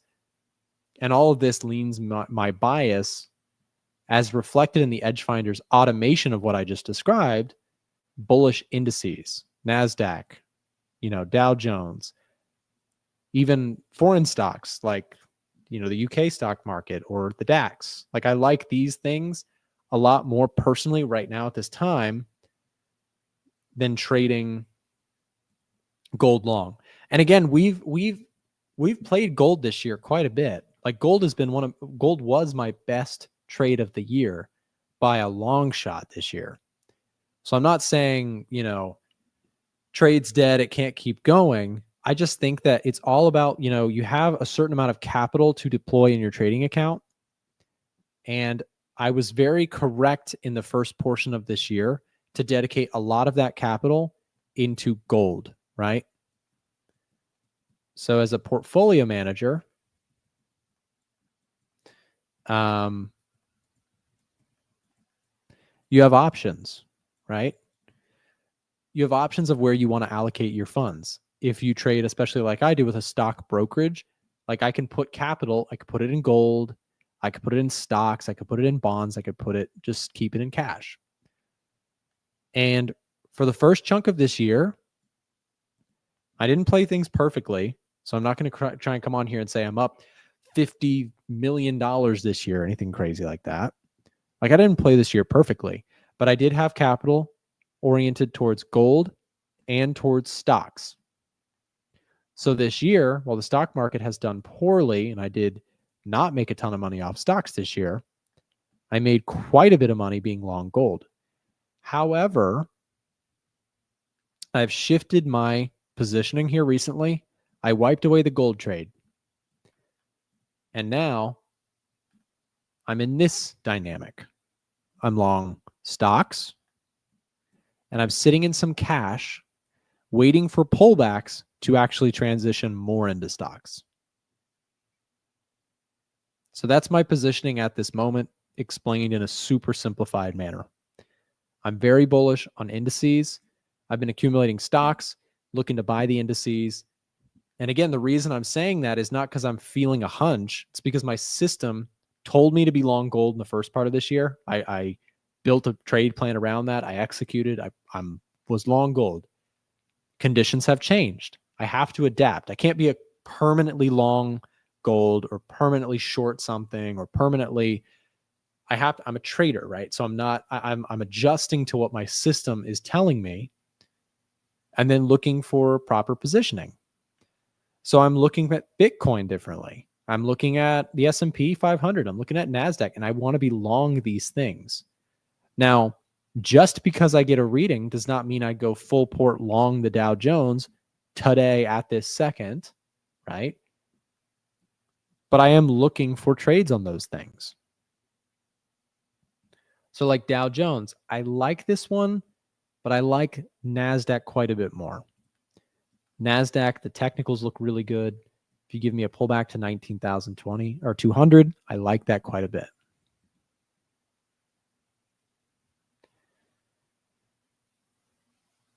So we'll see. Got almost 1,300 people watching the stream between Twitter and YouTube. Thank you very much for being here. If you're enjoying what you're seeing, we are here Monday through Friday. Make sure to subscribe to the channel if you're new. Make sure to hit the thumbs up button on the stream if you've enjoyed this commentary. By the way, don't do thumbs up for me. Do it for yourself. If you thumbs up the stream, it will tell YouTube that the content that you're watching right now is something you'd like to see more. If you're watching on Twitter and you heart this, it will tell the x.com or the Twitter algorithm to show you more content like this. So do it for yourself and to support the stream. I appreciate it very much, and I'm thankful for everybody who's here today. We've covered a lot of markets today. I will just recap what I just said about earlier about gold. We're watching to see how the candle closes today. If it closes like this is a very bearish print for gold and could signal some more short-term downside on gold. But the opposite is also true. If you get a closure above this today, again, a good Fed catalyst could actually send this higher for the next few days or even weeks.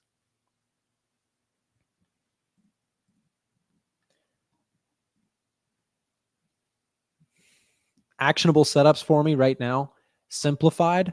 I'll just speed because it always, as a new trader, it would always drive me crazy when I would watch these streams and people wouldn't actually just tell you what their trades were. So I'm looking for a lot of trades, and I'll map them out really quickly. And I'm also in a couple of trades. I'll map them out really quick because I've got like 30 seconds. I'm looking for longs on Nasdaq if they give me a pullback. S&P and Dow Jones, same general area. I'm also long the euro at this current level. Would be willing to add to the trade if we do see some further decline. I'm also watching pound for possible trades. Don't have any positions there. I'm long CAD Swiss, and I'm long Kiwi Yen. I have a long position here. Willingness to add another position if we do get a push down here today, around 84.5. Okay, guys, I believe we have stream feed coming in. Let me just double check. He's not at the stand just yet, but we will have that on the screen here for you guys in just a second. Like I said, if you're enjoying the stream, subscribe, hit the thumbs up button. We'll bring up Powell in just a moment. Don't go anywhere. We'll be streaming that here, and I'll be reacting and sharing any key things that I find during the meeting. Okay, he's coming up, guys. Here we go.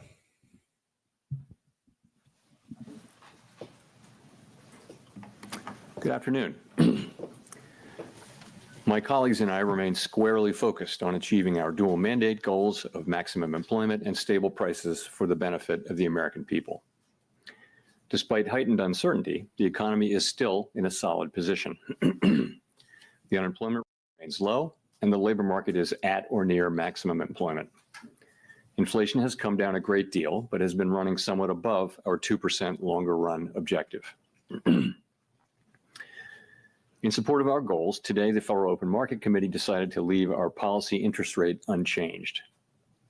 The risks of higher unemployment and higher inflation appear to have risen, and we believe that the current stance of monetary policy leaves us well positioned to respond in a timely way to potential economic developments. I will have more to say about monetary policy after briefly reviewing economic developments. Pardon me. Following growth of 2.5% last year, GDP was reported to have edged down in the first quarter, reflecting swings in net exports that were likely driven by businesses bringing in imports ahead of potential tariffs. This unusual swing complicated GDP measurement last quarter. Private domestic final purchases, or PDFP, which excludes net exports, inventory investment, and government spending, grew at a solid 3% rate in the first quarter, the same as last year's pace. Within PDFP, growth of consumer spending moderated, while investment in equipment and intangibles rebounded from weakness in the fourth quarter. Surveys of households and businesses, however, report a sharp decline in sentiment and elevated uncertainty about the economic outlook, largely reflecting trade policy concerns. It remains to be seen how these developments might affect future spending and investment. In the labor market, conditions have remained solid. Payroll job gains averaged 155,000 per month over the past 3 months. The unemployment rate at 4.2% remains low and has stayed in a narrow range for the past year. Wage growth has continued to moderate while still outpacing inflation.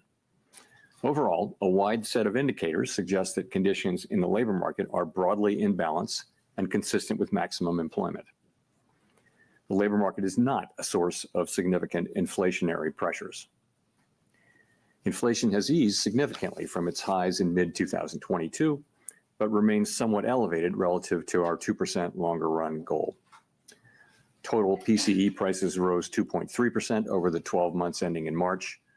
Excluding the volatile food and energy categories, core PCE prices rose 2.6%.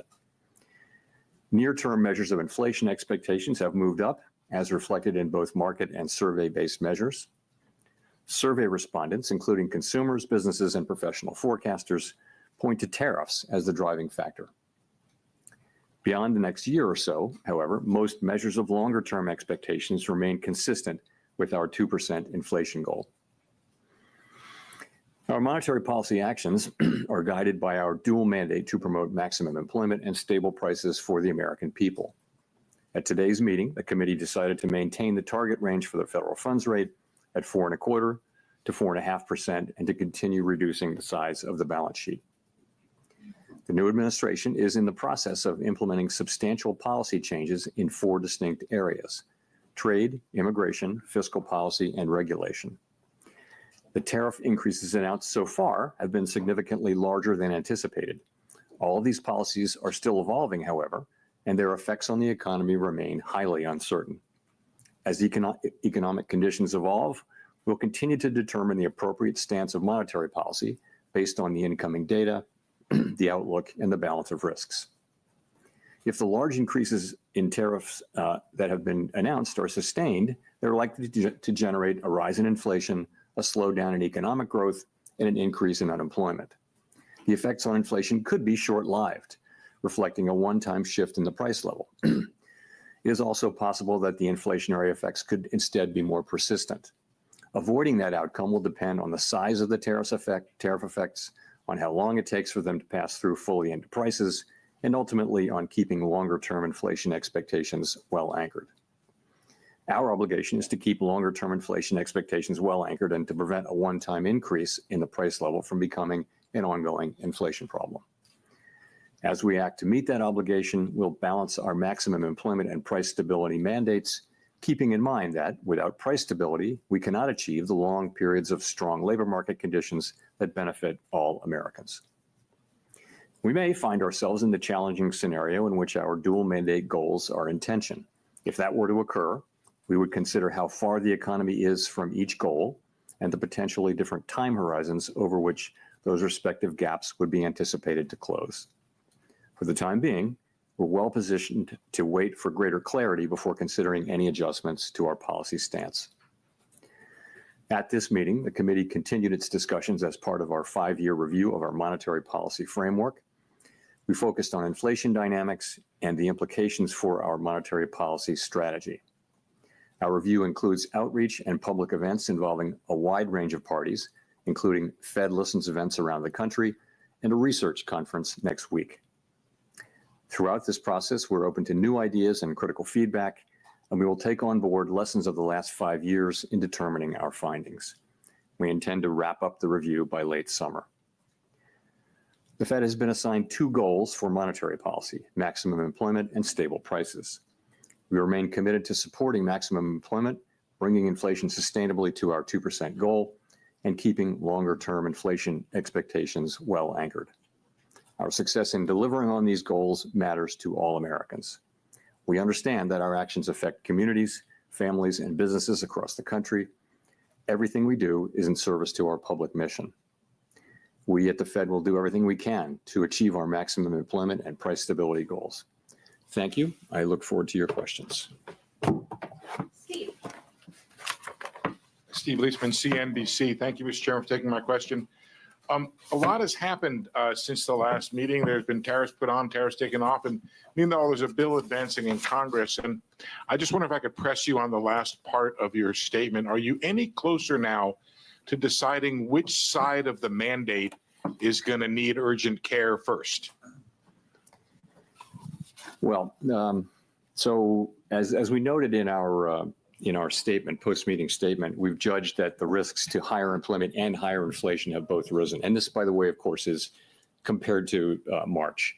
So that's what we can say. I don't think we can say, which way this will shake out. I think there's a great deal of uncertainty about, for example, where tariff policies are going to settle out. And also when they do settle out, what will be the implications for the economy, for growth, and for employment. I think it's too early to know that. So, I mean, ultimately, we think our policy rate is in a good place to stay as we await further clarity on tariffs and ultimately their implications for the economy. Hearing you describe what you're looking for in terms of being able to make a decision, it sounded like that's a long-term process before you sound like you're going to be comfortable, or the committee would be comfortable to act on what the data is telling you. I don't think we know. I think if you look at where we are today, we have an economy that, if you look through, the sort of distortions in Q1 GDP, you've still got an economy that looks like it's growing at a solid pace. The labor market appears to be solid. Inflation is running just a bit above 2%. So it's an economy that's been resilient and is in good shape. And our policy is sort of modestly or moderately restrictive. It's 100 basis points less restrictive than it was last fall. And so we think that leaves us in a good place to wait and see. We don't think we need to be in a hurry. We think we can be patient. We're going to be watching the data. The data may move quickly or slowly, but we do think we're in a good position where we are to let things evolve and become clearer in terms of what should be the monetary policy response. Nick. Nick Timmeros of the Wall Street Journal. Chair Powell, there's naturally a lot of PTSD around 2021 and supply shocks, but there are some who argue that the current situation has notable differences. Energy costs are down, housing imbalances look nothing like they did 4 years ago, labor demand appears to be gradually cooling with wage growth running below 4%. What do you see right now that could nourish higher inflation beyond a rise in goods prices this year? I think the underlying inflation picture is good. It's what you see, which is inflation now running a bit above 2%. And we've had basically decent readings in housing services and non-housing services, which is a big part of it. So that part, I think, is moving along well. But there's just so much that we don't know. I think, and we're in a good position to wait and see is the thing. We don't have to be in a hurry. The economy has been resilient and is doing fairly well. Our policy is well positioned. The costs of waiting to see further are fairly low, we think. So that's what we're doing. And we'll see. The administration is entering into negotiations with many countries over tariffs. We'll know more with each week and month that goes by where tariffs are going to land, and we'll know what the effects will be when we start to see those things. So we think we'll be learning. I can't tell you how long it will take, but for now, it does seem like it's a fairly clear decision for us to wait and see and watch. So when you say that you don't need to be in a hurry, does that mean that could the outlook change in such a way that a change in your stance could be warranted as soon as your next meeting? As I said, we are comfortable with our policy stance. We think we're in the right place to wait and see how things evolve. We don't feel like we need to be in a hurry. We feel like it's appropriate to be patient. And when things develop, of course, we have a record of we can move quickly when that's appropriate. But we think right now the appropriate thing to do is to wait and see how things evolve. There's so much uncertainty. If you talk to businesses or market participants or forecasters, everyone is just waiting to see how developments play out, and then we'll be able to make a better assessment of what the appropriate path for monetary policy is. So we're not in that place, and as that develops, and I can't really give you a time frame on that.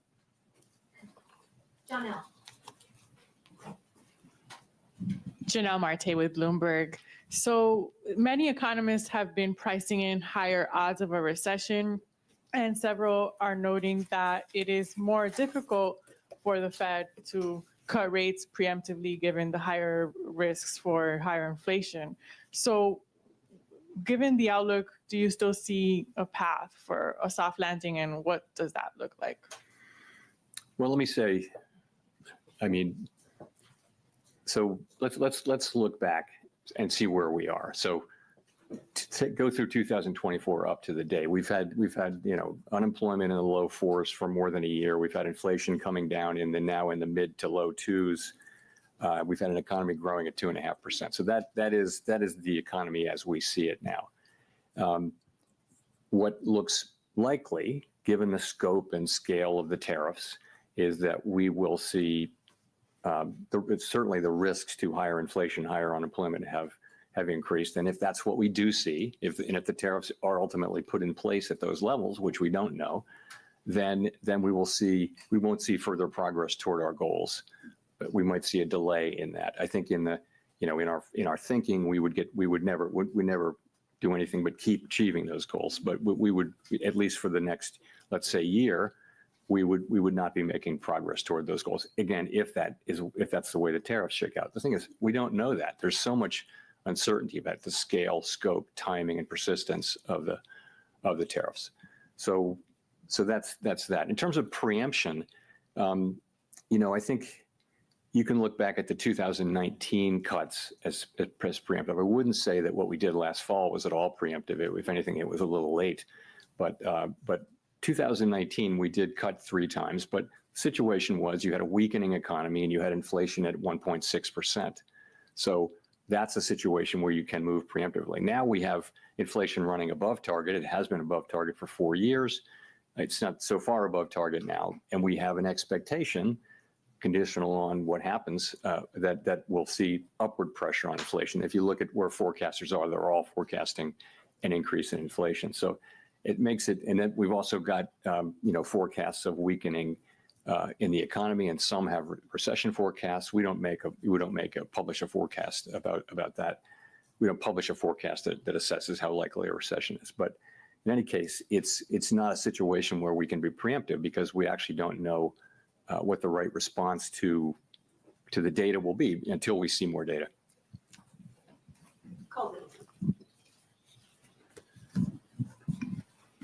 Colby Smith with the New York Times. How much weakness does the committee need to see, though, in the labor market and the economy more broadly to lower interest rates again? Is it about a certain increase in the unemployment rate over a period of time, or perhaps a certain number of negative monthly job reports? I mean, how are you making that assessment?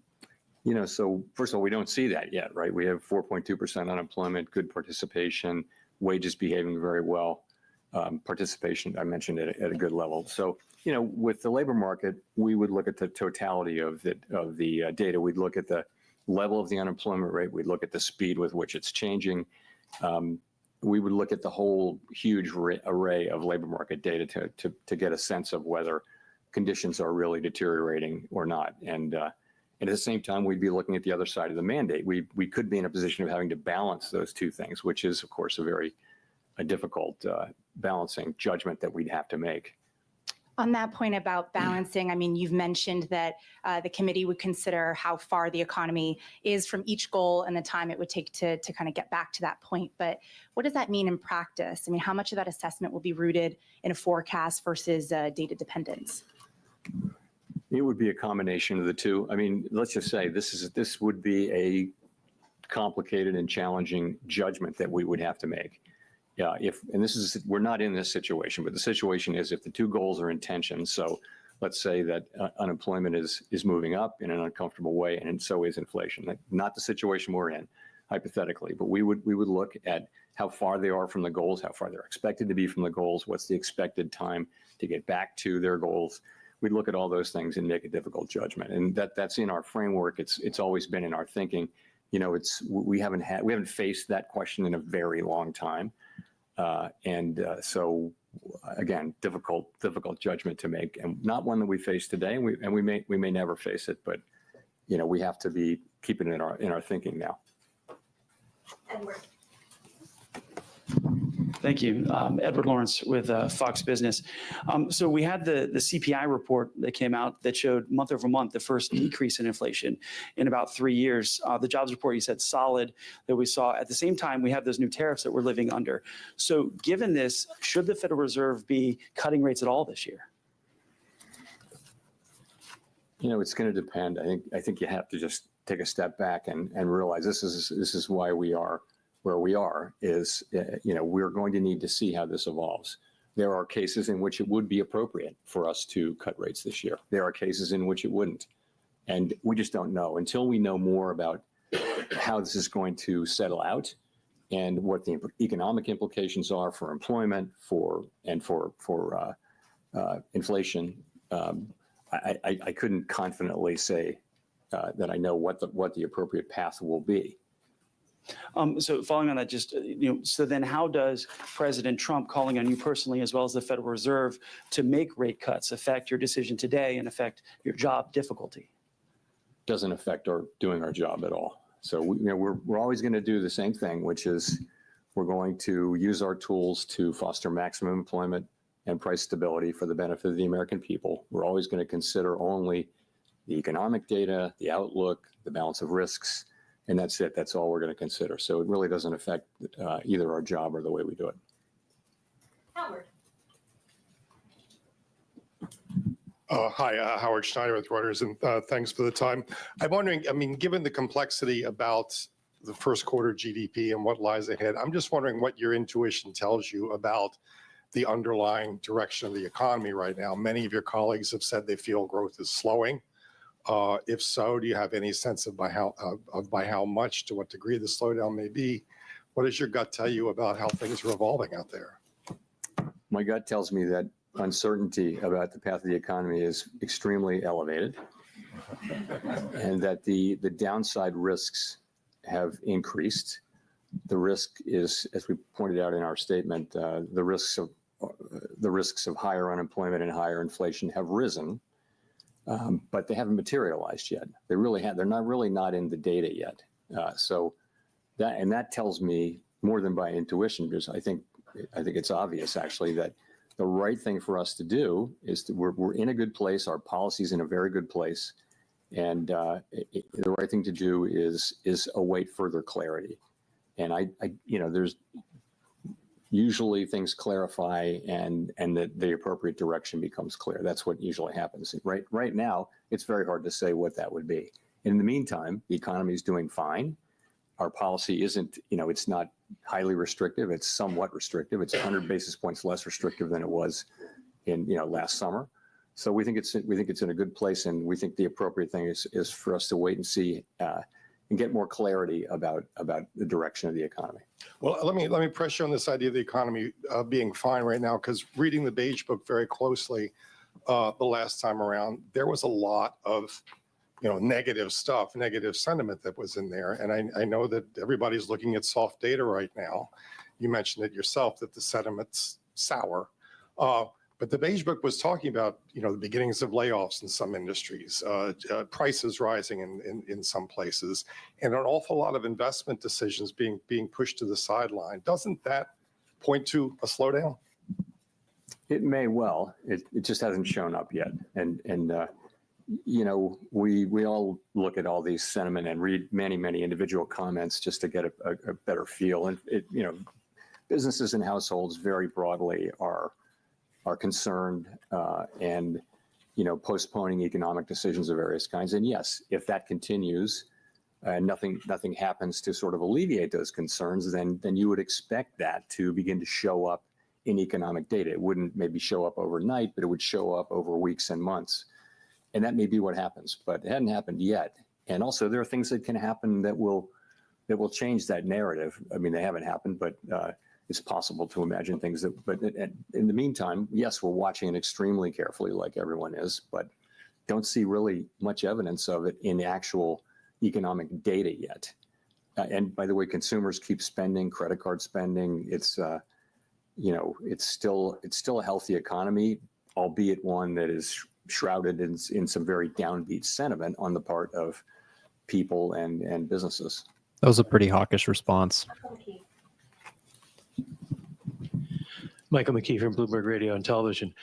The Fed's been criticized recently by a former governor for what he calls mission creep. You take on more problems, use more tools, and then end up building tools to deal with the fallout of those tools, which then makes it a given that you will act more aggressively in the future. Is that a fair critique, and is that something you would be looking at in your framework review? Sorry, say the critique again. That the Fed has been involved in mission creep, gets involved in using too many new tools to deal with problems and to go too far. Is that something that the critique was based around the fact that you did QE and QE and QE and went beyond the narrow confines of your mandate? So, well, I mean, there are a couple. That's not really beyond the confines of our mandate. I would say this: we did things. Essentially, we're on an emergency footing for a couple of years in the pandemic, and it's very fair and very welcome for people to look back over what we did and say, hey, you could have done this better and different. And one thing we hear a lot is we could have explained QE a little better. We did think we were explaining it in real time. I completely accept the thought that we could have explained it better. There's a lot of thinking that we went on too long with QE. I can tell you that the reason we did was we were concerned that we didn't want a a tightening of a sharp tightening in financial conditions at a time when we thought the economy was still vulnerable. And so we did hold on for a long time to QE, and we of course tapered and everything. And then we immediately went into QT, and we're down a couple of trillion. But I get we certainly, with the benefit of hindsight, could have tapered earlier or faster. That's absolutely right. But this is all very welcome. We knew doing this in real time that we weren't going to get it perfect, and those kind of after action kind of looks are essential, and we're doing the same thing in our review. So on some issues. The other part of that critique is that you've taken on topics that are outside of the mandate, such as climate change and trying to ensure that certain groups are benefited by your economic policies in terms of employment, et cetera. So, okay, on climate, you've heard me say over and over again that we will not be climate policymakers, and that our role on climate is a very, very narrow one. And I think that's what we've done. We've done really very little on climate. You can say that that little bit that we've done was too much, but I wouldn't want to give any impression that we've taken climate and it's something that we're spending a lot of time and energy on. We're not. We have very, very narrow things. We did one guidance for the banks, and then we did a one-time stress analysis, climate stress analysis, and that's it. And we dropped out of the network for greening the financial system. So we didn't do much on climate, but I do think, and I've said this publicly several times, I think it's a real danger for us to try to take on a mandate like that, which is very narrow application to our work. And the risk is if you go for things that are really not in your mandate, then why are you independent? And I think that's a very fair question. I do think we've done a whole lot less on climate than some people seem to think we did.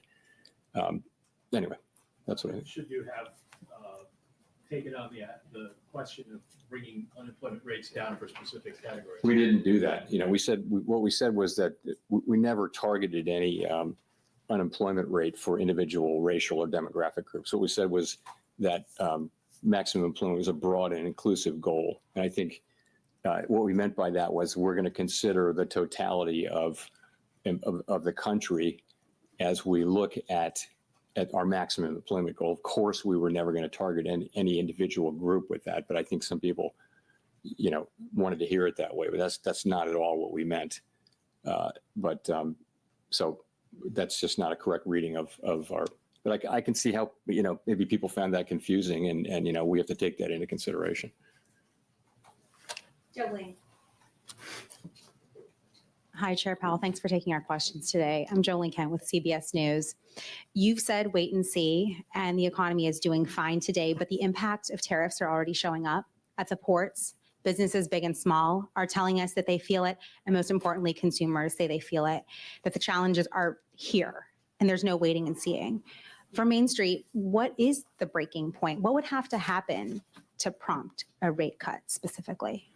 Well, so we really don't see in the data yet big economic effects. We see sentiment, there are concerns that higher prices may be coming or things like that. So they're worried now about inflation. They're worried about the a shock from the tariffs, but they really haven't. That shock hasn't hit yet.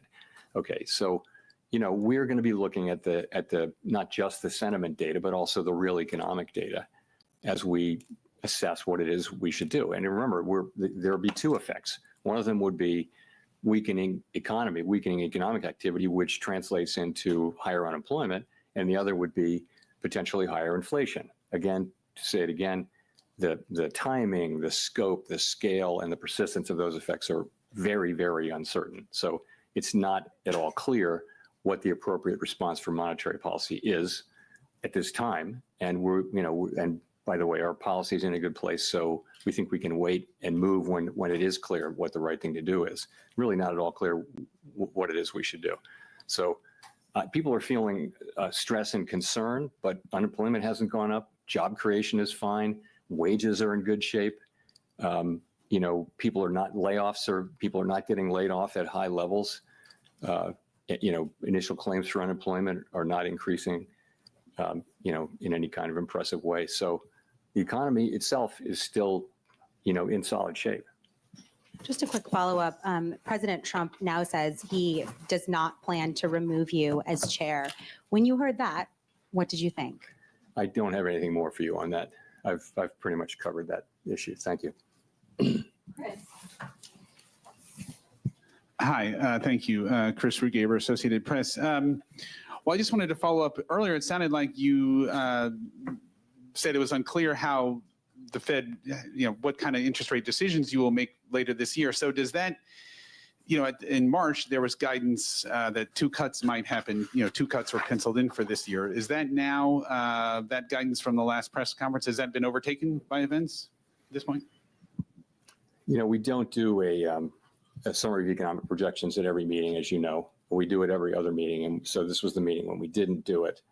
We don't also kind of poll people, so I really wouldn't want to try to make a specific projection for where we are relative to that. We will, in 6 weeks, we had the June meeting, and you'll have another SEP. I'm not going to hazard a guess here today as to what it would be.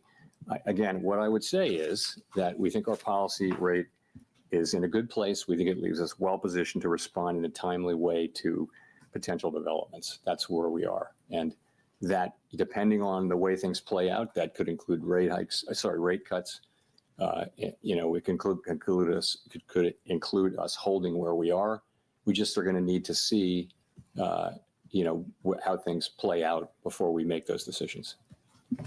Great. And just to follow up on that, I mean, when you address the issue of how the Fed would handle both rising unemployment and rising inflation, how are you thinking about the fact that addressing one could exacerbate the other? So a rate cut to reduce unemployment could worsen inflation and vice versa. How do you handle those challenges? You just captured this is the issue with the 2 goals being in tension. It's a very challenging question. Now, there can be a case in which one goal is very far, one variable is very, very far from its goal, much farther than the other. And if so, you concentrate on that one.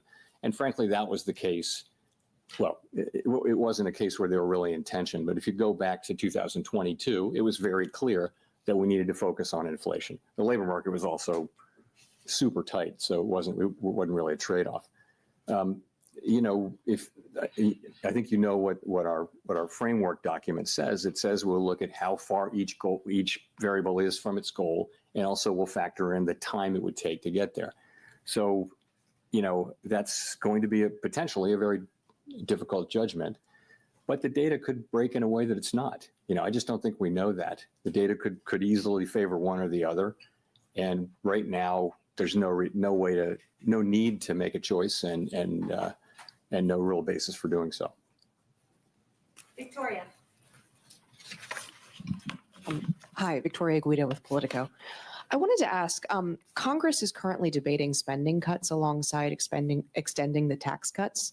And I know you've talked many times about how the path of the debt is unsustainable, but given that we're also talking right now about the economy slowing, potentially even recession, I was just wondering, is there a danger that spending cuts now could slow growth a lot more?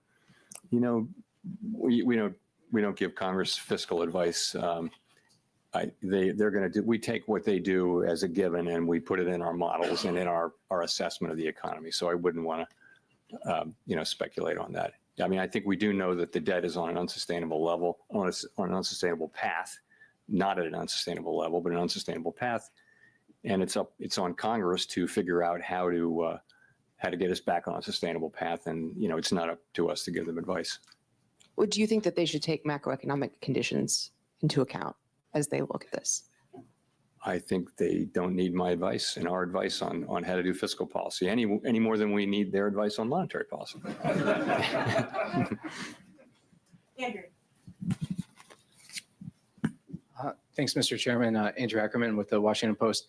In your Jackson Hole comments last year, you said you would not welcome further cooling in labor market conditions. The unemployment rate then was 4.2%, which is what it is now. Many forecasters now predict a higher jobless rate. How has your tolerance for weakening labor market conditions changed compared to a year ago? So it was quite a different situation. What was happening last year is that over the space of 6, 8, 7 months, the unemployment rate went up by almost a full percentage point. And it was click, click, click, click, click each month. And you know, everywhere people were talking about downside risk to the labor market. At the same time, payroll job numbers were getting softer and softer. So there was a really obvious concern about downside risk to the labor market. And so at Jackson Hole and then in September, you know, we wanted to address that forthrightly. We wanted to show that we were there for we'd been there for inflation for a couple of years, and we wanted to show also that we're there for the labor market. And it was important that we send that signal. Fortunately, since then, the labor market has really, and the unemployment rate have really been moving sideways at a level that is, you know, well in the range of mainstream estimates of maximum employment. So that concern has gotten a lot less. So, you know, you're at 4.2% unemployment. I think we were in a very different situation. Now we have a situation where, you know, the risks to higher inflation and higher unemployment have both gone up, as we noted in our statement, and we've got to monitor both of those. We actually have a potential situation where there may be a trade-off or tension between the two, potentially. We don't have it yet, and we may not have it, but that's what we have, and that's why I think it's a very different situation. I mean, I guess I want to follow up by asking how much of a rise in the jobless rate you could tolerate it. I can't give you I'm not going to try to give you a specific number. I'll just say we have to now be looking at both variables and which of them is you know, demanding. If one of them is demanding our focus more than the other, that would tell us what to do with policy. If they're more or less, you know, equally distant and equally or not distant, then we don't have to make that assessment. You know, the assessment is you wait. So I'm not going to try to be really specific about what we need to see in terms of a number. But if we did see, you know, significant deterioration in the labor market, of course, that's one of our two variables, and we would look to be able to support that. You'd hope that it wasn't also coming at a time when inflation was getting very bad. And again, we're speculating here. We don't know this. We don't know any of these things. It's very hypothetical. We're just going to have to wait and see how it plays out. Thanks. Hey.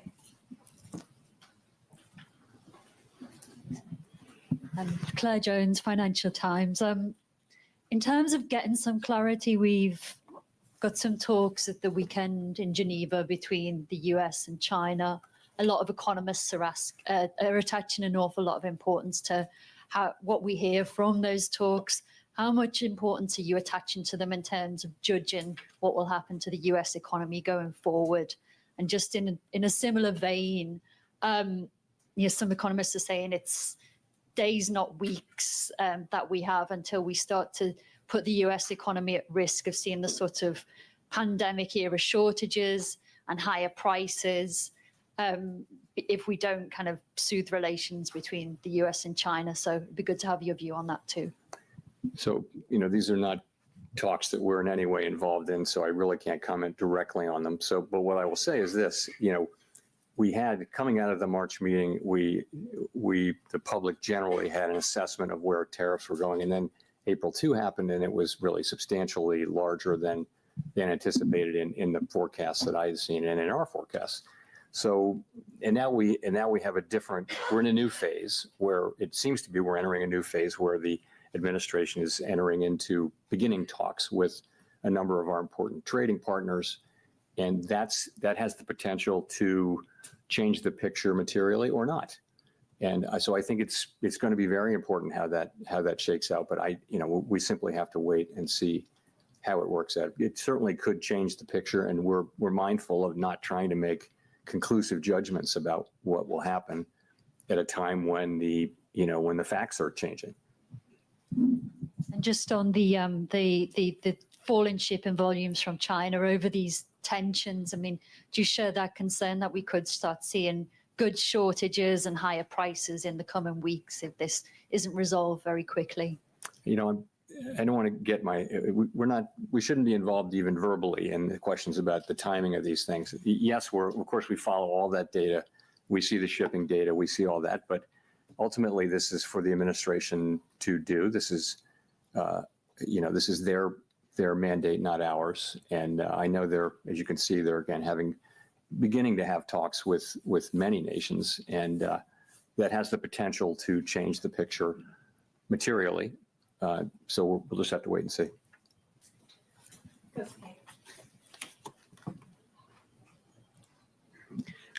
Kosuke Takami with Nikkei. Thank you for doing this. The volume of imported goods increased significantly in the first quarter. Do you think that this situation could cause a delay in the impact of tariff on inflation? And does this mean that it will take longer time to reduce uncertainty? The decision we made today? Which decision? So the future decisions. So the volume of the imports, imported goods increased significantly. So the impact on the imported inflation may delay. So what is the impact to your future decision? Okay, so I mean, I think we think that there was a big spike in imports, right? Very big, historically large, really, and to beat tariffs. And now that should actually reverse, so that it's the difference between it's exports minus imports. So and imports were huge, and so that it conveyed a very negative contribution to U.S. GDP, annualized GDP in the first quarter, as we all know. So that could, in the second quarter, be reversed, so that we have an unusually large contribution to usually positive. That's very likely as imports drop sharply. You could also have, very likely you'll have restatements of first quarter. It'll turn out that consumer spending was higher. It'll turn out that inventories were higher, and so you'll see those data revised up. It may actually go into the third quarter too, and so I think this whole process is going to a little bit make it harder to make a clean assessment of U.S. demand. I mentioned private domestic final purchases, which doesn't have inventories government or inventories government. Anyway, it's a cleaner read on private demand, but that too probably was flattered a little bit by by strong demand for imports to beat tariffs. So that might overstate. It's a really good reading, 3% PDFP in the first quarter. That might actually overstate. So it's not really I don't think it's going to affect our decisions. I will just say, though, that it's a little confusing, and it's probably less confusing to us than it would be to the general public as we try to explain this. It's complicated, and GDP is sending a signal, PDFP is sending a signal. It's a little bit confusing, but I think we understand what's going on. It's not really going to change things for us.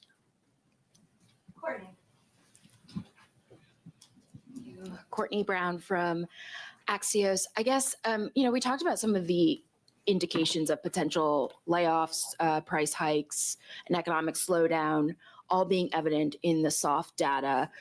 I'm curious why the Fed needs to wait for that to translate into hard data to, make any type of monetary policy decision, especially if the hard data is not as timely or might be warped by tariff-related effects.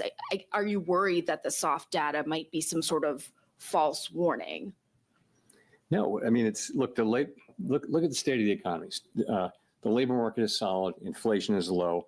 We can afford to be patient as things unfold. There's no real cost to our waiting at this point. Also, the sense of it is we're not sure what the right thing will be.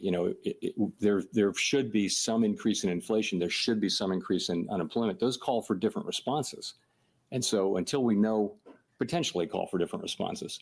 And so, until we know more, we have the ability to wait and see. And it seems to be a pretty clear decision. Everyone on the committee supported waiting. And so that's why we're waiting. Just a very quick follow-up. There was this sort of vibe session, if you will, where the sentiments expressed in soft data did not translate into the hard economic data. How are you thinking about that when interpreting some of the signs in the softer survey data? I think going back a number of years, the link between sentiment data and consumer spending has been weak. It's not been a strong link at all. On the other hand, we haven't had a move of this, speed and size. So it wouldn't be the case that we're looking at this and just completely dismissing it. But it's another reason to wait and see.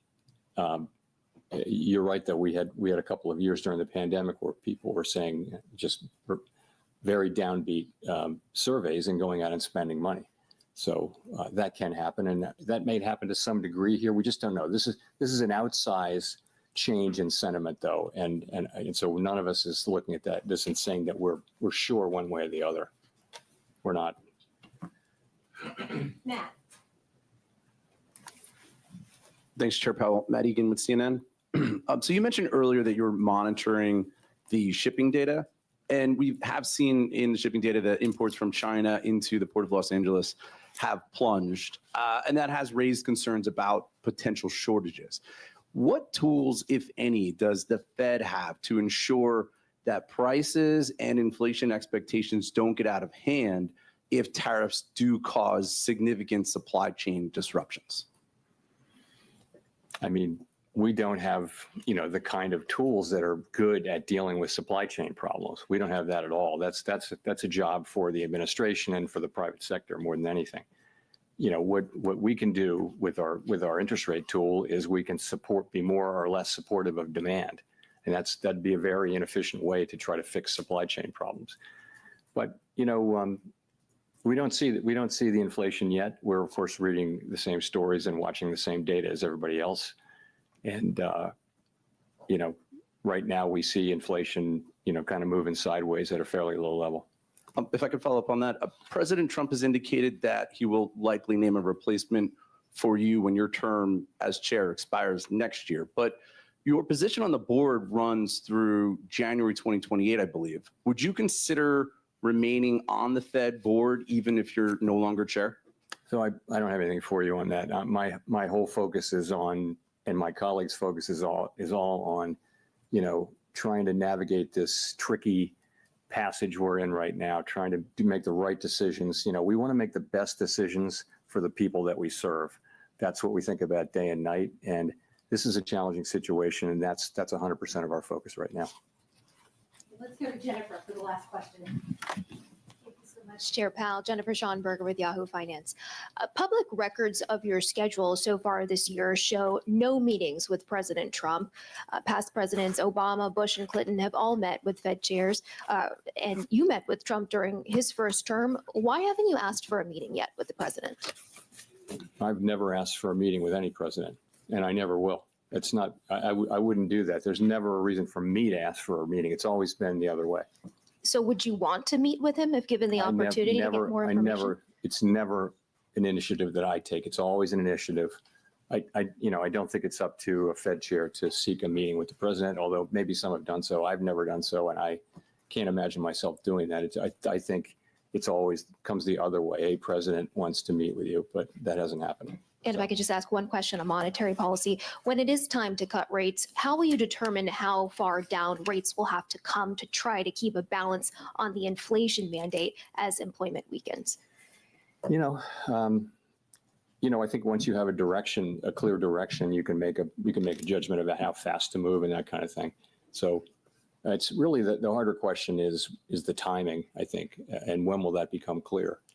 And fortunately, as I mentioned, we have our policy in a good place, the economy's in a good place, and it's really appropriate, we think, for us to be patient and wait for things to unfold as we get more clarity about what we should do. Thanks very much.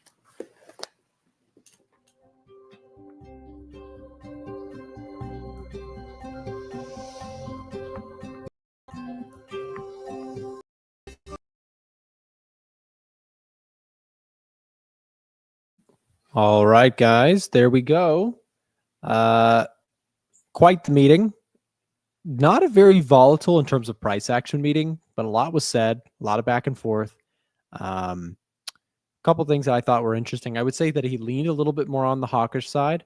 right there towards the end, he pointed out that a lot of the concerns around the tariff stuff is that it is supply side, and talking about the imports and shipping stuff going on right now. Anything that kind of hurts the supply side is inflation that he mentioned that the Fed doesn't quite have the tools to handle with their interest rate policy. Some interesting points across the board there. I would say that, like I said, he leaned a little bit more hawkish than what I thought he would. Well, actually, I don't know. I kind of take that back. I did sort of discuss this concept that he would point at where the state of the labor market is and where inflation is, and where it currently is not in a disaster in either direction. He also went at length talking about he's going to keep an eye on which policy or which problem becomes the bigger problem, right? So if he discussed the possibility in their statement today that there could be increased problems on inflation and rising unemployment rate. Both of those are possible risks to the system right now. And he discusses specifically that the way they would handle that if pressed into that situation, which he said, we're not in that situation now, but if we were in that situation, he said, we're going to look for which one is further from the mandate and focus on that one. He highlighted that in 2022, inflation was running off running like crazy. That became their focus, right? They really focused on their decision-making based around inflation. Right now, still some equal risk seem to kind of be the stance, which I would take as kind of a hawkish stance, considering some people are like, hey, the soft data, you saw that girl ask about the question about the soft data, right? That woman mentioned that the soft data pointing out that sentiment looks really rough out there, and that why isn't the Fed acting on that? Powell responded in a hawkish way, saying that basically, those data points can be misleading. People can say things look really bad out there and then go buy a brand new car. He's used that expression before. So he pointed towards a lot of opportunities he had where he could have said, reasons for rate cuts might be around the corner. He really declined that opportunity. I wrote down notes here. Hawkish to neutral, tariffs could offset the Fed's goals. No need to move rates yet. Market thinks Fed will cut 3 times, but Powell pointed out that they only cut 3 times in 2018, when back then inflation wasn't a big problem. So if he thinks that 3 times in 2018 without an inflation problem, it kind of points towards a hawkish stance, suggesting that he's thinking less than 3 this time around, because we do have an inflation problem this time around with Trump tariffs being imposed. So to me, it came across pretty hawkish. We see that in the dollar index. Take a look at the 1-minute chart here of the dollar index. You can see we've had some push higher. Nasdaq and S&P 500 were in both directions. Really not a whole lot of movement on that front. Gold took a downside plunge off of that, which makes sense. A little bit of a pushback on rate cuts, but possibly what is a give and take for the stock market is that Powell seems pretty strong on the U.S. economy at this time, which is a good signal, right? Pointing out that people are employed, that prices have come, the price stability has improved, but they still got work to do. So it's not mission critical, which is good for stocks, that we're in that kind of, we're okay. We're not crashing or falling apart, but also very strong for the dollar, suggesting that, again, inflation risks remain elevated. Fed may not be cutting rates too quickly. He definitely came across pretty hawkish in my view. I don't know what you guys think. Let me know in the chat. I'm going to wrap it up there. We've been streaming for 5 hours here between everybody who came on to contribute to the A1 Trading Show. I very much appreciate it. Remember, guys, last call on the Edge Finder sale. It is currently 45% off to get access to our VIP Signals group or the Edge Finder, the software tools that we use to analyze the markets each and every day on my streams and videos. Take advantage of the 45% off by clicking the link right here, sending us a direct message, letting us know that you're watching the stream and you'd like to hear more about the 45% off discount. Okay, guys, that's it. Thank you very much for tuning in. I hope that was helpful to you. Have a great rest of your day, and we'll see you back tomorrow. Thanks for watching today's A1 Trading Show. Be sure to subscribe and to turn on notifications so you don't miss the next one. All month long, you can get the Edge Finder 40% off, our best discount of the year. Check out the links in the description below to visit the Edge Finder homepage or speak with a team member directly to get the 40% off discount now. Trade safely, and we'll see you tomorrow.